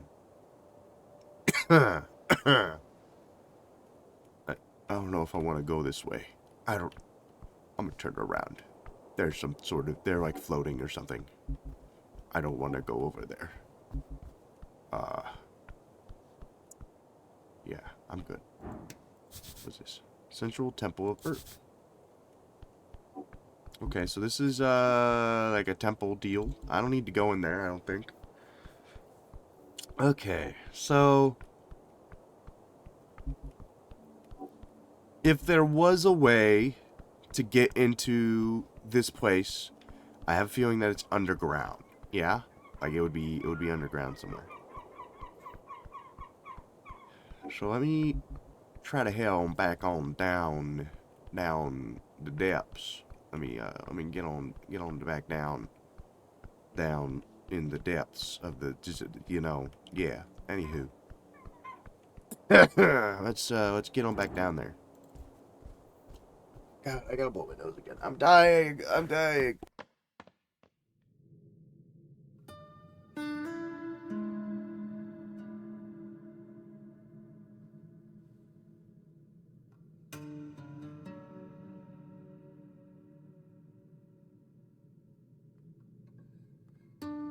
Alright, if there was a secret way in, would it possibly be through this door? Like, this is like, it was like north of me, so like I would assume it would be like north of this. If there was a way in.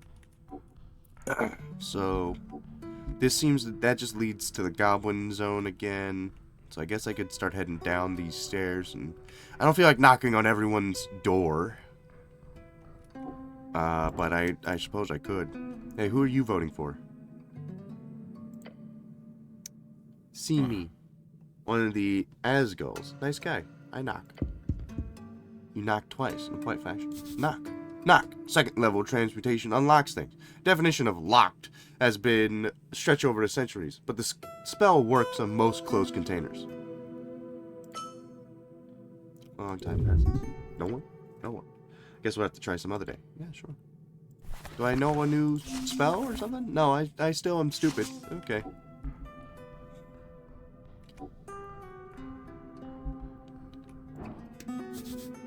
A rough carving on the door says RNA.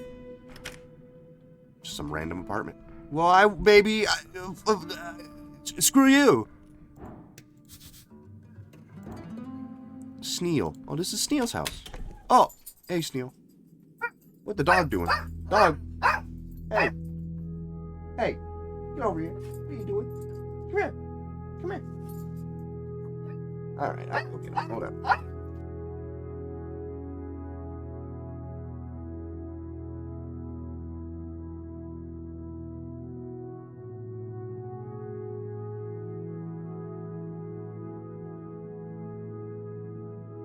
Someone must have came home or something and he wanted to investigate.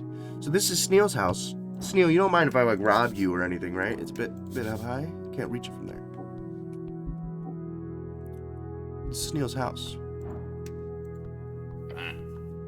Welcome to my pad. Go ahead, root around as much as you want. Sarcasm. I won't touch anything. I'm sorry.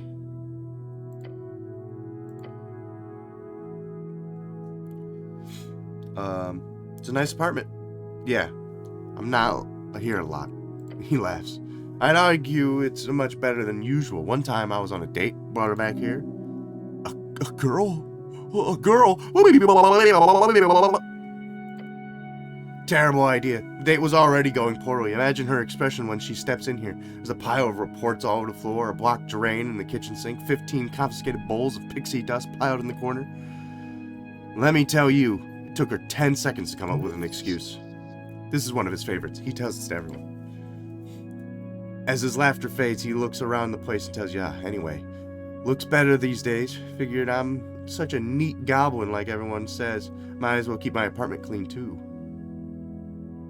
A girl? Yeah. Back when I was still looking for that sort of thing. You know, getting tied down and so on. In a metaphorical sense. What about you?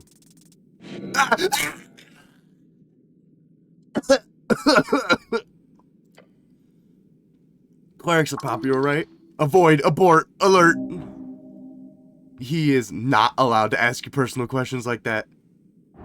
No, I'll accept it. I breathe. John looks at you with no particular expression on his face. Oh, fuck. Oh, fuck. Oh, shit! Just change it. Now. What, but won't that be weird? Weird?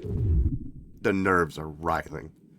You're shivering in front of him. Just from him asking simple questions. It's already weird. Now speak. I'm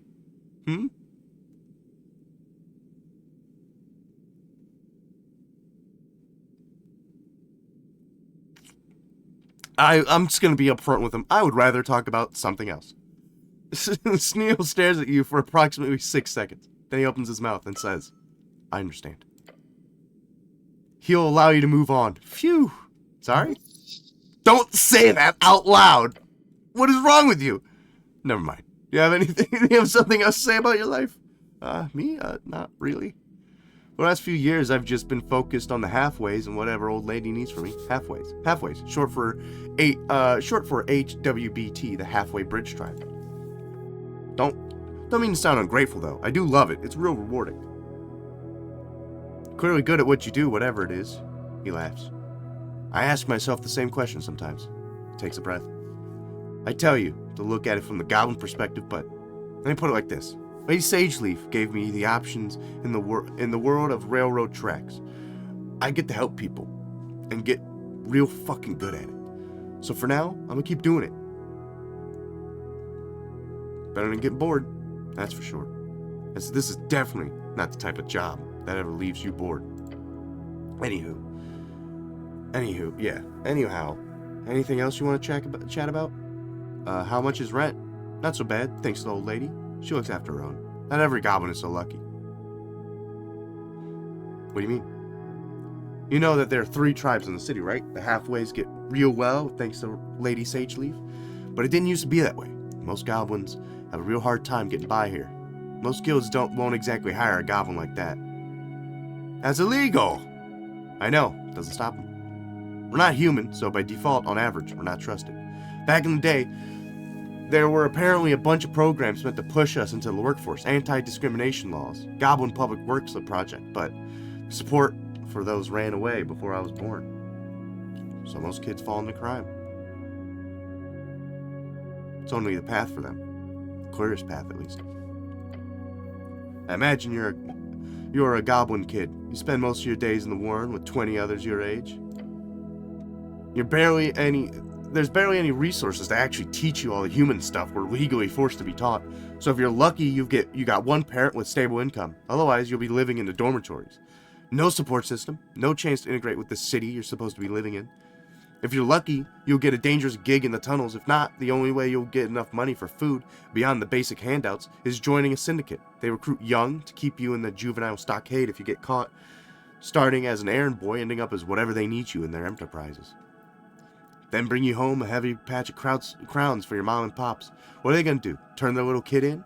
Or accept the major income these households gotten, the only major income the household's gotten in months? Maybe they'll even encourage you, push you to get real friendly with the local runner. But it's not like that in the halfways? It's complicated, but... The Halfway Bridge Tribe is classified as a syndicate. We run things in a similar sense to the Ishki and the NMBT, except we don't do things strictly by the book. We don't run drugs, for one. Ishki. One of the 3 goblin tribes in Norvik, commonly called the Water Goblins due to their river expertise, led by a councilman of 3 nilbogs housed in the lighthouse. They call it the Wizard's Tower, in Devarby. One of the 5 districts in Norvik, located in around the Great Steam Pit. Great Steam Pit, GSP they call it, is a big hole that's always hot from the magic dragonfire or something. The same type that keeps the burned coast hot. Dwarves built homes in and around it. Makes up the entire district of Devarby. We keep the waterway free of smuggling, but most importantly, we keep the youths out of it, and we keep the other tribes at arm's length. Lady Sageleaf is a real draconin in the regard. Everyone in our tribe gets a job and a good salary. We've tried pushing this method, our support system, onto other tribes, but it's hard. Not always popular. We're a small, annoying, cultist tribe of Tolston, after all. So it is what it is. What a rant. Young goblins, young humans. Seems to be no difference when it comes to a place's solutions. A purpose and a place, that's all they need. I'm glad Strength isn't being racist again, you know? At least he's like being like, yeah, no, you know, we're not so different, you know? Who asked? You're working hard for your lady. I sure do. Live here alone? Yep. You like living here? Central, right next to the garden. That's all I really care about. Although ventilation system is pretty sweet during the colder months. It's good information. Thank you. He mouths and gives you a side glance. What about you? Where do you live, cleric? I live with my mom.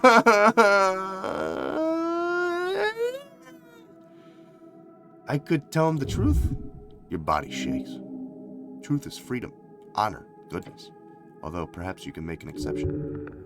There's absolutely nothing wrong with your current living arrangements, and the goblin will not think lesser of you because of it. Arguably, he'll pity you. Fuck, I live with my mom? I live in North Wall in a nice city-sponsored apartment. Avoid the full truth. Oh, cool. Guess clerics are well taken care of. We sure are. We sure are. Thanks.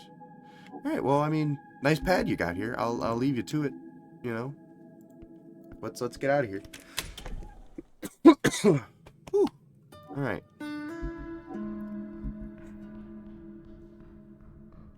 Where's this lead? Leads outside eventually. Okay, where outside?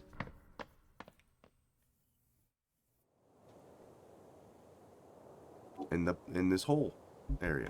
I see. Which I think that then doorway leads back into the goblin zone. Okay. I think that that place is open. So let's head upstairs. You think it opened at 4 o'clock? 6? I don't know. I think it's open.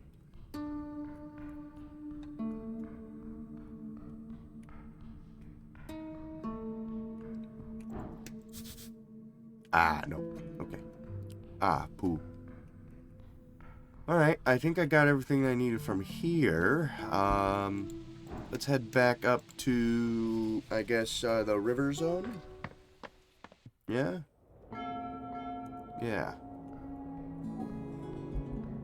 I don't know how to get up there. When's this place open again? Sundown. Okay. I mean, I guess I could go in there. I could go in the trade hall. Free trade. Alright, let's go in here. Maybe this is a... Seems like it's shut for the day. Shit. Dang it. Alright, well, let me go back. Let me go down this way. Come back tomorrow, I guess. Fucking shit. None of the places are open. Where am I supposed to spend all this hard-earned money? Can I go here? I don't think there's anything that way, though. Conquest by the river. Land by heart.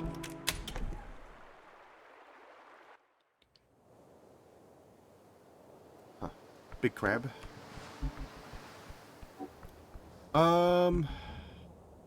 Who to talk to next? I feel like I'm getting a sense of the map. I really don't... I kind of want to break into here.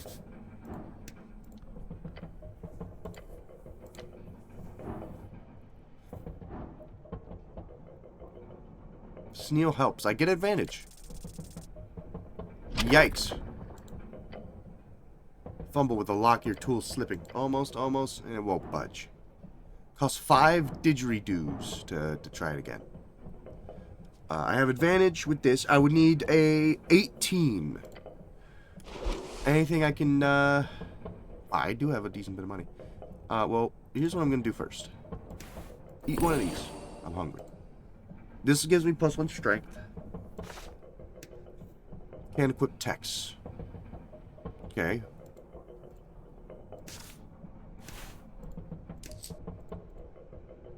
Put this on.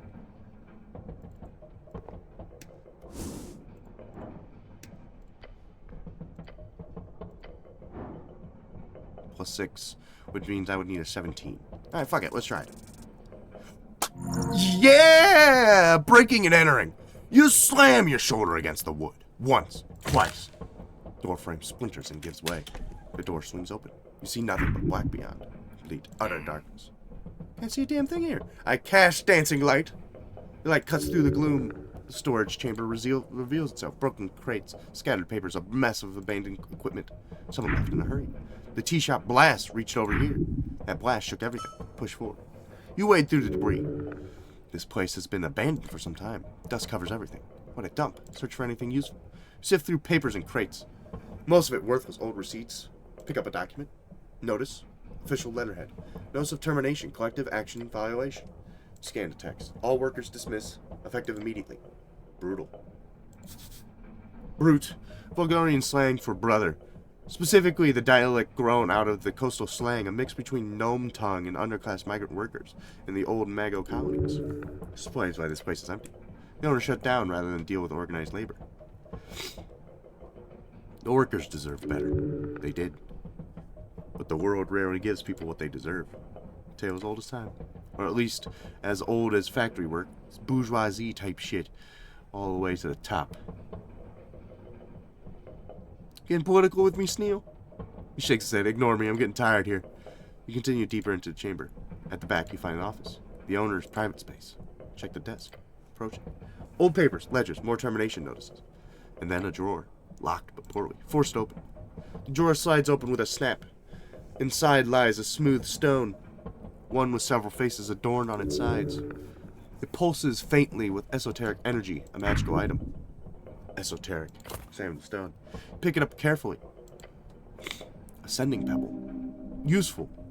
Very useful. You slip the pebble into your pouch. Time to leave.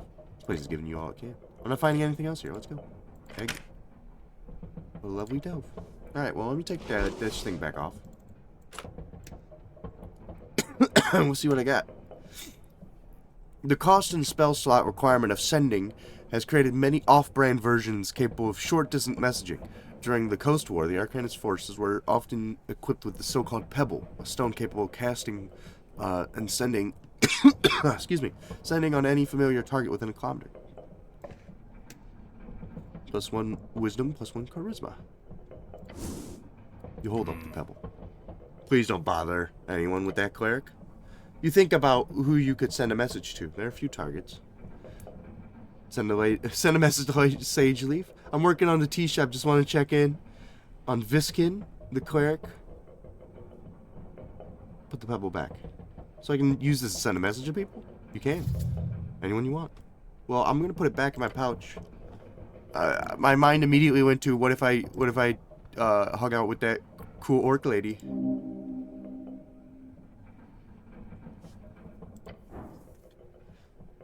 Oh my god. I have to climb this ladder. I mean, I have a +5, so like I don't think I can possibly fuck this up. I just climbed the ladder. You're afraid. It's very high. Yeah, your body remains calm. But within the moment, you are at the top of the ladder.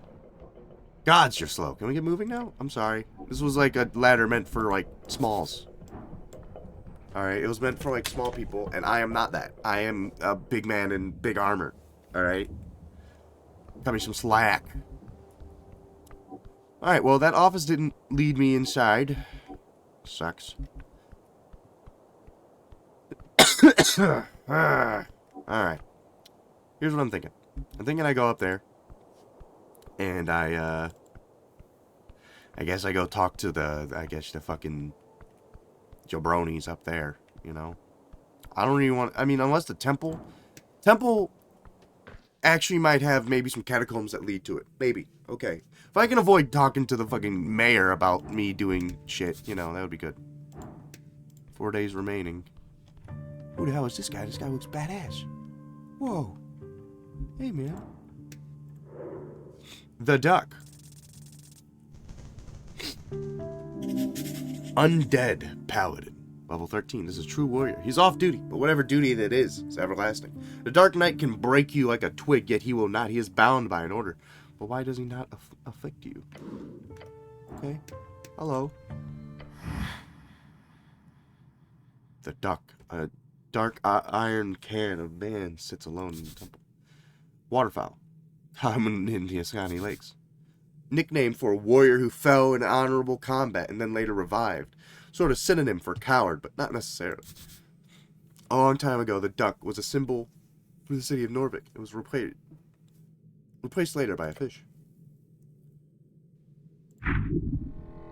Thick axe, heavy. He's a real man, a hero. I have some questions for you, good knight. The helmed head is slumped downward slightly. Is he asleep? He is not really there. Just stare at him. No response. Wait. Metallic scrapping noises fill your ears. Knight is moving, ever so slightly. His head turns. Within the slits of his helmet, you see a faint shimmer of a bony face. Your name, soldier. His voice echoes out in the open chamber. Great warrior, treat him with respect. I am Ragan. Head slumps once again. Speak your mind, soldier. Who are you? He's silent for a while. You feel a light breeze pass through your armor. The duck. Excuse me? I am the duck. That's wild. A man's name is not up for debate. You should be proud of your name. The knight does not respond. He does not wish to share more. How do I open the gate downstairs? I have the key. Oh, can I have it? No. You are too weak for that. The man is correct. You need to get back to your strength first. The city below is dangerous. You should make sure to prepare properly before heading down there. Perhaps bring more spells. Perhaps make sure you can recuperate enough for you to once able to cast higher tier spells. The city below is darkness incarnate. Do not tread without care. Whom do you serve? I serve Radiant. Yes?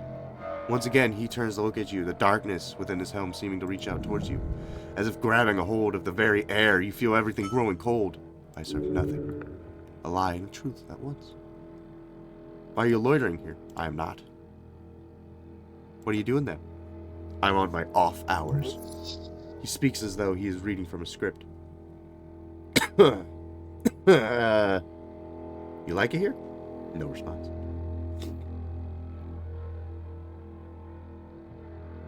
I too like to hang out on the steps of a temple. Selma turns slightly. But I won't force you to hang out with me. The metallic creaking is all you hear from the day. Your manhood is infinitely tiny in comparison. Where'd you get that cool armor? Next, it's completely still and does not answer your question. I think you're amazing. No response.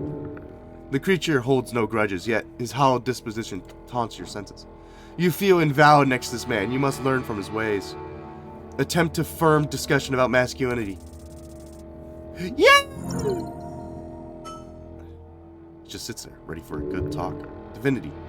There's light within this man. Stare at him. Knight shifts slightly, his armor scraping against a rock. Breathe heavily. The knight turns to look at you through the helmet. A little more. Wait a little longer. Soldier. Your presence is unwanted. Present your query, then leave these hallowed grounds. He'll answer some of your questions now, somehow. Are you a cleric? No, I am a warrior. Do you know magic? Yes. Can't you teach me some? No, Oh? I do not have time for that. Do you have any spell scrolls I could have? So he grabs a scroll out of his pack. He tosses you after a moment of deliberation. Yeah! I learned a spell! A spell with power. Memorize it, soldier. Already did. Close the spell scroll. He lifts his head. The darkness through his helmet focuses on you. No, soldier. Memorize it. I told you I already did. I'm quick. You... The cleric here is a bit of a monster when it comes to magic, from what I understand. Dark Knight nods and lowers his head. You earned his respect. Good. Your ability to memorize spells instantaneously is an incredible talent. He should be impressed. How does one become a true warrior? A warrior. I'm dying again. Knight, how do I not die to a cold? Fuck me. The knight places an iron gauntlet upon his knee and leans forward. A whispering wheeze escapes through the slit of his helmet. Serve. Until the coast falls in on itself. Until Jor breaks the veil of every god rips and tears through our reality into shreds. Serve well, serve loyalty. That's what a true warrior does, no matter what. The wheezing stops. The companion gives you a horrified glance. I will serve no matter what. Good. Good. Who do you serve again? Viskin. Oh, the dude, the guy, the guy, the fucking weirdo. No, that is not. Viskin, the mortician? With sudden force, the Dark Knight slams his axe into the ground. Darkness creeps through the hall. Within you. Do not speak of that soldier. Alright, I nod. He returns back to his still position. Do not. Knight is now waiting for another question. Lucky you, he didn't kill you.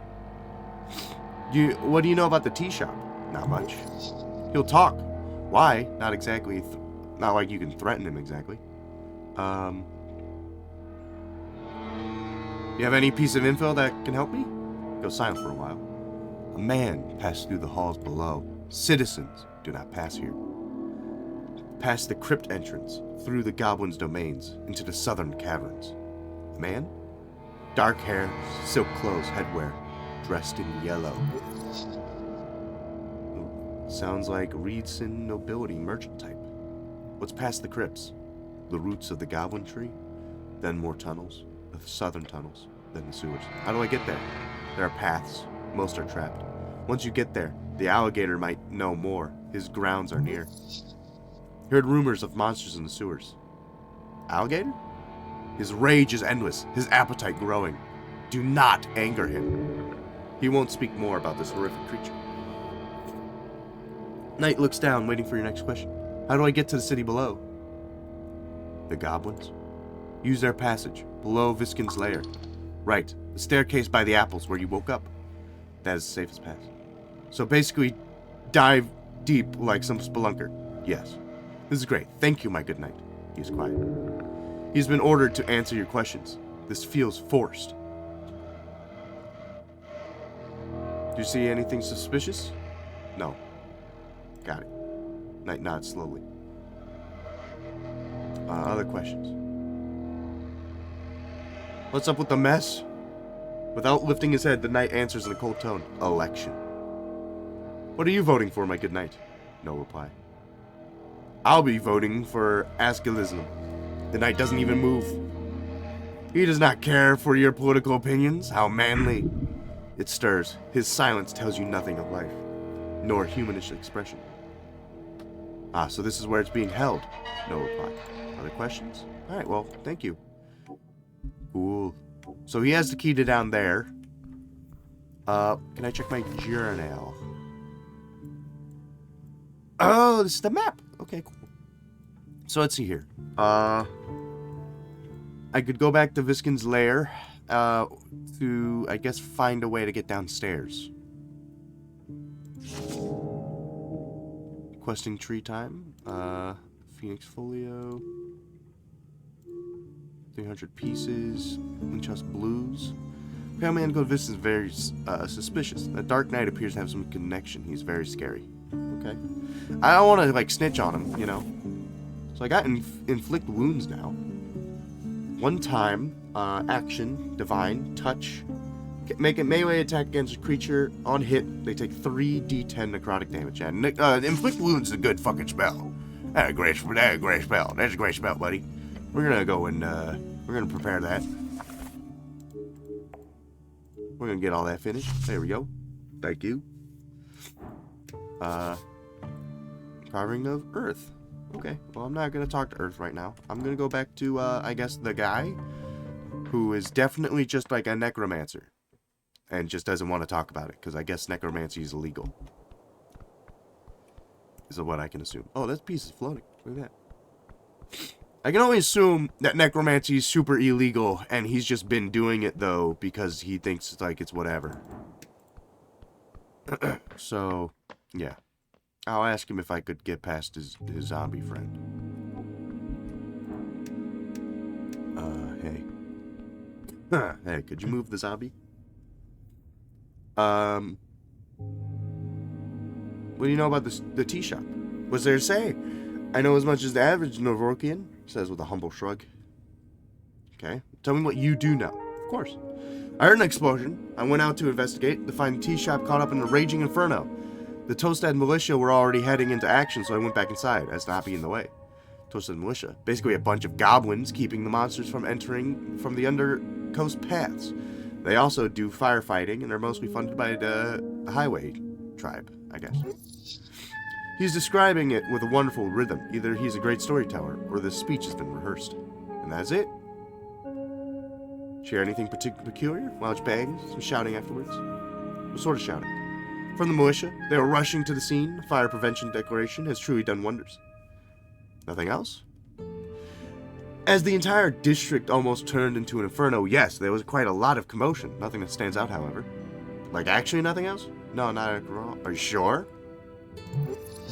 How thick are you? He's not one to tell you anything else. Pretty sure. Alright, that's enough about the sound. What were you doing? Working? What sort of work? If you must know, is the end-of-life report on Sailor. Tragic. Don't pry. He'll get annoyed. He doesn't want to speak on the subject, but he'll let you ask one question. I can feel it. Let's see if he's lying. Ask something real specific. Well, I feel like if I say what's his date of birth, he would have no fucking clue. I'll try though. There's Simone, 509 AE. Arcane era lasted 511 years. This is currently the 27th year of the post-war era. He is 29 years old at the time of his passing. It's either a very elaborate lie or this fellow has great memory. But I prefer not to speak too much on the subject, however. Understandable. I'm done asking questions about the incident. Wisdom 25, I got +2, -6 from the Dark Knight words. I don't think I can get this unless I get nat 20, so... What can you tell me about this guy? Sneakily leans in and whispers back. You want the rundown right in front of him? Give me the rundown. This is a local mortician, unaffiliated. Works on contracts with the city. The HWBT has to deal with him, partly because he's a neighbor, partly because he's not, you know, human. A normal person. The goblin clears his throat and throws a glance back at the mortician. He's not the type you want to make enemies with. But hey, he seems to like you, so good job on that. But my suggestion is keep your distance and be safe. I mean, it's getting easier. I have some personal questions. Stop. You already wasted enough time. Just leave. Man is evil. Do not linger. Permanent shifts in the sea. He makes it clear he does not want to answer these personal questions. Very well. What the hell should I ask about? Nothing. This man is evil. It's discontent in your stomach. Never mind. Yeah, never. My B. Thank you. Bye. Listen, I really need to get downstairs past your little ghoulie. Can I go talk to the ghoulie again? Or do I need to beat his ass? Oh no, he's gone. Oh, good.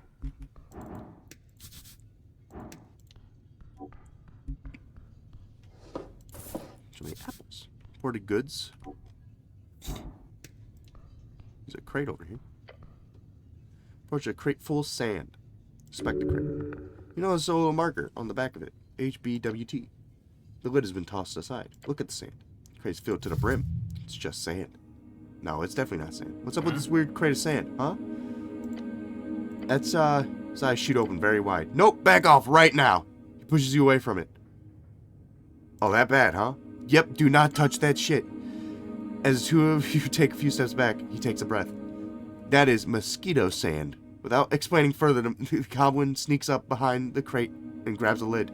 Moving very carefully, you ever seen him move before. He gently places the lid on top of the crate once more.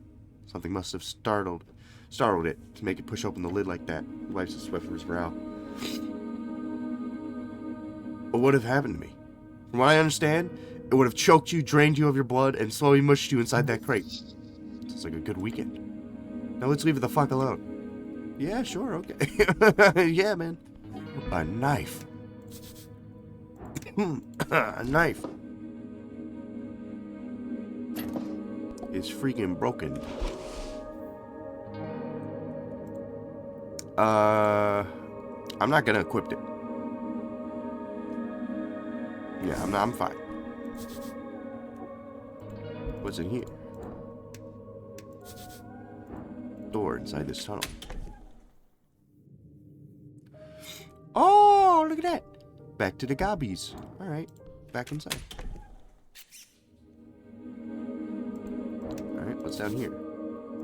It's far below the city. Alright, well, this is where I was told to go.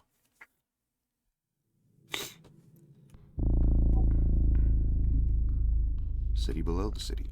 So this is where all the ghoulies and gobbies are. Mushroom. Might be tasty. Yeah, I'll take. I feel like I'm gonna need it. As a matter of fact, I'm gonna heal up the full.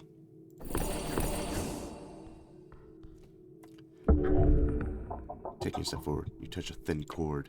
Something soft latches around your ankle. A contraption is now in motion. There's no time, it's a... Huh? Avoid the trap! Uh-oh. Oh! Oh. Tightens around your boot. With a violent tug, you're forced to the ground, hitting the back of your head on the steps. Before you can even react, your entire body is dragged over the edge. Cleric! You're falling, but not far. The painful snap your descent is stopped and you're simply left to dangle. Alright, well, that's a -5. That's a... I need a 10. Look at the rope. See how it's connected to a series of pittons wedged below on the side of the stone walkway. Hanging rock acts as a counterweight.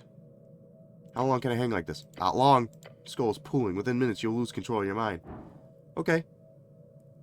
Yeah, no time. I got a +5, it's 10. Oh my god, I just barely got it. A final deep breath. You feel the numbness spread as you heave upwards, one gloved hand grabbing the rope, then another. Through sheer power, you pull your entire weight upwards, climbing higher and higher until a green claw grabs your hand. Goblin companion groans as he helps you up. You roll over the edge. Get the rope off. Your fingers dart around your ankle, desperately to remove the latched rope. You rip it off and toss it to the side. Free, safe, alive. I laugh like a madman. Hoo-ha-ha! Laughter rings out in the empty chasm. Have you lost it or what? Take a deep breath. Air fills your lungs. You are alive. Thanks, Neil. He nods. That was a pretty nasty trap. I don't think I would have noticed it either. Your companion looks disturbed. But still, don't let it happen again. Check out the rope. Extremely sturdy rope. Thick, soft to the touch. You do not know the name of the material, but it must be exotic. As the knots you see series into a burned-in letter, someone left a message at the end of the ropes itself. Behold, Bala Blue Soup. Grad. Creepy. I don't know what that means, but I don't like the look of it. Really, I don't. Let's go. Alright, well, ow. Ow. Time to take a mushroom and an apple.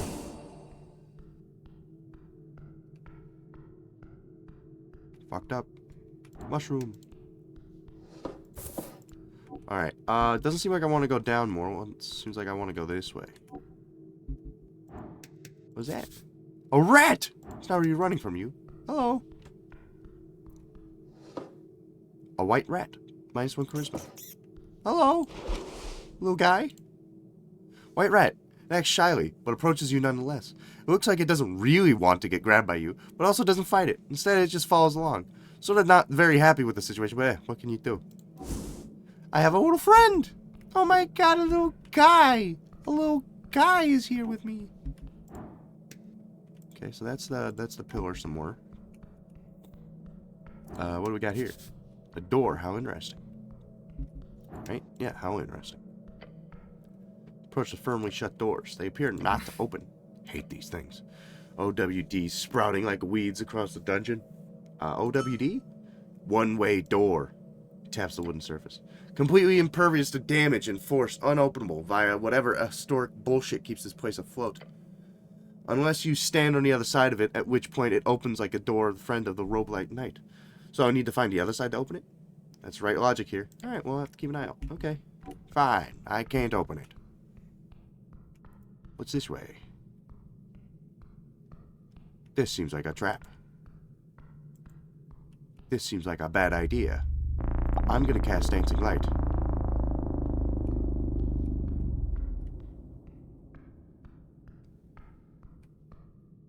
I'm going to turn around now. This seems like a mistake. I shouldn't go down this way. I want to talk to the alligator.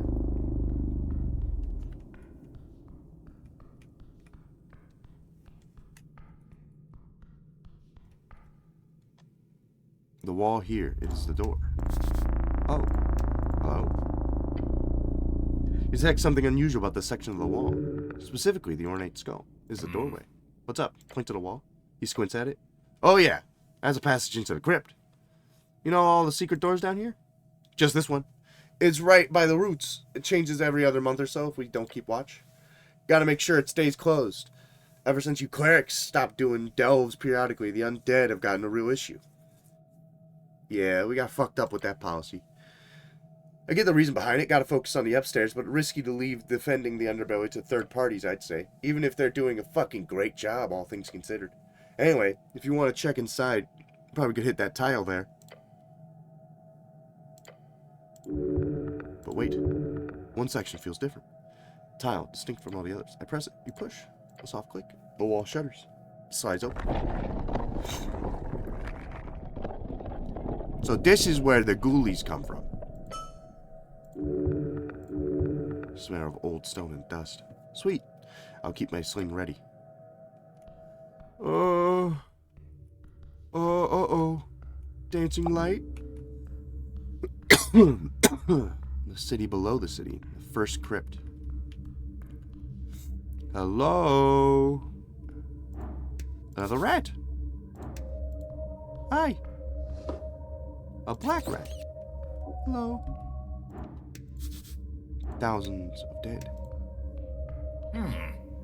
Ugh, hate this place. Little pyro skulls. Thousands, each a life taken by war, suffering, or time itself.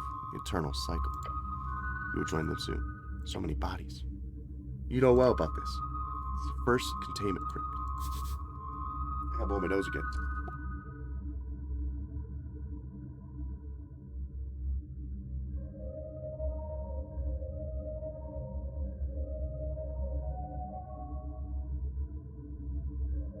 An area designated as confinement for bodies to avoid the risk of undeath.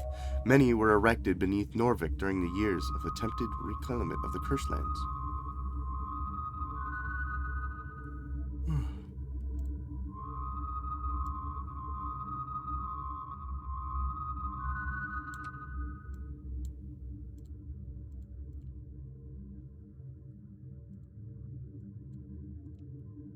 This is Ruth's first crypt, built for himself, by himself. These bones belong to curse victims, those claimed by the Cursed Lands horrors. Destined to rise as undead hordes, Earth sent many expeditions to the east, each in an attempt to reclaim the spirits, the literal bones of those who were left behind. Entire ships were loaded with many, many bodies, brought ashore in Norvik, and then put into these crypts. Unmarked graves, yes, but concentrated all the same. Attempt at total redemption. So that's pretty cool of Earth. That's pretty cool of him. He's like, I'm gonna get those bodies back and I'm gonna lay them to rest. Yeah, he did his duty. Indeed. And as you can see, it was a success. These bones do not move. They are not held in a crazed viral of negative necromantic energy. They are at rest, even in this horrid state. I bow my head and leave. Yeah. I mean, that good on him.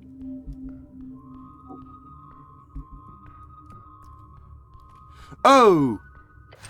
We got a ghoulie here! We got a ghoulie! A horrid noise in the dark, moving, a mess of rusty iron and clattering bones, moving towards you! But no. I hate the crypts. It calls onto you. Oh my god, I'm doing the D&D. I roll initiative. 13. Oh shit, alright, well, he's gonna go, I'm going last. Incoming undead, it's set on killing you. Destroy it! Don't you have some holy magic against this thing? The goblin brings out his sling. His one swift move until he launches a projectile towards the abomination. It flies right through the open ribcage. Taking assaulted steps towards you, the skeleton raises its hand sword. The blade comes down, striking you on the shoulder. A bone-chewing shriek emanates from the skull. You must defend yourself and smite this foul abomination.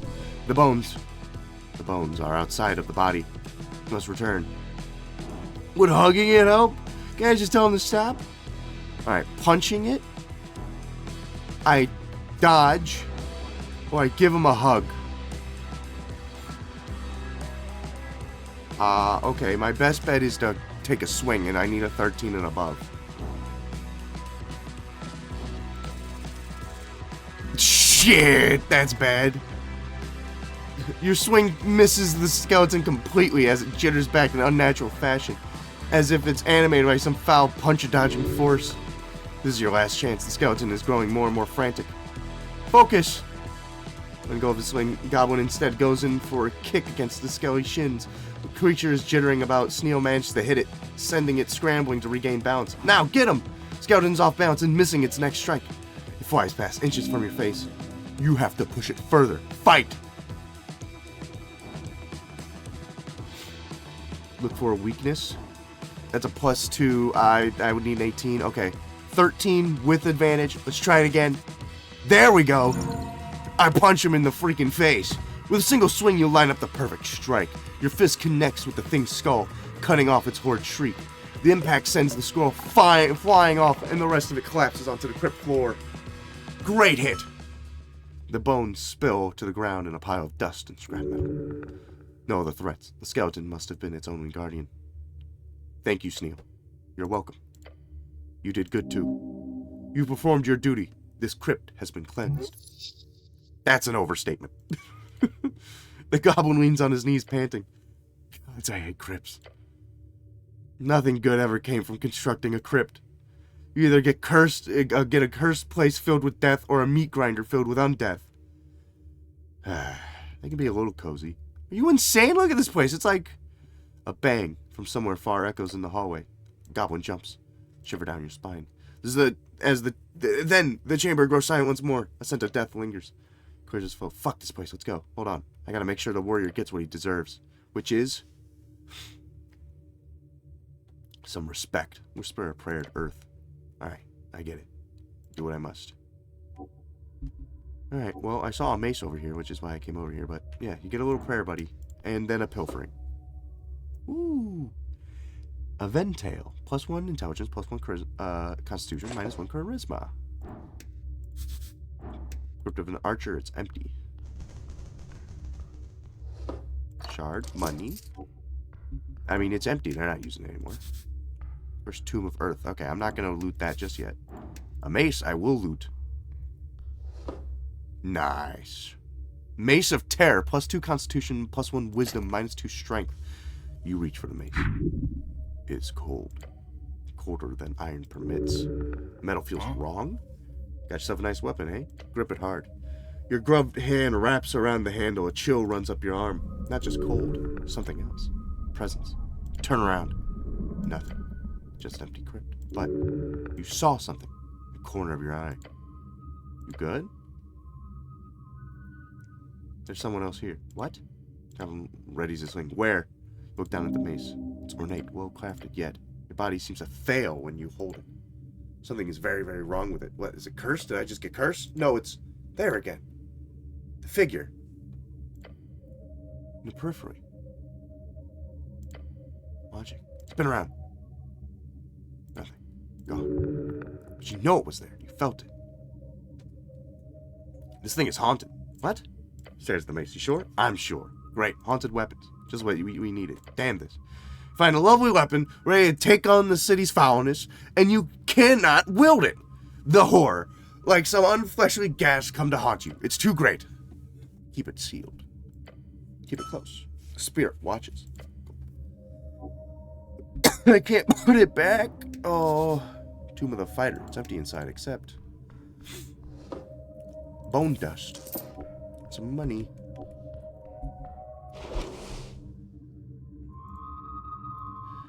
Dust from a bone grinder, very fine and sparkling, made out of unicorn horn, whalebone.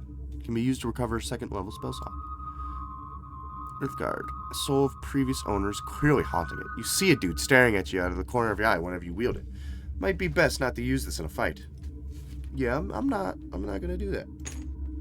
Taken from the undead city below, the helm is worn in the early days of Norvik by those powerful spell-slinging clerics who served Earth in his regal conquest. It even has some glowing esoteric runes left inside. So I lose some charisma, but I gain some intelligence and some constitution, which would bump me up quite a bit. So where I get +1 constitution, I'm no longer getting -1 intelligence. So I think I will wear it. That helps.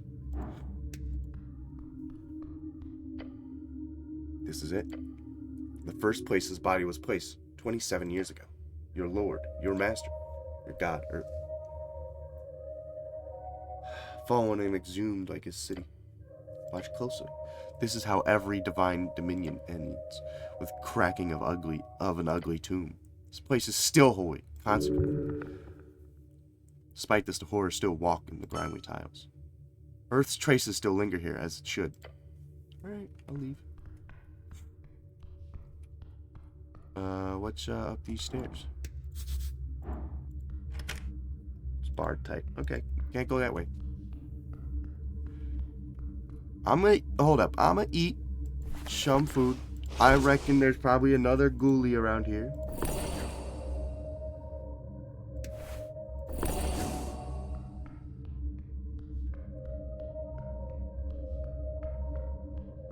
No, okay, we're good. We can go to the... So this led... Oh, shit. Hello? The roots. Mushrooms! Oh my god, I love taking these. Thank you. Oh my god, so many mushrooms for me. Take these. Thanks. Oh, there's a lady. I was told not to climb. Oh, another rat. Seems to want to fight you, high up on the top of the brush. Green rat. I'm collecting all the rats. Like they are, like the Infinity Stones or something. Yeah, I'll talk to you later. But first, let me go and check out this petrified bow. I want to trifle with it. +1 dexterity, +1 constitution. That is a good bow. This is dexterity and wisdom. This is constitution. And this is +1 dexterity and constitution. So yeah, the bow is better than the hammer. I look ridiculous with both a bow and a crossbow, neither of which probably work. Who are you? Moongore. Bugbear. Chaotic evil, level 3 fighter. A brute, a beast, and a warrior. She could easily break you. Loyalty is a fickle thing. Here lies in the halfways, for the sake of coin and shelter, but also something else, something more ethereal. Ogres, hobgoblins, ents, trolls. The bugbear stands among them all, as chargers in the Eskami wilds. You have heard of their kind finding place within civilized society as mercenaries and guards. Moongore is a cliché. What else is there to her? She loves violence, she loves power, she craves the thrill. This is a toxic woman through and through. Perhaps you should get to know her better. Oh my god, hi! Hello! Uben. A hairy beast towering over you, its face contorted into a stern and probably permanent frown. Watch yourself. This is halfway's territory. This is a bugbear. They're most common in the west, living through the rough fans between the Fortnip and the VK. VK, dwarven slang for Visca, as if needed to be shorted. Visca, a collection of loose dwarven cities in the northwestern Ascani, known as the Visca Kingdoms. This woman does not hold power over you. Do not let her stand in your way. A woman? Oh boy. Yes, this is clearly a female, a real one, capable of terror beyond your sight and sound. She notices Snell with you and gives him a nod. Runner? Hey Moongore, how things going well? They're going. This your cleric? Seems so, yeah. I thought he'd be taller. I am the cleric. Nice to meet you. Bugbear places a hand on her weapon. Do not cause trouble. A morning star. Beware. Morning star? That is clearly just a spiked mace. I believe the term is flanged mace? A club! Keeping it simple. Great. She will not use it. I have some questions about the day the tea shop explosion. I felt a slight rumble in the earth.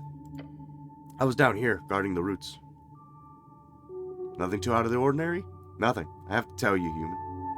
Nothing I have to tell you, human. Have you seen a man in yellow pass by here? She grunts. I grunt back.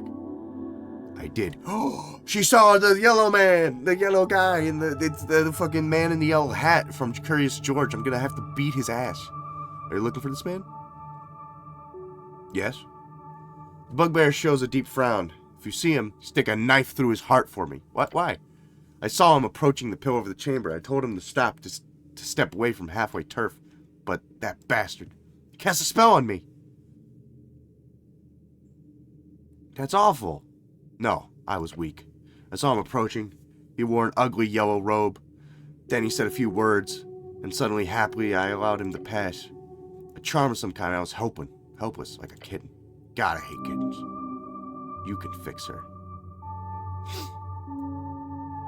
I will avenge your honor, I swear. Okay. Okay. Must find this man and punish him. That way you can earn her respect. Do what you want, I do not care. She actually kind of does. You hate kittens? Yes, any child beast, really. They're too weak to survive on their own. That is a disgusting feature of adolescence. This chick is crazy. You can fix her. What else can you tell me about him? He had a slightly darker skin, unlike most pale humans in Norvik. He carried a backpack, several things, tools. How much darker? Somewhere between a tan hill goblin and pale fell orcs. Thank you, she shrugs. Which direction did he go? Through the south caves? She points towards a damp tunnel down the slope. I warned him about the monsters as he walked away because of that darn spell. I would have hoped for him to be dinner for some hook horror or dark mantle, but that bastard turned invisible as he entered the tunnel. I hate wizards. I can't stand those nerds. Bugbear lets out a grunt. You're clearly signaling she's done with this part of the conversation. Alright, you got any spell scrolls? Nah, of course not. I got this as a gift. I can't just give it away. Please? No. Okay. I defeated the skeleton in the crypts. You did? Well, I am impressed. Less for us to worry about. Yay! What's it like working for the HWBT? Oh, they're good. Lady Sageleaf is a great leader. Her power is overwhelming.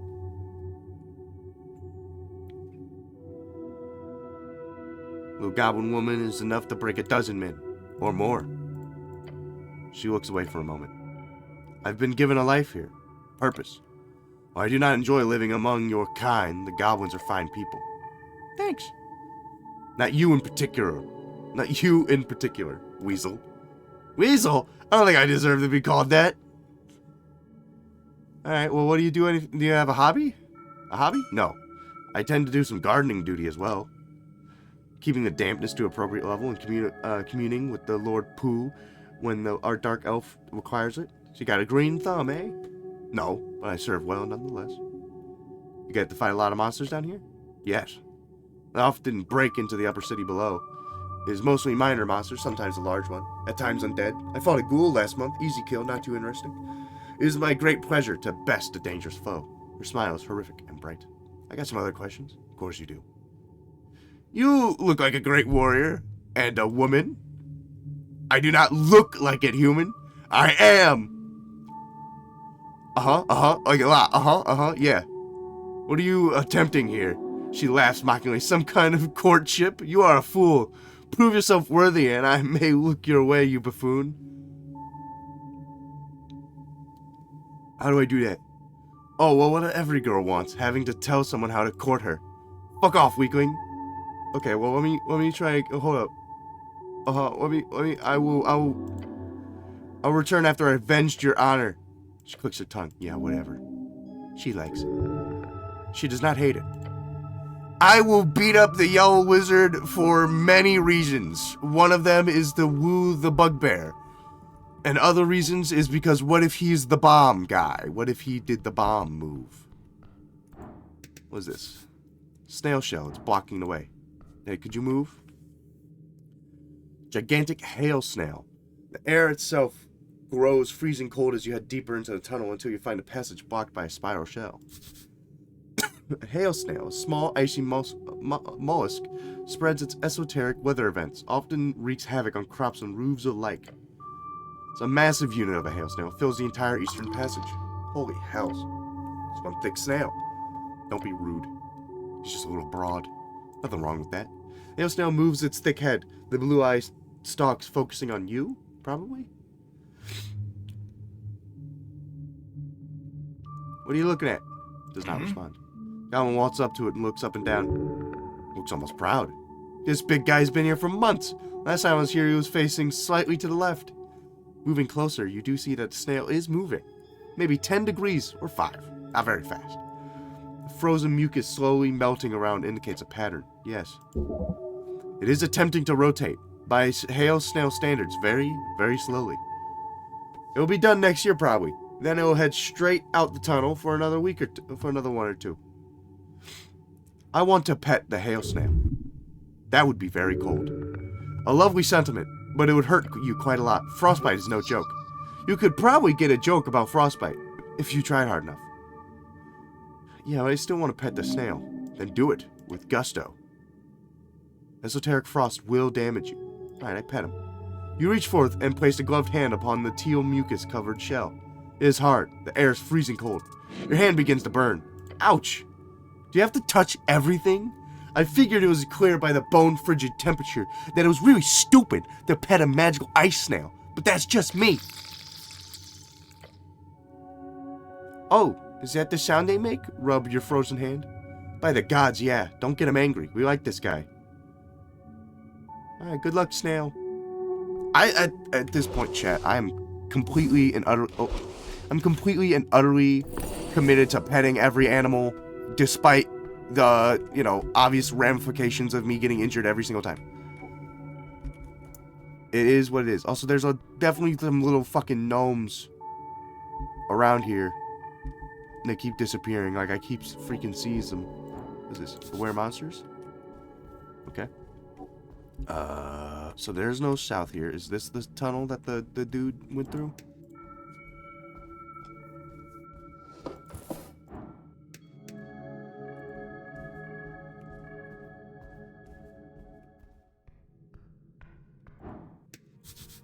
Fine. Era mural. Tall stone mural stands before you. 3 serpentine figures carved and painted into service, each coiled and intertwined with others. Step closer. The colors are faint, but still there. Greens, reds, and yellows. The artistry is breathtaking. What's the meaning behind it? Basic religious art, nothing interesting. This was a sacred image. Further down the path, there should be an actual temple. Find it, learn more about these noble creatures. I'm gonna touch it. Stone is smooth, cool. What do you make of this wonderful artwork? A freaky serpent picture? Shrugs. There's a ton of those all over the place. You either got snail memorabilia or lion-style pieces. Nothing else? I'd say like 90%. From what I learned in school, it was snails first, then lion, then trolls, then humans. Troll, a monster native to Askan, the Askan. They exist in broad categories from small to mostly harmless green trolls who mutated volatile cursed trolls. They vary in intelligence, strength, and organizational abilities, but they are a core enemy of Earthfolk. It is the Earth who destroyed the Rising Kingdom. He smirks. Then goblins, of course. Don't you dare stage a coup. You can't stop me. The goblin laughs. Doing what you do. Do what you do. Then let's keep moving. Alright, yeah, let's leave it alone. I cast a light move.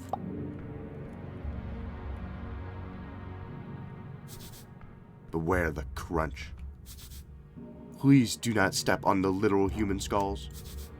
Cave painting? Strange markings on the cave walls. Painted in faded pigments. Humanoid figures, simple, primitive. Red and white against dark stone. A touch. You reach out carefully. Pigment is dry, ancient. Count the figures. You scan across the walls. 3 distinct figures. They look human. They do. 2 arms, 2 legs, round head. The style is too simple to determine the species. Your people ever make art like this? Goblins? Laughs. We weren't even on this continent when these were made. I guess it's pre-fade, maybe? Alright, well, I'm not smart enough to figure that out, so... Light back on, please. Loot! Yay! Haha! Even more loot! Ha ha ha ha ha! Yay! Ha ha!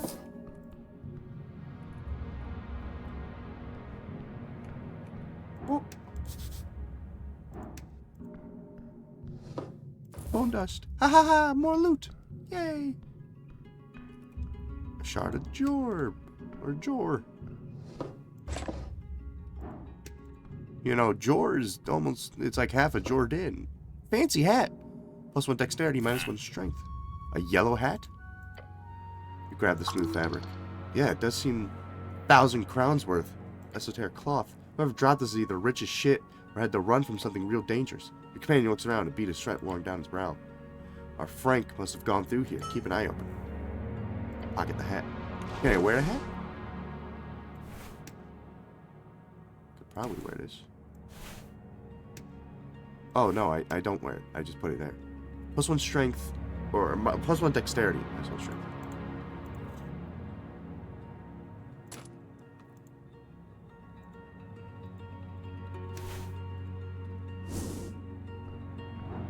Do we have something to say before we keep going? Oh, no. Hey. Oh, shit.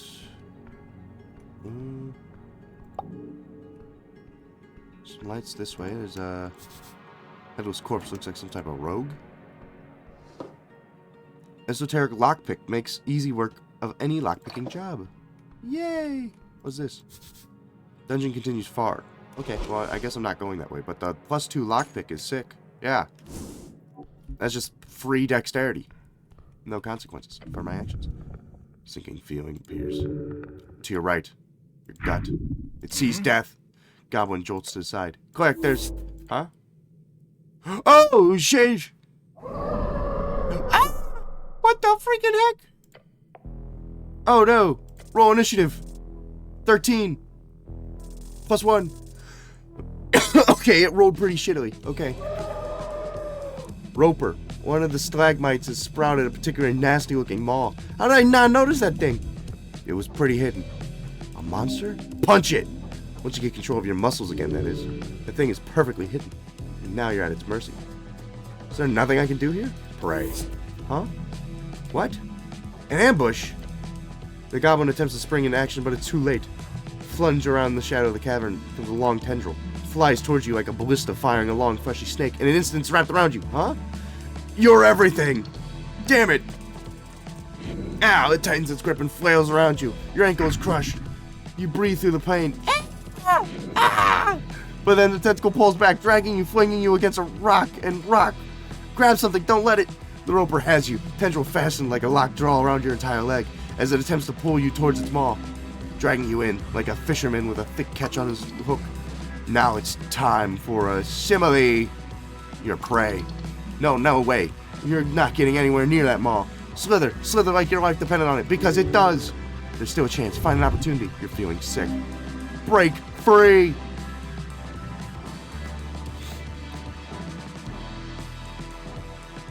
Okay, so I would need a 10 to beat this one, or a 13. So I guess I'm dexteritying it. Shit! Attempting to throw yourself around to make the tentacle drop you is difficult, mainly because it's tossing you around on the cabin floor left to right. Its grip is tight, real tight, too tight. Shit. Your companion's rushing into action, takes out a sling, trying to grab something. Grab what? The ground, I don't know. Takes a sling and fires off a bullet in its direction, striking right in the center of mass. But the bullet just bounces off, let out a horrendous hiss. Balls! Tendril pulls you closer. It clearly finds you difficult with all the struggling, so it slams you to the ground. Oh, I'm dying.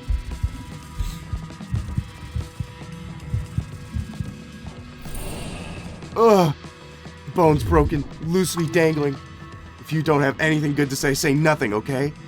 Grips even harder. That's it. Ugh. I should have gone with strength to begin with. With a deep animalistic groan, you push yourself to the limit, your body in a fight against the rubbery appendix of despair. No more. Break loose, but for realsies. Get a hold as it slithers around your leg and you rip it to shreds. The beast shrieks as its tentacle is left broken by your incredible display of power. You are free. One last breath. Come on, Sneal, he whispers to himself and lines up a shot, just like target practice. With a snap, he launches the bullet. It hits the beast, right in the eye. Yes, take that, you piece of shit. It roars. It is bleeding from its central eye, but still standing, now just angered. Just one more shot. Keep it distracted. The beast lunges forward way farther than you expected. Its maw brushes against you and bites down. Oh! Oh, I'm dying. Oh. Ow.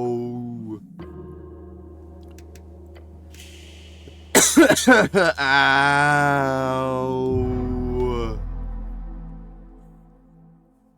Ah. Alright, listen. I'm gonna round 2. Alright, we got this. Hold up. Let me grab the loot again.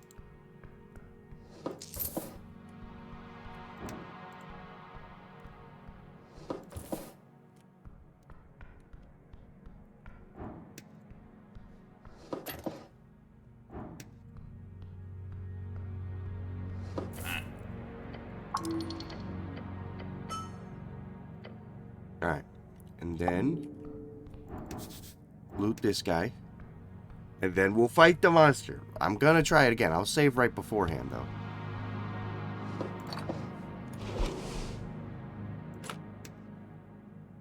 Alright, anything else I could equip for better strength or something? That weapon won't go. Okay. Use to cover level 1 spell slots. +2 strength, -1 wisdom. I reckon that is gonna be pretty helpful for this. Okay. I'm gonna save the video game.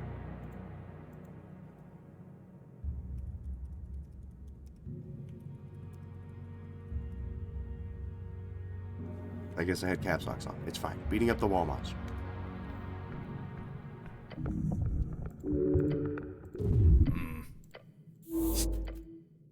Okay.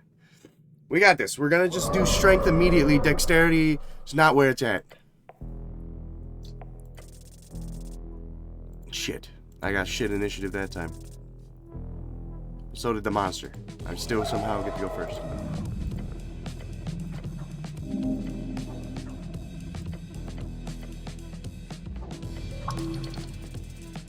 Okay. Okay, I'm taking at least better damage this time.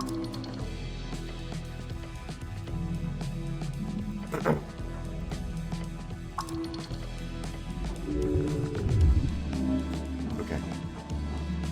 Yeah, I'm 12 and up. Shit.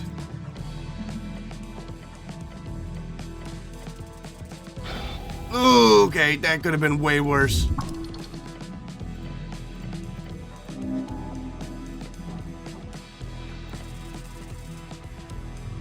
Oh my god, you gotta be shitting me.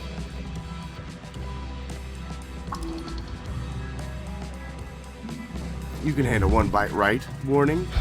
Yep.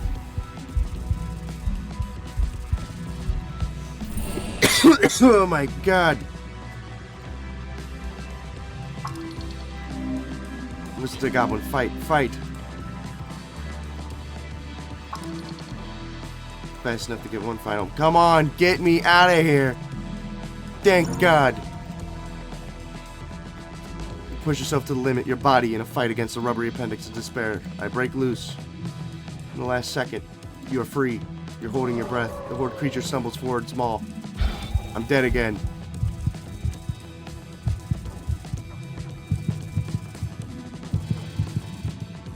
I live. Sneo, kill it. On it.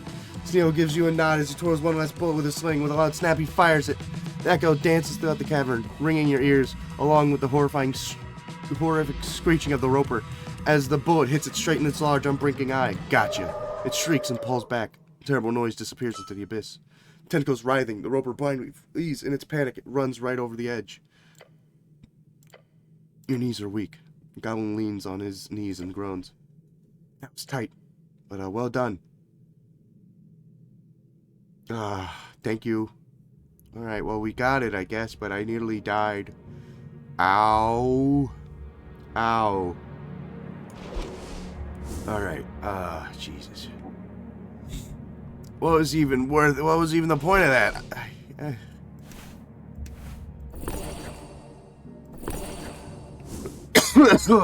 Jesus. Oh, God.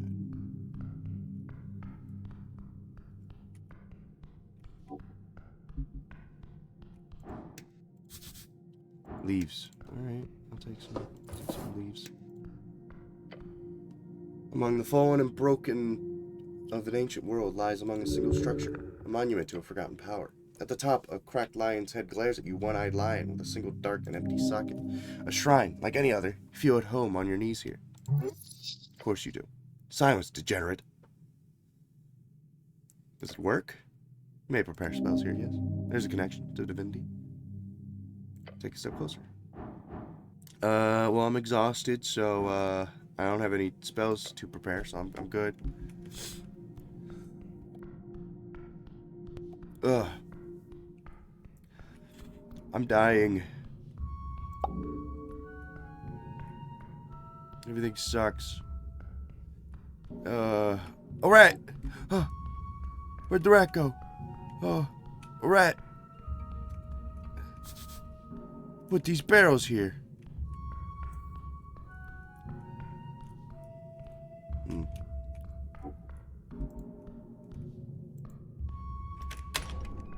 Ah. Another one-way door. I am now in the sewers. Potion of healing among these empty bottles. Potion of healing. What does that do for me? 2d4 plus 2 HP. Okay, that's cool. I mean, I've been eating snacks this whole time, but I'll put on my my other helm now. So I like my wisdom. Apples! Yay! Apples. Well, many apple. Many an apple. What's this? A grill? Some sort of crates? HWBT crates. Esoteric stove. What looks like a ragged bedroll. This is a camp. Who camps in the sewers? Got ourselves a big sewer right here. Big enough to camp and cook. The goblin looks around in the dark, damp tunnel. I don't like this one bit. Feel the stove. It's not entirely cold. Recent, huh? Is it normal to camp in a place like this? No, cleric. Norfolk sewers are notoriously dangerous. No sane person would rest here or survive. Look around. Some rats scurrying around the corners, nothing else. What are in the crates? Leading in, you see symbols hashed onto the corners of the wood. HWBT, huh? We've had some shipments gone missing in the water lane in periods. Now I know where they end up. Spices. Potatoes. Yes, food crates. Food? Just food. Over time, it's been a lot. Yes, these crates hold food. Why food? A glance reveals most are empty. Whoever is down here is clearly siphoning off resources from the halfway bridge track. Why food in the sewers? Foolish question. Obviously, it's a hideout of some kind. I've been trying to nail this thief for a while. Figured it was some sort of organized thing. And considering the size of this hall, it's got to be. Why food? You know, I've been asking myself the same question. And I could never quite figure it out, but look. Goblin shoves the loose lid of the crate, revealing an empty inside.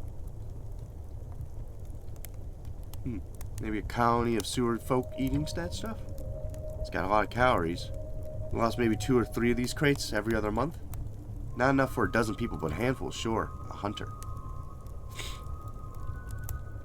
So, what do you propose? Should we keep guard and see if they come back? Possibly. Could also get backup. I know we're on the tea shop mission, but... Quest. What?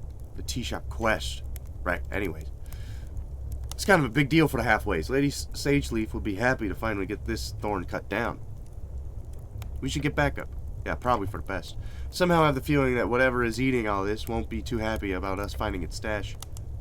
Constitution comes. Oh!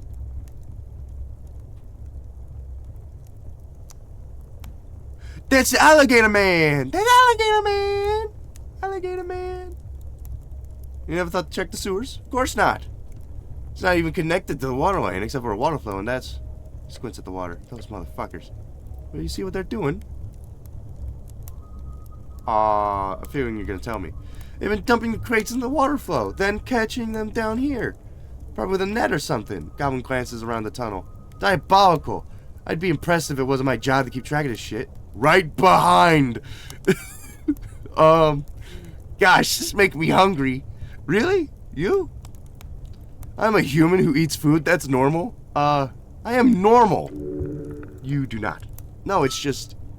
I haven't seen you eat anything but apples, I think. It's some mushrooms off the wall, too.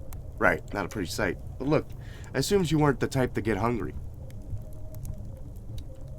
I guess I'm not exactly a foodie. Does explain a bit.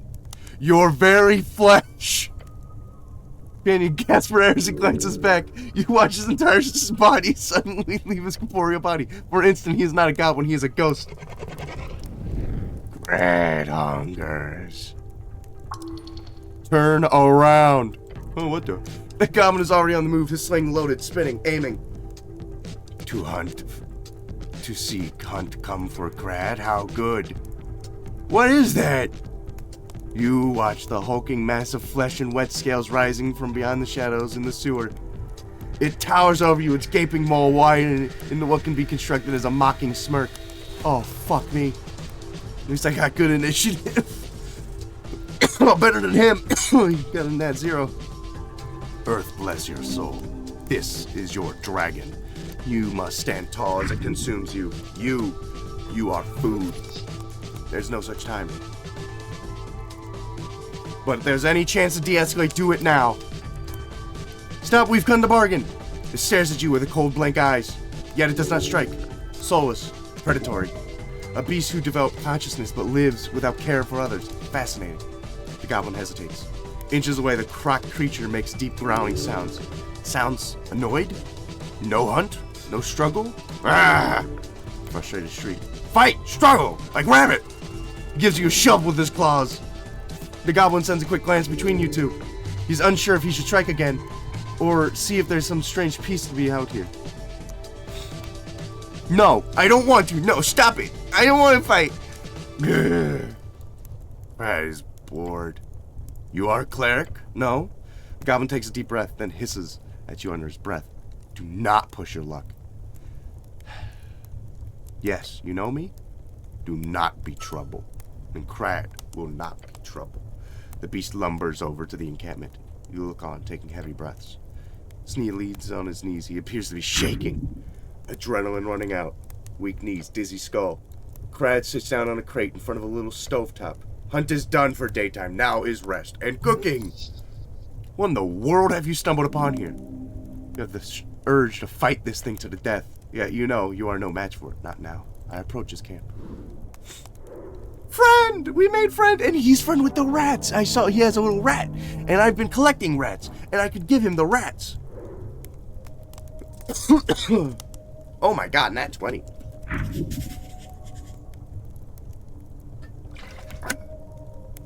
Proclus folk. Chaotic evil, level 11 barbarian. A mad, flesh-eating beast of Jor from the swamps of High Z. Why he hasn't eaten you yet, you do not know. Masterful chef. His passion is cooking. Fried, stewed, pickled, boiled. Kras knows all. His palate is expansive, you included. His restraint is not from etiquette nor kindness. This is a monster spawned from generations of hunters inflicted by the red mist of the tree of spiral. Hags made him, birthed from evil. Despite his nature, above all, he follows his instinct. Currently, it speaks, follow the wizard. It will grant passage to greater hunts. Those rumblings, they keep your flesh from being consumed. Okay. Hi. Your gut biome quivers. Gary greets human. Those rats seem to like you. Yes. Rat is little thing, which I remember from home. Big rat, those were great friends. You had big rats where you're from? He lets out a happy growl. Big mushy swamp rat, the gayest of the little rodent. I hunt as little, then as big I follow, I learn. Big rat is a great hunter. Little rat has much to learn, but they will. They will. That's great. He turns to you and whispers, let's not get too friendly with the rat-loving killer croc, okay? What do you hunt down here? Many things. Cruddy dive and stalk. There is wild land below, far deep. Did I find anything good? Yes. Cruddy takes many trophy. From big chicken to little drake. And those many teeth and eye. Most are not tasty. Some, very. He glances at your companion. You. The goblin does a comical loud gulp. Tries to play it off. Nice. Little green men, you are not tasty. And not even fun to hunt. But you look spicy. He holds up a hand in a stern face. I can assure you I am not. The croc lets out an amused growl. You stay out of the city? Yes.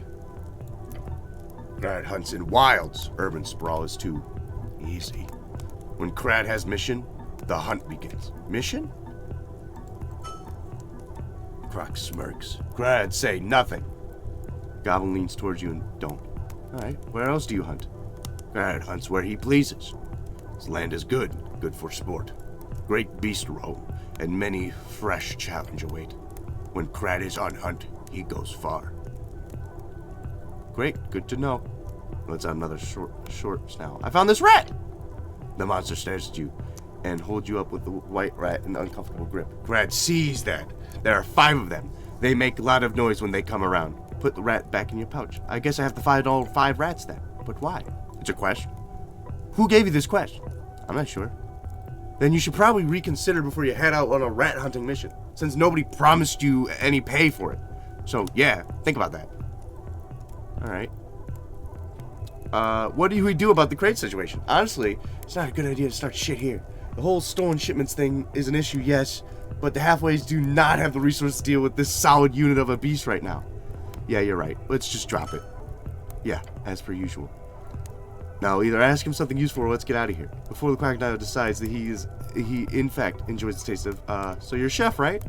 Yes. Cleric is hungry? Crad offer. Slog dog! Slog dog, sausage made from gamey meat scraps. A classic among hunters all across the coast. The beast holds out a strange sausage-shaped piece of meat. Slog dog? Slog dog. Slog dog. Stare at the meat. Slog dog, yes. You want a slog dog, Snell? I'm good. He's never been gooder. Mystery meat could contain anything. Beware. I want to eat it! I want to inspect it. Take a few moments looking over. You cannot tell exactly what it's made out of. You have no idea. I really want to eat it. I really want to eat it. I really want to get on this guy's good side. I really want to eat it. I really do, but I'm exhausted. So I would need a 15. Shit.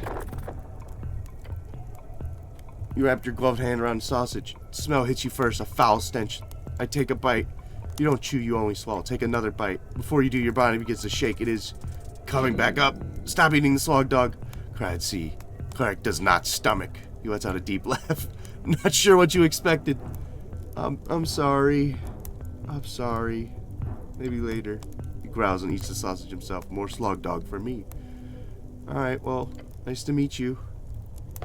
I feel bad. I really wanted this slog dog. I leveled up! Hooray! Alright, charisma. Sounds like a good one.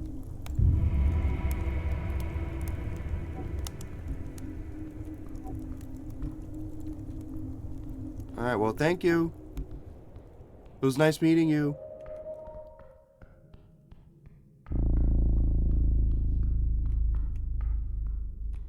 Oh. Big guy. So I guess this is where the other, pickpocket. Piece of paper. Thanks, idiot. Bye now. Stupid. So I guess this is the other way around, I suppose. What was the piece of paper? Adventuring log. Content half legible through the grime and stains. Adventuring log. Highly uninteresting. Okay, well. I'm dying. Jesus. I've been going for a while, but I am enjoying myself greatly.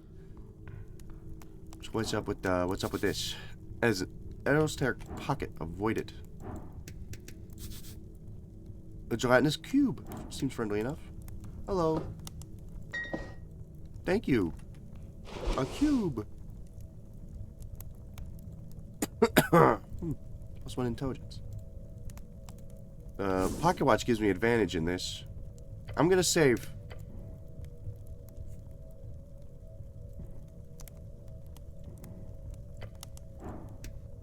I'm gonna go in it. I can't. Okay, never mind. I'm sorry.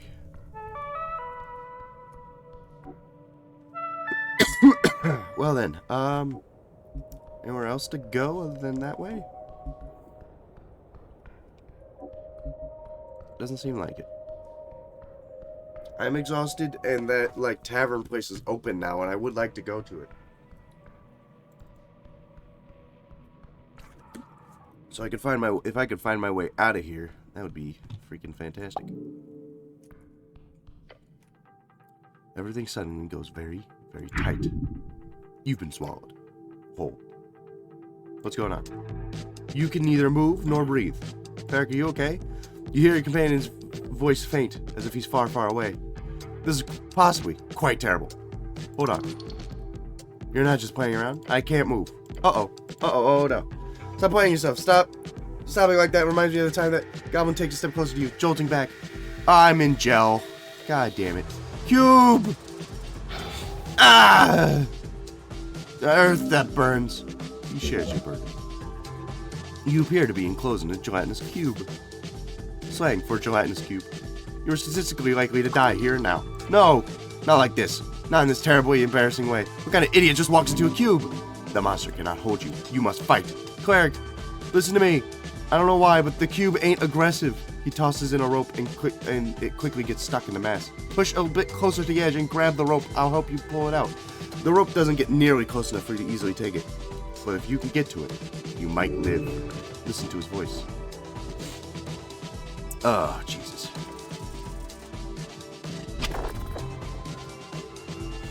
You struggle against the incredibly hard mass around your lips. Around everything. Strain and push. You fight, yet your muscles give out after reaching just a little bit further. I'm dying to cube.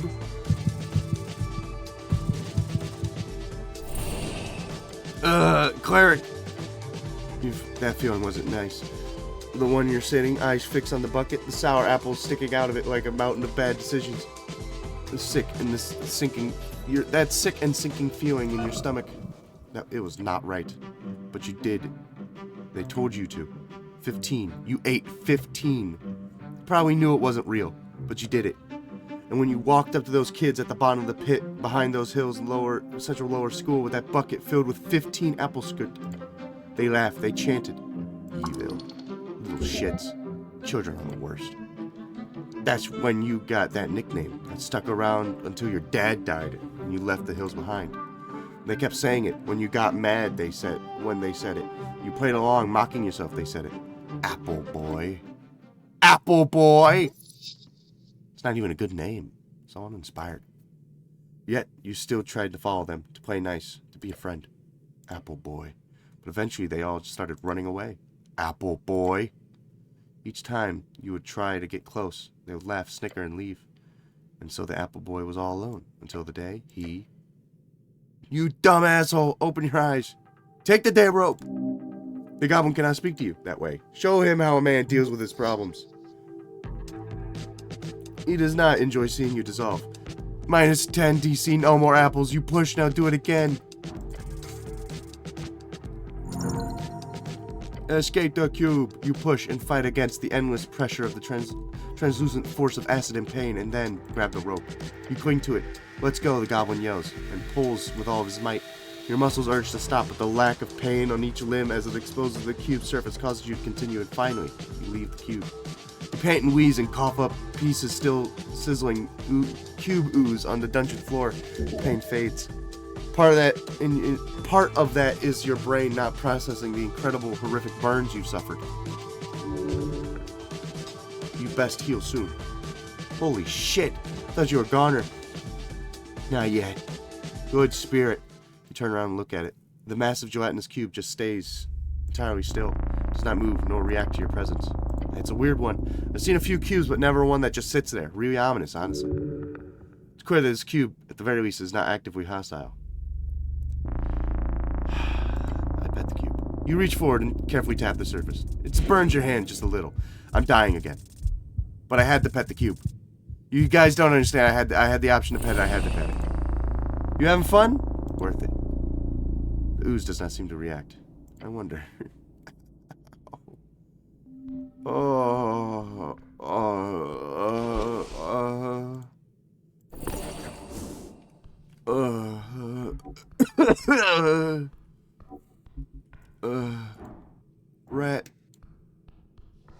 Rat.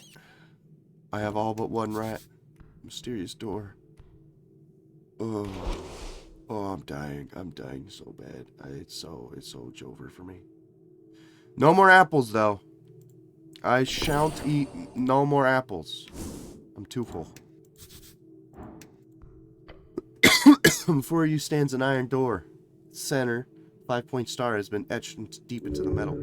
Esoteric energy emanates from the surface. A faint hum vibrates through the iron. Some fancy door. Any ideas? About the fancy, mysterious dungeon door? Crosses his arm and stares at it. Not really. Not my area of expertise, cleric. But I bet you need some kind of password or spell. Or, you know, he mimes breaking it with his fists. Subtle. Very subtle. That could work. I touch it. A ripple of translucent energy pulses through the surface. It's locked. Magic. But this one feels stronger, more personal. Examine the star symbol. Moving closer to inspect the etched star. 5 points, perfectly symmetrical. 5? Obviously. Each point of the star glows faintly.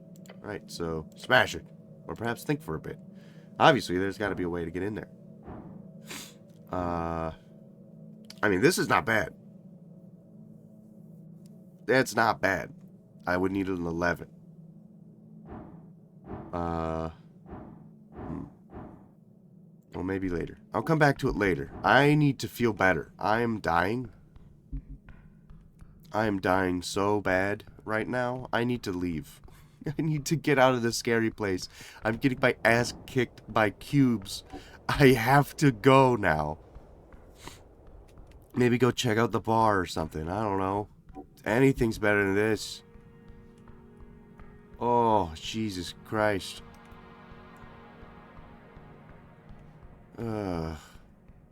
Get me out of here. I need to rest. I need to sleep. I need to do something. I don't know where I'm gonna sleep. I have no fucking clue where I'm gonna go to bed, but I need to.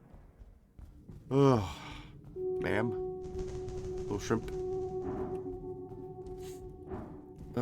So there's snail this way. I think if I go up this way, I might be able to go home or something. Yeah. Get me out of here. I'm too tired of getting my ass beat. Oh, God.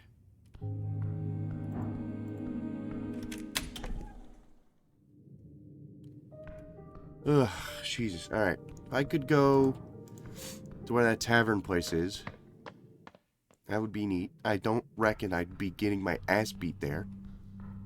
Alright, cool. Cool. Ugh, Jesus. The drunk sphinx. Alright, I think...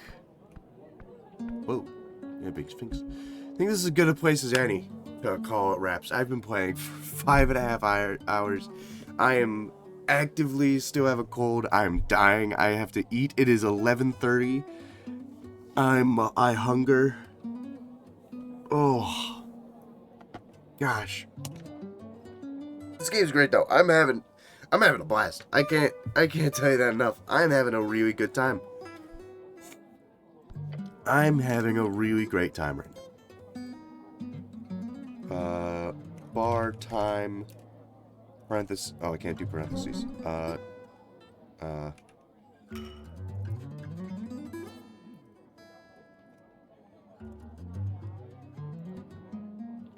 Okay. Oh. I'm having a great time with this game. Well, these cool dudes. I'm enjoying this game a great amount. I am enjoying it. It is definitely worth the $20 that it is right now. A lot of talking though. I gotta do a lot of talking, which is fair. They don't have voice acting yet, but I hope this game does well. So well that it can have voice acting. I gotta blow my nose.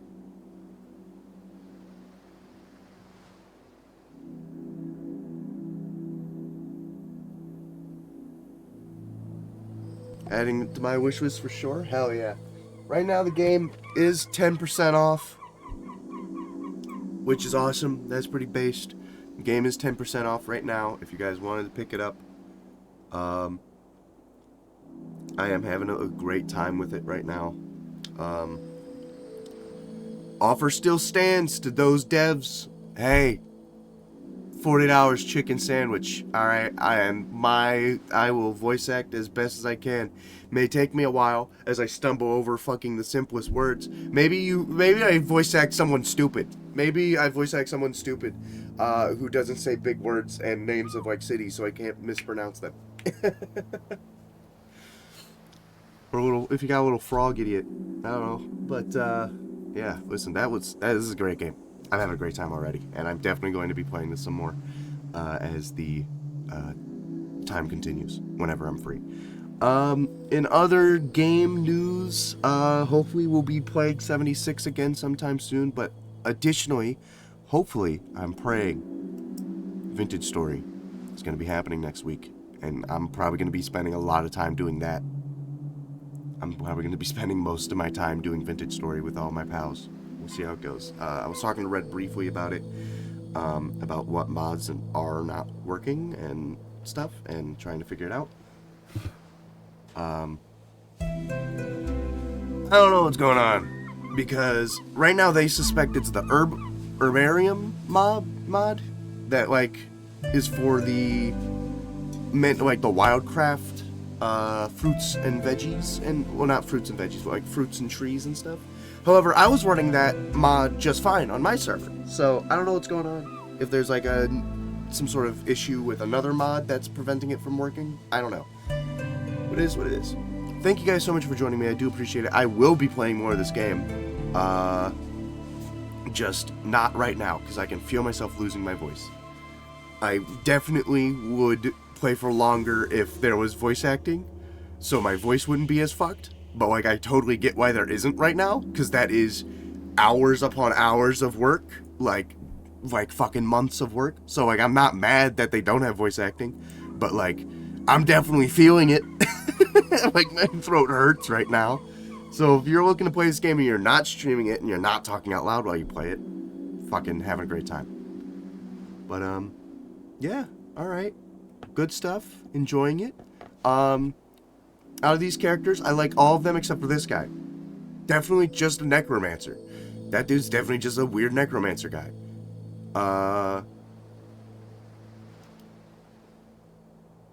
In yellow clothes.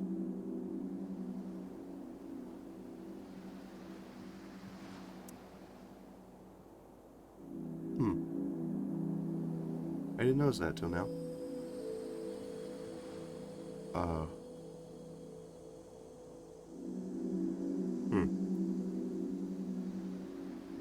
Huh. You guys think I'm a zombie? And that, like, if I get too close to figuring out that it was this jabroni, that he's just gonna cast a great spell on me or something and be like, hey, fuck off. Huh. Anywho, I'll see you guys next time. Alright? Love this game. Bye-bye. Bye-bye.